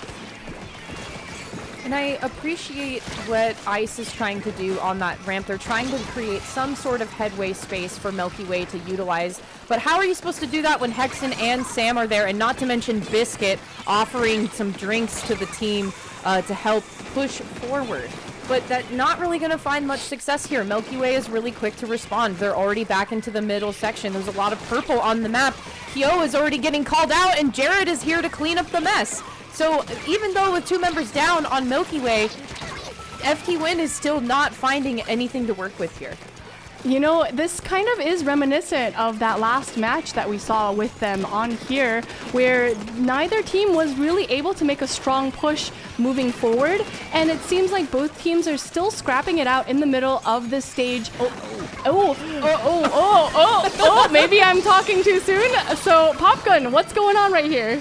Well, as the tournament goes on, your legs get a little bit weaker, and you can't make those jumps that you were making a couple hours ago. But FTWin finally with a sustainable push. If you can get below 60 on your opening push, you got to feel good about that, because that gives you a pretty good score to build off of, and also something that feels pretty comfortable with if the other team were to score as well. But it's not how you start pushes, it's how you end them. FTWin able to hold on to control of mid at the end of that push makes all the difference, and is probably the reason why they're about to score again. Yes, and with 2.5 minutes left on the clock, all members of FTWin waiting patiently here to make their move. The tactical are coming out. That was a nasty snipe on Jared, and Jared being one of their key slayers on Milky Way. This is going to be FTWin's time to shine. Saf.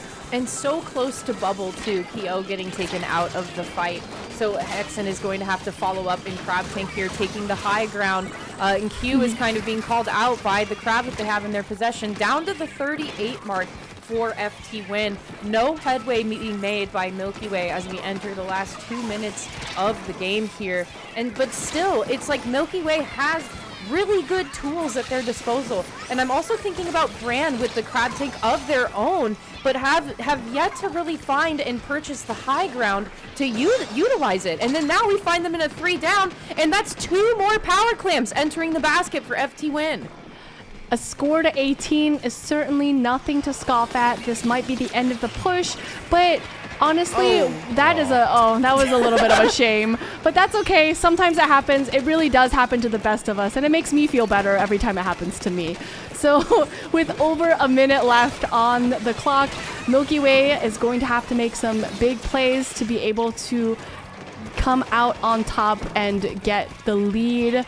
Let's see if they're able to make this happen, Sal. Okay, and I think Bran here got called out a little early. You could tell there was a bit of panic in what the plan was supposed to be, and it didn't quite come to fruition there, unfortunately. So clams are well on the side of Milky Way, but again, the entry tools is what we are lacking here, because consistently we're seeing Milky Way at least 1 player down, and FTWin is so quick to come back in, and I'm not even sure how that was not a splat. I'm sure Jared was a little confused there as well, but before they could even try to retreat, that was 2 members of FTWin collapsing in. It is the long defensive game that FTWin is so good at playing that we have to do in the last 15 seconds here. And with only 15 seconds left, Popgun, what does Milky Way have to do to be able to make this happen? Do they even have enough clams? Not initially. It's going to have to be a long, extended push. They got a lot of specials built up. They just fired the missiles. They got a Crab Tank, a Booyah Bomb ready to go. The problem is there's only one person with a Power Clam that can pop the basket, and I think they are jumping in right now. No, they're trying to come up through that back alleyway, and there's just no paint right there, finally able to pop the basket. But is Jared going to be able to take on the entirety of planet Earth at this point? The answer is no.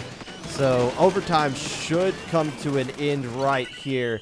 And it must be an amazing feeling to be going up against one of the greatest teams in all of the known universe, which FTWin is doing against Milky Way. And you do a thing where you throw your Booyah Bomb special away and you don't even care because you have such an enormous lead and map control that you can just roll with it. Like, there goes that Booyah Bomb. Oh, well. It really is a flex to be Brush it like, off, well, brush I it don't off. actually need that. I didn't need that anyway. It's totally fine.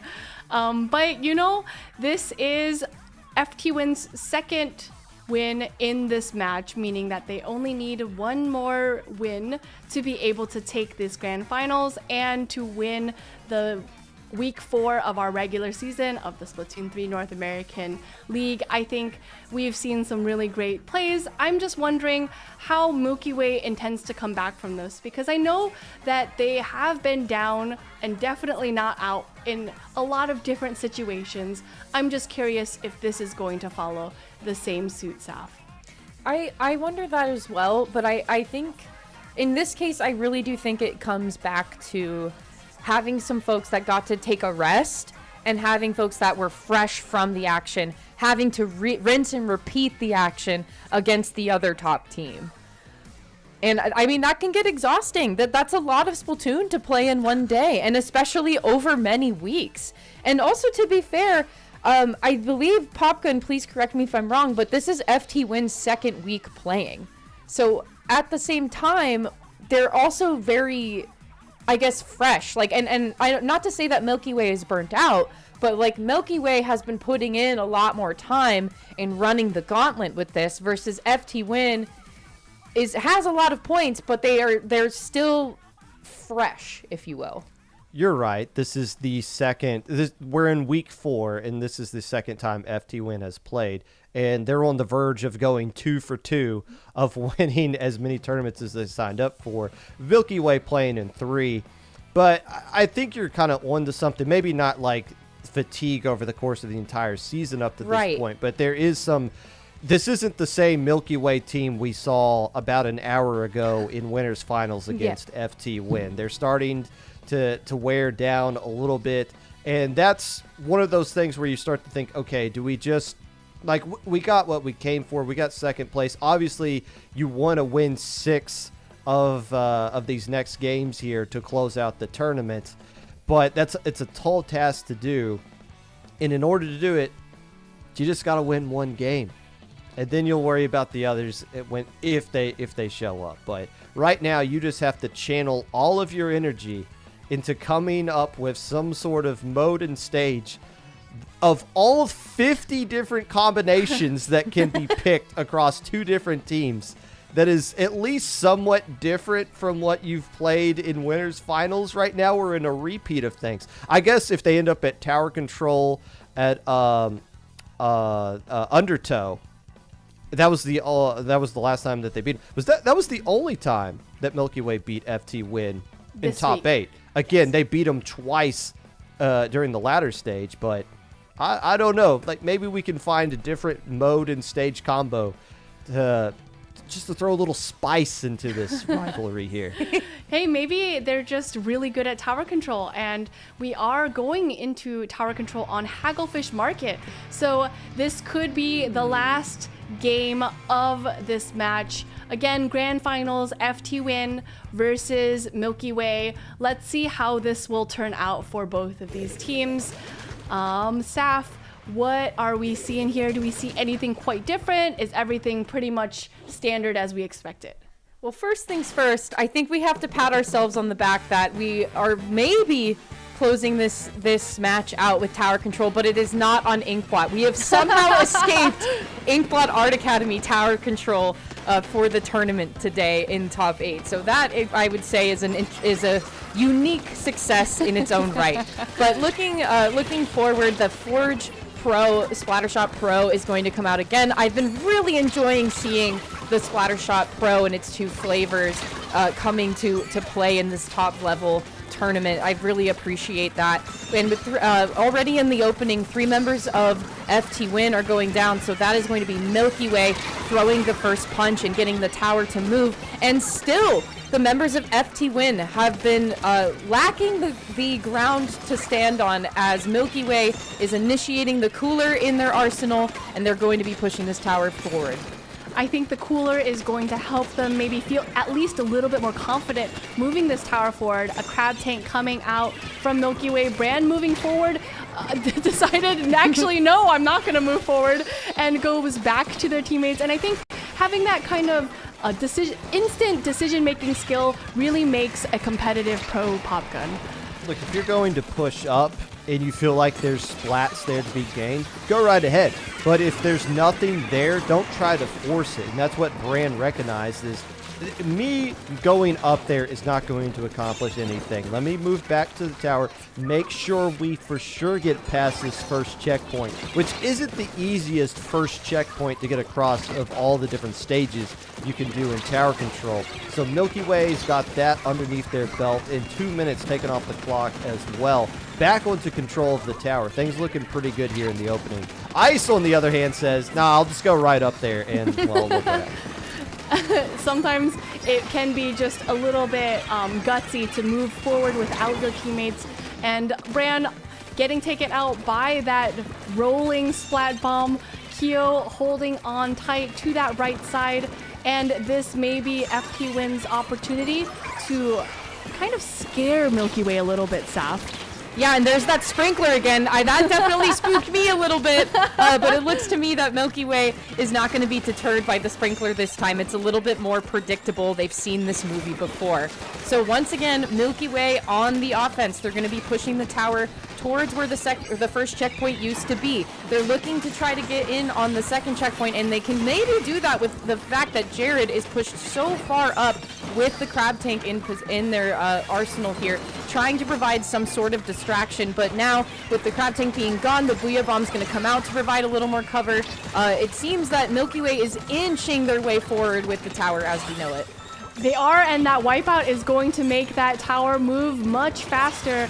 Jared propping himself over on this left side, using that crab tank, now diverting the attention of FTWin into 2 different directions. This is going to be huge for Milky Way Popgun. It's already huge because they've cleared the second checkpoint. If they could get something more on top of it, it's just icing on the cake. But it looks like they're going to settle for controlling the enemy side of the map, which is huge. And now you see FTWin just funneling into the trap that Milky Way has set, and it's just a little game between Bran, Jared, and Ice of who can get the most splats here in the quickest amount of time. How did Jared just move all the way around the map with the same kind of crab? Where's the next crab going to come from? You know, I think he's doing a world tour, if you haven't heard. I already bought my tickets, so... But, you know, we do see Ice taking out yet another player on FTWin, but 2 down on Milky Way. This is going to not look so good for Q. Q's going to have to reverse and go back into her base, wait for her teammates to come back, because this really is Milky Way's game to lose, Saf. Yeah, game to lose, and I mean, it's a mountain to climb here if you're FTWin, but not if you're Hexen in a great spot. Splat Bomb, though, unfortunately, is going to take them out of the running to launch Crab Tank in a very ideal situation, kind of mirroring the tactics of Jared here. Finally, FTWin, 24 seconds left to go. We've made it to checkpoint number 1, and it's going to fall almost seamlessly. We're going to continue it forward. The momentum is now on the side of FTWin. The Booyah Bomb is going to come out, and no more obstructions for Sam's Booyah Bomb here. It's going to go straight through the canopy and meet its mark where we want it to be. But Milky Way is able to force FTWin out of the overtime scenario. Finally, that's Milky Way putting a win on the board. And this is pretty reminiscent of that last tower control game we saw from Milky Way. They were playing it pretty dominantly, and we see that kind of dominance coming out again in this game as well, Popgun. If you're going to put yourself in a situation where you have to win 6 games against FTWin, and you need to get that first one, it's better for that first one to be a blowout than it is to be a close, scrappy, emotional win. One where you don't have to, where you can breathe easily over the course of the 5 minutes there, because there wasn't a moment. I mean, looking towards the end, it looked a little bit nerve-wracking if you're Milky Way, but even then you saw them quickly get into the right defensive positions to not get splat skin FTWin, but to prevent them from getting set up. You saw Hexen get up on the canopy but didn't have a crab tank ready to go, so was frantically inking around trying to build up special, and by that time Brand had already thrown a splat bomb. It didn't get the splat on Hexen, but it forced them to drop down, and they can't use the crab tank at that high ground advantage. And just those little plays of not panicking at the end, but forcing FTWin out of the spots they want to be in was critical, just as critical as the 4 minutes and 30 seconds where they pretty much dominated FTWin, mostly on their own side of the map. Yeah, and you know what? I think utilizing that kind of momentum to be able to be like, hey, you know, we confidently won that. That was a pretty good game. Let's go into the next game with that same mentality. And we will be going into, on game 4, Urchin Underpass Splat Zones. This is... I really think we are stuck on the same channel, Saf. Do you have the remote control? I wish I did, Mel, but actually I'm looking forward to this very greatly because I've mentioned it before, but this is a very good and advantageous stage for FTWin. FTWin has played this stage for so long. For so long. They're so familiar with the different things and quirks and such that this stage provides. And I think especially on a mode like Splat Zones, once again, the beacons are going to be really useful. And I think Kyo is such an aggressive player on something like this. They're going to take full advantage of the weird spaces that are offered in the middle section, really. Not so much the zone, but kind of behind the zone for both sides, if you know what I mean. There's a lot of interesting space and avenues to take to try and hide. And I think this is a very advantageous pick for FTWin here. So we'll see if it is truly advantageous. Again, Milky Way is fighting to stay in this tournament. This is game 4, grand finals, Milky Way versus FTWin. So, and we see beacons on both sides, which I'd like to mention. Popgun, how do you think that either team is going to utilize those beacons to their advantage? Well, it just allows you to get back into the action a lot quicker, especially when there's cooler combined with those red dapples. So that allows you to respawn quickly, and you immediately have a place that you can jump to. So it's even if you get a wipeout against somebody, it's like you got to splat them 12 times before you truly feel comfortable. So look, there's one right there, and Sam is already back getting a double. It doesn't seem fair. It certainly doesn't seem fair, but it also didn't seem fair that as soon as you mentioned a wipeout happened. So you know what? Really, like I said, Popgun, you are a coin flipping man. Now, 4 minutes left on the clock. FTWin grabbing control of that zone. Now it is their opportunity, Saf, to hold on and push forward. Yeah, you could tell that the puzzle pieces were either flipped over and just not quite ready to be utilized here, but then FTWin was able to put them all over. They got all of the edges and the corners for the puzzle in place.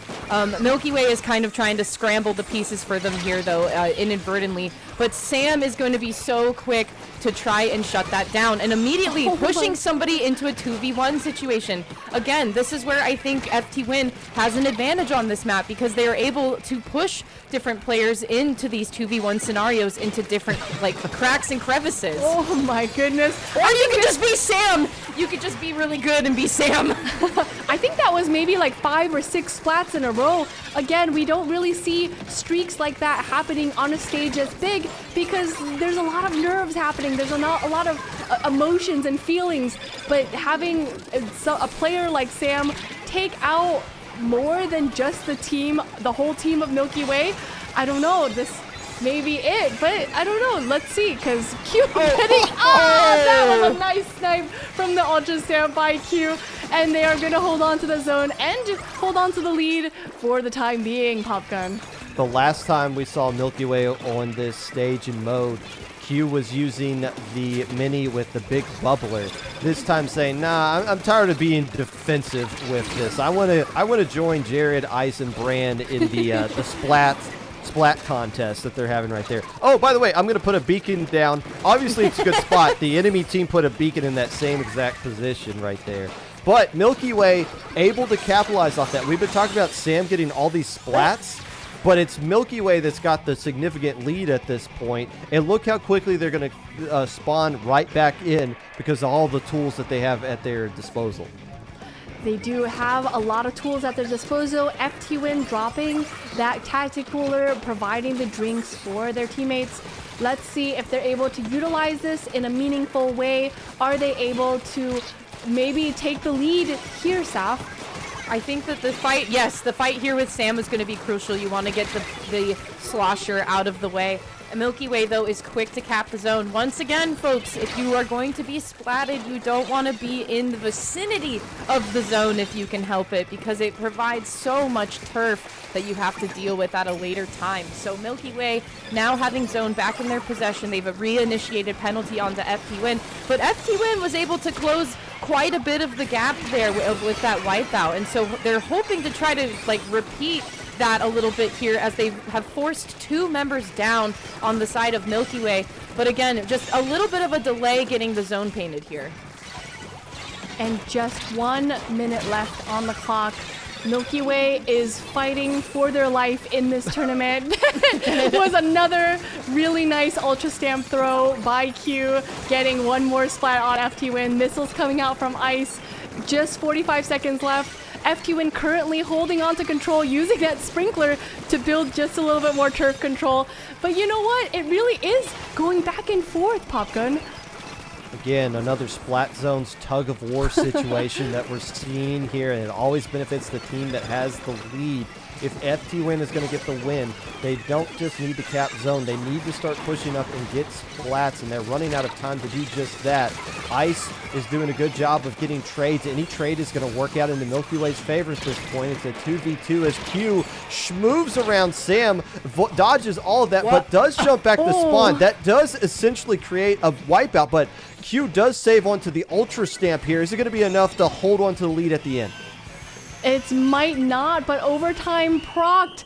Zone neutralized. Milky Way able to take that zone back in control, giving them the win for Game 4. This is now a 2-2 grand finals. This could be the potential for a bracket reset, South. I really appreciate the final moments there of holding on to zone as best as possible, because Popgun was totally right. Q jumping back did create it and turn it into like a wipeout situation, but even then that didn't matter because Milky Way came back into the stage stronger. They came back with more momentum to recap the zone, and it's like we said, it was in their favor to begin with because they had a really solid lead, and at that point they just had to turf and ink as much as possible, and so that was very beneficial for Milky Way. But you could tell that FTWin, they were inching their way to try to flip that lead ever so slowly. I think the fact that Q was able to jump out of that situation and hold on to her special really delayed FTWin's ability to cover that zone with their turf, and giving them, just any extra time to be able to make it back to the zone, giving Milky Way that opportunity to hold on to the zone just a little bit longer, I think is just always great. Now, this is going to be an interesting Game 5 because it is going to be Turf War. And I find that Turf War is just such an up in the air kind of mode, and especially for a Game 5 Popgun. What makes you say that? Why would you say Expand. such a thing? You know what's eerily similar is that we've been talking a lot about Week 2, how the results of Week 2 are kind of playing out again.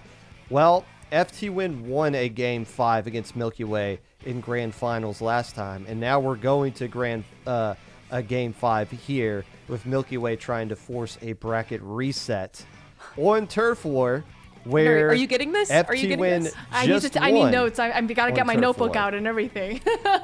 when these two teams played against each other in winners finals earlier. They can't go to Hagglefish though. They already did that for tower control. So we're gonna see something new.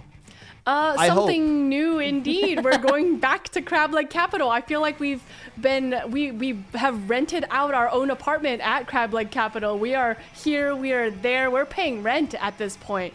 So I am I'm just wondering how that's going to turn out, because we mentioned it before. There's a lot of space to work with as far as the catwalks go, but both FTWin and Milky Way have very strong anchor players, and both of those players can capitalize on these catwalk great areas in both of their teams' favor, Saf. Yeah, and I do think that we're going to see the Snipe Rider stay once again for Q. I do think obviously Reflex. We don't even need to talk about Reflex. It's like we know she's going to be there. She's invited, kind of actually VIP in some cases to the Turf 4 matches. But I think what's really interesting here is that the momentum of a bracket reset is all resting on 3 minutes of Turf War. And I like that Crab Leg, for example, like we've been saying, has these catwalks. I feel that there is less surface to utilize, if you will, in comparison to a lot of the other maps in our pool that could have been selected. So already there's the Reef Slider number 1 or Reflex number 1. There's Reflex number 2, and look at this dually pick here. There is wow.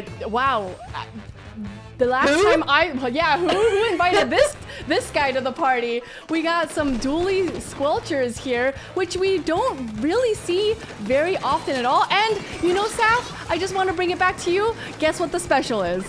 Oh, buddy, it's like the power of manifestation. I've asked for Super Chumps, and I will receive Super Chumps, so I'm tickled pink to be here. As we all are 30 seconds into the match, and you know, both teams really just feeling each other out in the center of this stage. Q maintaining a little bit of an aggressive position, kind of backing up, realizing maybe she's getting a little bit ahead of herself, but this is going to be an interesting game 5 Pop Gun. If you can get your Snipe Rider in that mid area, you're in really good position to do a lot of stage control right there. And that's what FTWin is realizing is like, no, we're going to throw Ink Strikes there. We're going to have Biscuit kind of flanking around on that right side, just keep poking and seeing what we can do to make sure you don't get set up and comfortable, and getting a lot of splats along that as well. And then buying enough time for the Samurai to not get that Zipcaster going right there. Nice cancel on top of it. Oh, by the way, the game is halfway over. You know, it always surprises me how quickly Turf War matches or Turf War games can go, because they are only 3 minutes long. They're not going to be the classic 5-minute games. But, you know, with 2 down on a Milky Way, Sam may decide to push forward with the Zipcaster right here, Saf. And push forward they will, Mel, because there's 3 members of Milky Way in the spawn. Sam was able to take a trade at least with one of them, so that was 2 members down for Milky Way. But still, FTWin is having a time trying to initiate a proper team fight, because now it seems like Milky Way is pushing the 2v1 scenario onto the folks of FTWin. And additionally, I'd like to add, with the chumps coming out, there has to be more spawn painting taking place for FTWin, because those chumps are going to keep returning and forcing the Reflux player to have to keep painting over them. Yeah, so the benefit of having Super Chumps is just there are a lot of targets, and each one of those little targets will explode into little puddles of ink, which can be pretty much a nuisance. But FTWin, with only 20 seconds left on the clock, is positioned really well for them to be able to lock out Milky Way here, Pop Gun. Oh, Sam painting the spawn with the Zipcaster, that might do it. Unless FTWin gets wiped out here at the end, danger does go away from Milky Way, as everybody's just spamming everything they can to put paint down. But as we look at the overall stage here, yeah, Sam's play just completely busted up the backside there, except it didn't. What? This is why I love Turf War. Are we looking at the same stage? What is that?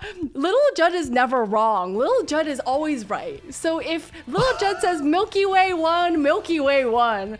Right. So I noticed that at the very end of that game, that Bran was utilizing that triple ink strike to be able to cover a little bit of the turf from FTWin spawn. But I don't know, it's just so hard to tell sometimes. So, that was so exciting. Yeah, Can I get a screen cap? Can I just get a still of the map of the stage so we can look at that? Can we count the pixels there? One by one, I want to count the pixels because and also the amount that Milky Way won by was astounding because it did not even look close to being like at least 10 points over. So yeah, I mean, check that out. Okay, well, see, there's a lot of turfing happening on Milky Way spawn. You see that triple ink strike remnant right there. And maybe in the center of the stage, there's just a little bit more from Milky Way than there is FTWin. But I don't know, I'm just like not an expert at this stuff.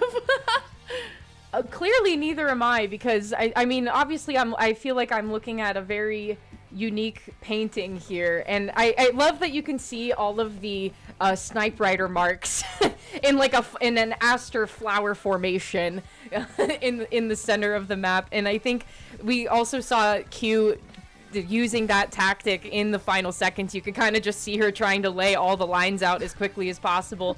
So wow, okay, bracket reset forced by Milky Way. So only 3 more games, presumably, stand in the way of our grand finals winner here.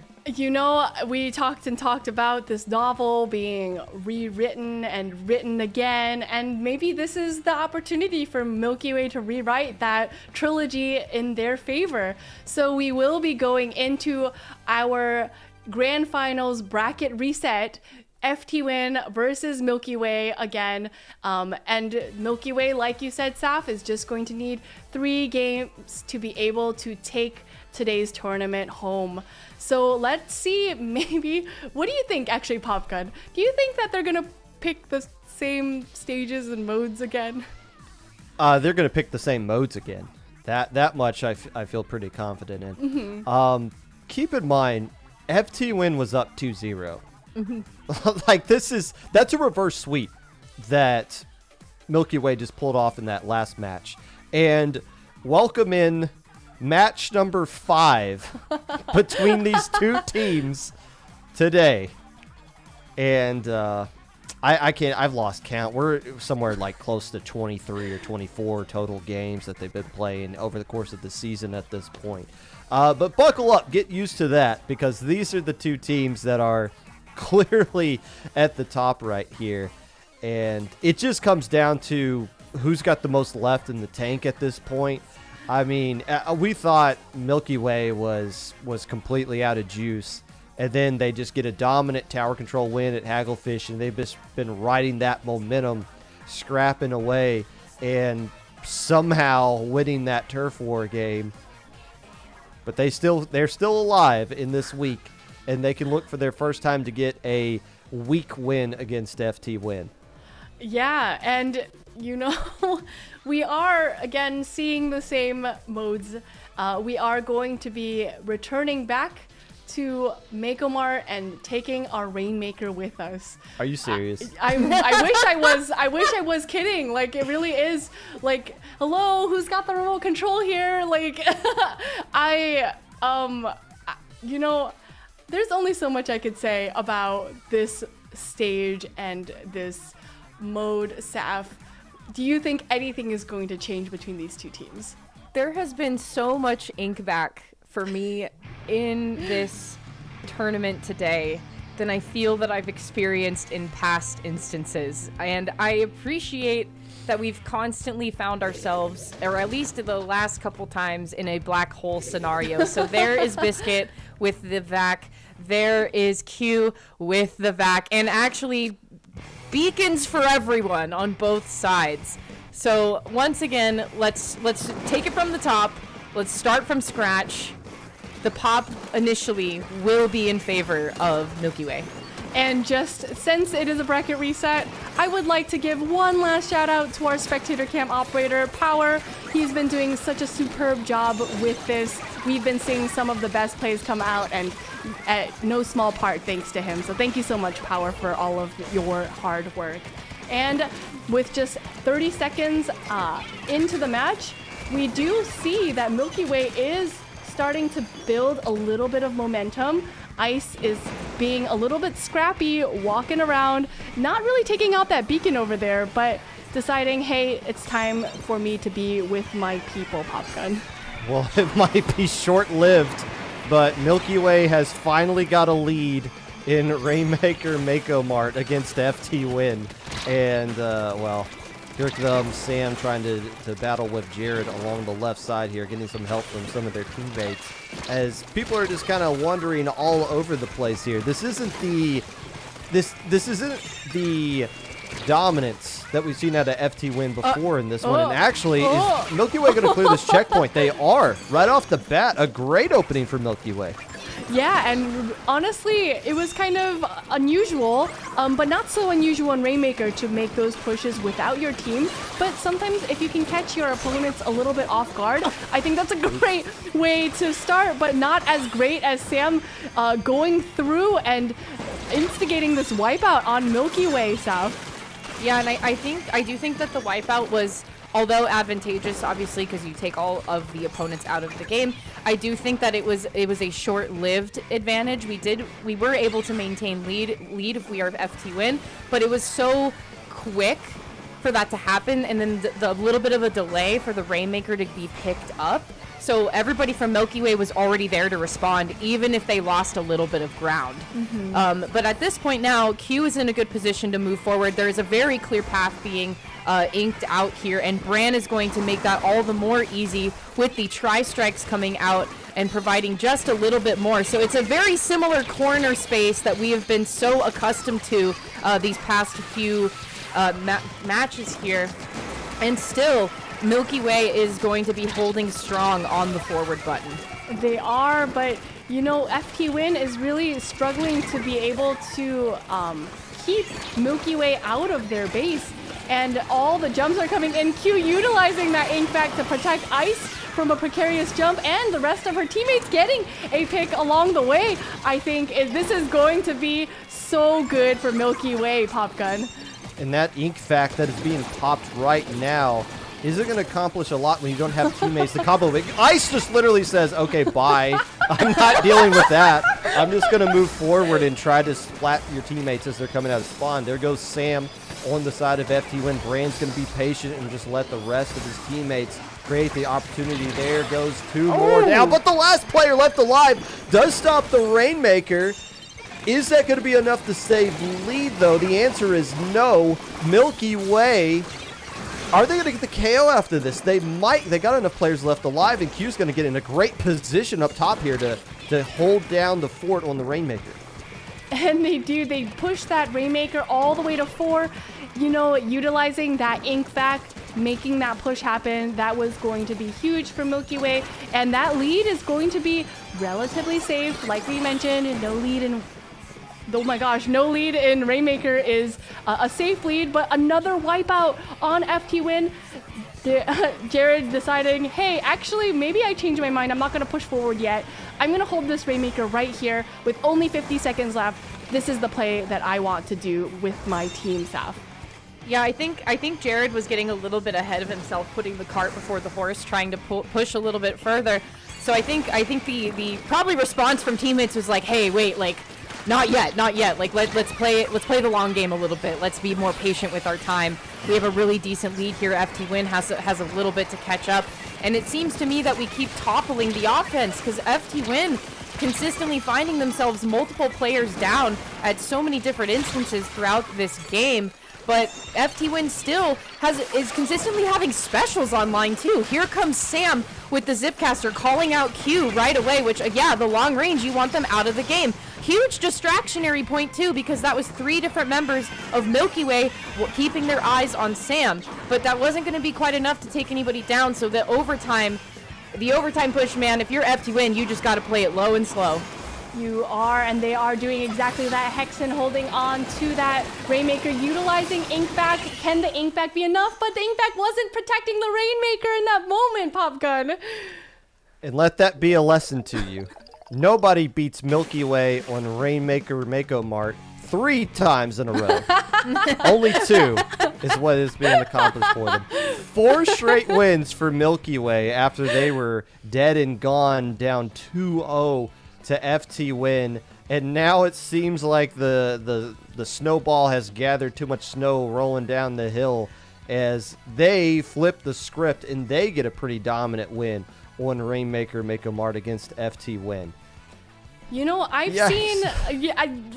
seen Milky Way play at various steps in their competitive career, and I think sometimes they just need to like rev their engines. I don't know how else to best to like describe it, but sometimes they're just like on cruise control, and then they're like, wait a second, we're about to get knocked out of this tournament. Let me, turn up the horsepower real quick. And I find that they are one of the best teams to be able to like see that and use that and, be successful in doing so. So I think it's really interesting, Saf, to see that they can come back 4 games in a row after being down 2. It really feels like a shift in gravity. Like to piggyback on Popkin's snowball analogy, it's like the snowball gained so much momentum and compacted and got to almost to the bottom of the hill, and then gravity just shifted back the other way. The seesaw gained more weight on the other side, and now it's rolling back into the faces of FTWin at a very, very fast pace, because I mean, you have to think of like the mental of pushing a team into a dominant 2-0 fashion, but then the reverse sweep is now in a 4-game winning streak. Yeah, and that's even like more than a single set in this bracket. So just being able to like utilize that and gain momentum, I think it just really speaks to how good a team Milky Way is. And I think maybe they can utilize this to propel themselves forward a little bit for this set to come. And okay, so our next game is going to be tower control. We do know the map at the stage actually. We're going to be on tower control Crab Leg Capital, and we've seen Milky Way be pretty dominant when it comes to tower control stages. Isn't that right, Popgun? Well, they eked out that win on Undertow somehow way back in Winners Finals. But yeah, on Tower Control Hagglefish, they looked really solid. And that's where this reverse sweep, this 4-game winning streak for them began all the way back then. So Tower Control, I mean, it's not like FTWin doesn't know how to play Tower Control. They're a really solid team on that mode as well. On the Crab Leg, though, that stage in particular, it just comes down to, can Milky Way keep finding ways to contain Sam? Because Sam's Zipcasters have been finding ways to land and connect, even when FTWin has been losing back here. So if Sam is going to be bringing out that Zipcaster yet again, can Milky Way keep finding ways to contain it and not let it be the spark that FTWin needs to get back into this match? Yeah, and I think if they're able to focus on Sam being one of the key players of FTWin and being able to stop his Zipcaster from doing as much damage as they have been doing in every set that we've seen with FTWin, I think that could be really huge for Milky Way South.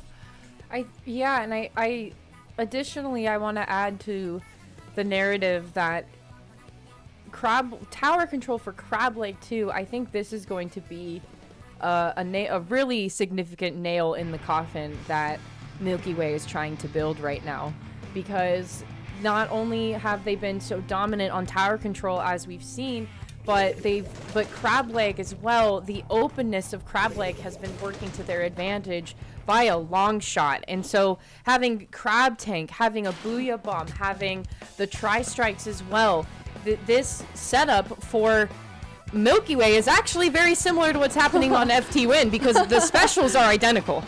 Yeah, the weapons almost look identical as well. How do you think that's going to change the vibe of this whole game, Popgun? Well, they don't have to worry about zipcasters anymore, obviously. that's thing for one. Now, I got to remember where the checkpoints are in this thing. Like, the tower moves closer to the spawn, and then it moves back to mid. It kind of surfs around a little bit there, and ultimately ends up on the catwalk. So this is a bit of an unconventional stage for tower control for these teams, but FTWin has things going, at least in the early goings here. They're just trying to, having a little bit of difficulty getting the splats they need to get more value out of this push. Hexen unable to make that push, that jump out back to their teammates. Ice unable to make that jump also to that platform up there. Sorry, I had to call him out.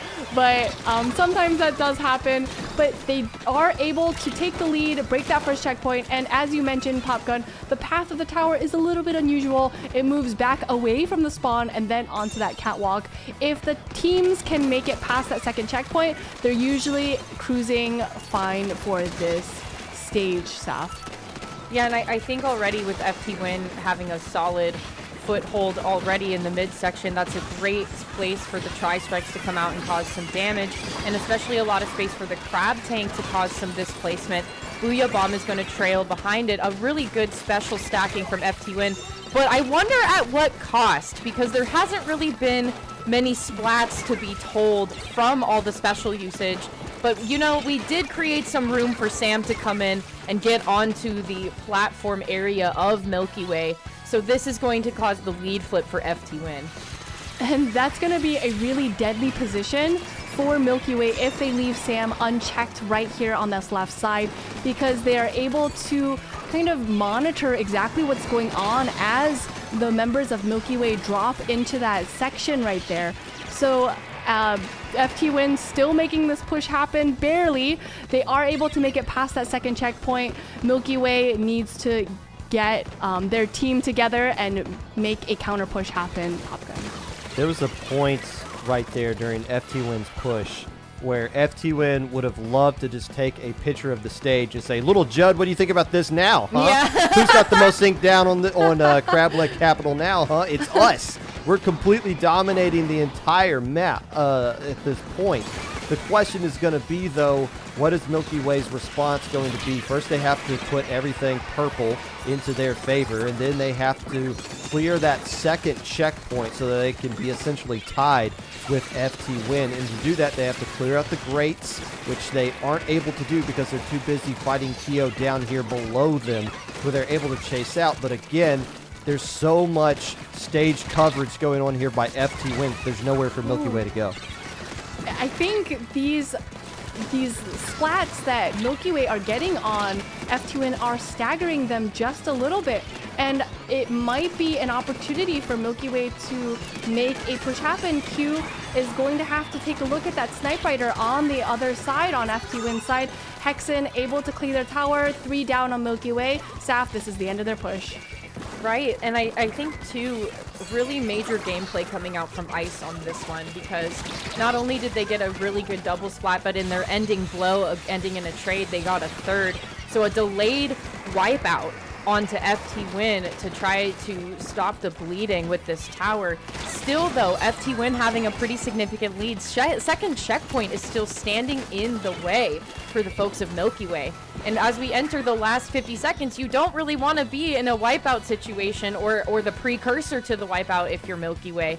But it seems to me that FTWin is like, okay, in order to kind of push this to the end, we have to maintain our hold and push people into 2v1 scenarios. But still, again, here comes Ice. Ice has been so good with their aim on this and has been so quick to turn around as soon as they sense danger.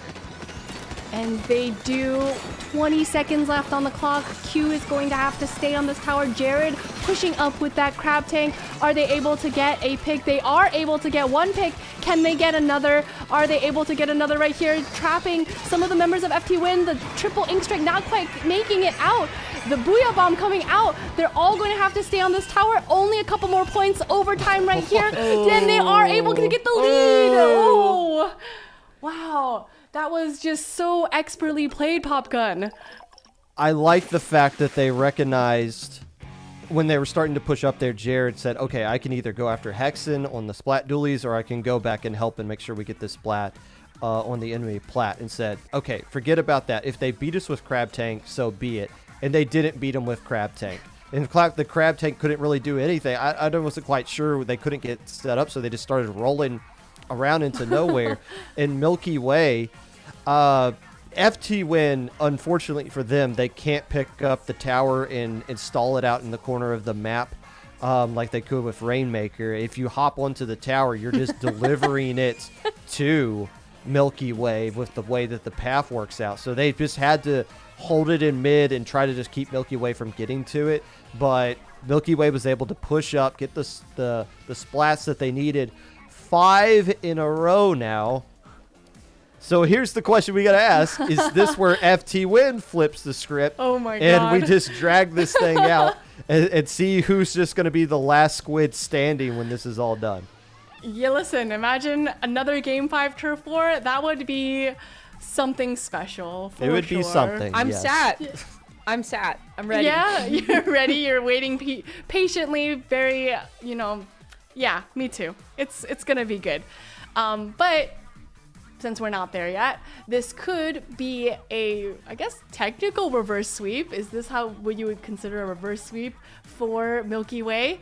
In our Game 3, we're going to Splat Zones again. All right, Saf, you think we're going to go back to Urchin Underpass? Humpback Pump Track! You think just so? Just one time, please! I think Splat Zones on Humpback Pump Track would be something interesting to watch. It would be kind of an ode to Splatoon 2, where it was a very popular competitive stage and mode to select. I'm just not gonna talk anymore because we're going back to Urchin Underpass. I think they're doing this on purpose at this point. I think this is purposeful. So, Popgun, we've seen this stage, we've seen this mode, we've seen both of them together multiple times at this point. Do you expect anything to be changed as far as weapon compositions go, or as far as specials that we might see, or just anything? I was just going to suggest, if they're looking for a stage to go, they can do Splat Zones in my front yard if they want something different. I mean, just for the sake of uniqueness at this point. But no, Urchin Underpass, so be it. I don't predict anything changing on Milky Way's side of things. Maybe FTWin has a ace up their sleeve that they want to use, but if you're Milky Way, you don't mess with anything. You don't try to play mind games. You don't try to be like, oh, maybe they're gonna change this, so we should counter this ahead of time. No, just keep doing what you're doing with Milky Way. Force FTWin to change if they're even going to, which at this point I think we kind of know what to expect from both teams. Yeah, I think both teams seem pretty set in their ways.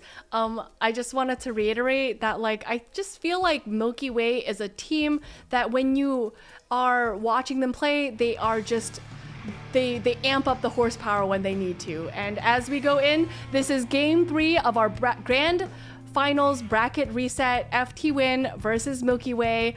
This could be the last game of this tournament. Let's see what happens. Saf, do we notice anything different? Paintbrush. That's it. No, actually, there's a lot of things that are different, but I was under the impression that Milky Way was going to go back to this similar composition that they've been running whenever we find them on Urchin, and that is with Q on the mini Splatling, that is with the red dapples with the beacons, and the paintbrush is a little bit of a new flavor for me coming from Ice, but clearly it's working because that's forcing FTWin into a delayed wipeout here. I think it's just so fun to see the paintbrush because it is not a super common weapon we might see in competitive play, but we do see missiles coming out, and I think that is always super fun, a little bit scary of a time. A little bit over 4 minutes left in this match. FTWin holding onto that zone. Ooh, and that Ultra Stamp. Q is doing what Q does best. We see her grabbing that Tacticooler, grabbing the Ultra Stamp, getting that nice splat on that member of FTWin. And I think it's going to maybe play in their favor, Popgun. Q recognizing where the FTWin players are going to move before they even move it and putting the Ultra Stamp exactly where they're going to be. Okay, I'm about to say, if we get one more just player getting sent back to spawn from an Ultra Stamp, I think at that point you just give the week to Milky Way. But still, FTWin is going to get lead right here. And the question is going to be, can they capitalize? Oh my gosh, are you serious? What is going on here? Stop it. It's like with their eyes closed, dude. Dude, she's just like it's like pinning the tail on the donkey, but it's just an Ultra Stamp and a member of FTWin instead. It's just so impressive, you know, because I think what that speaks to is her game sense, to be able to, like you said, know exactly where the members of FTWin are, and to be able to be like, ooh, let me just throw that Ultra Stamp over there and get that splat. And I think that's just so neat, so cool. With just a couple points left on the penalty, what is Milky Way gonna need to do? Oh, that was so close. I got so excited, Sam. I know, I feel like I like rise up a little bit when I see Q with a stamp, and then I'm like, hey! Like when they do take it. But speaking of taking things, the lead now has been flipped into Milky Way's favor here. And I think too, speaking back onto game sense, it's being like multiple steps ahead of your opponent, and it seems to me that Q really has a handle on how that works, and especially where the placement of folks are going to be on this stage. But in addition to that, I find it really interesting how the folks of FTWin really seem to come back into the stage really strongly, but then the offense just kind of topples away at a certain point. And to Popgun's note too, it's like, man, are you just, is it getting tiring? Like Milky Way is just slapping back so hard. And they certainly are, and we can see it in just the score that even right now, FTWin is having just a little bit of difficulty keeping all of the members of Milky Way away from the zone. But Tacticoolers coming out from Milky Way, this still could be Milky Way's ability to push in. Now FTWin taking the lead, are they able to keep that? You know, I feel like I should just wait in suspense for Q to drop that hammer on the members of FTWin. And I think even they are really cool splats to get, but I think they are really key for Milky Way's success so far in this game, Popgun. And they're going to have to be used in a way to get some key splats right here if Milky Way wants to close out this week. They are going to be getting lead off of this and doing a good job of holding down the angles, but Sam getting a huge splat onto Bran is going to throw the Booyah Bomb near where Q is, and now you're just going to be stuck inking the zone with a blaster. That's never a good sign. I think we are finally done here. Milky Way wins the week. Oh my god, that was like the wildest run back I've ever seen. To have to go 2-0 and run through 6 games in a row. 6 straight wins. Through a bracket reset to be able to come out on top. Milky Way does take week 4 of our regular season's action. I'm just so impressed with the level of play that we've seen, and especially coming out from Milky Way Saf. Thank you. Could you, another thing I think about so much is like, could you imagine if the players could see names like we can? Because that first stamp throw in that game at Hexen, like, I don't even think Hexen was looking at the sky at that point. Like, they probably were like, had the list of events of how they wanted to proceed, and then were immediately stopped in their tracks. So it's almost like it's like breaking a third or fourth wall for FTWin, because it's like, not only do I have to look left, right, center, I have to look up.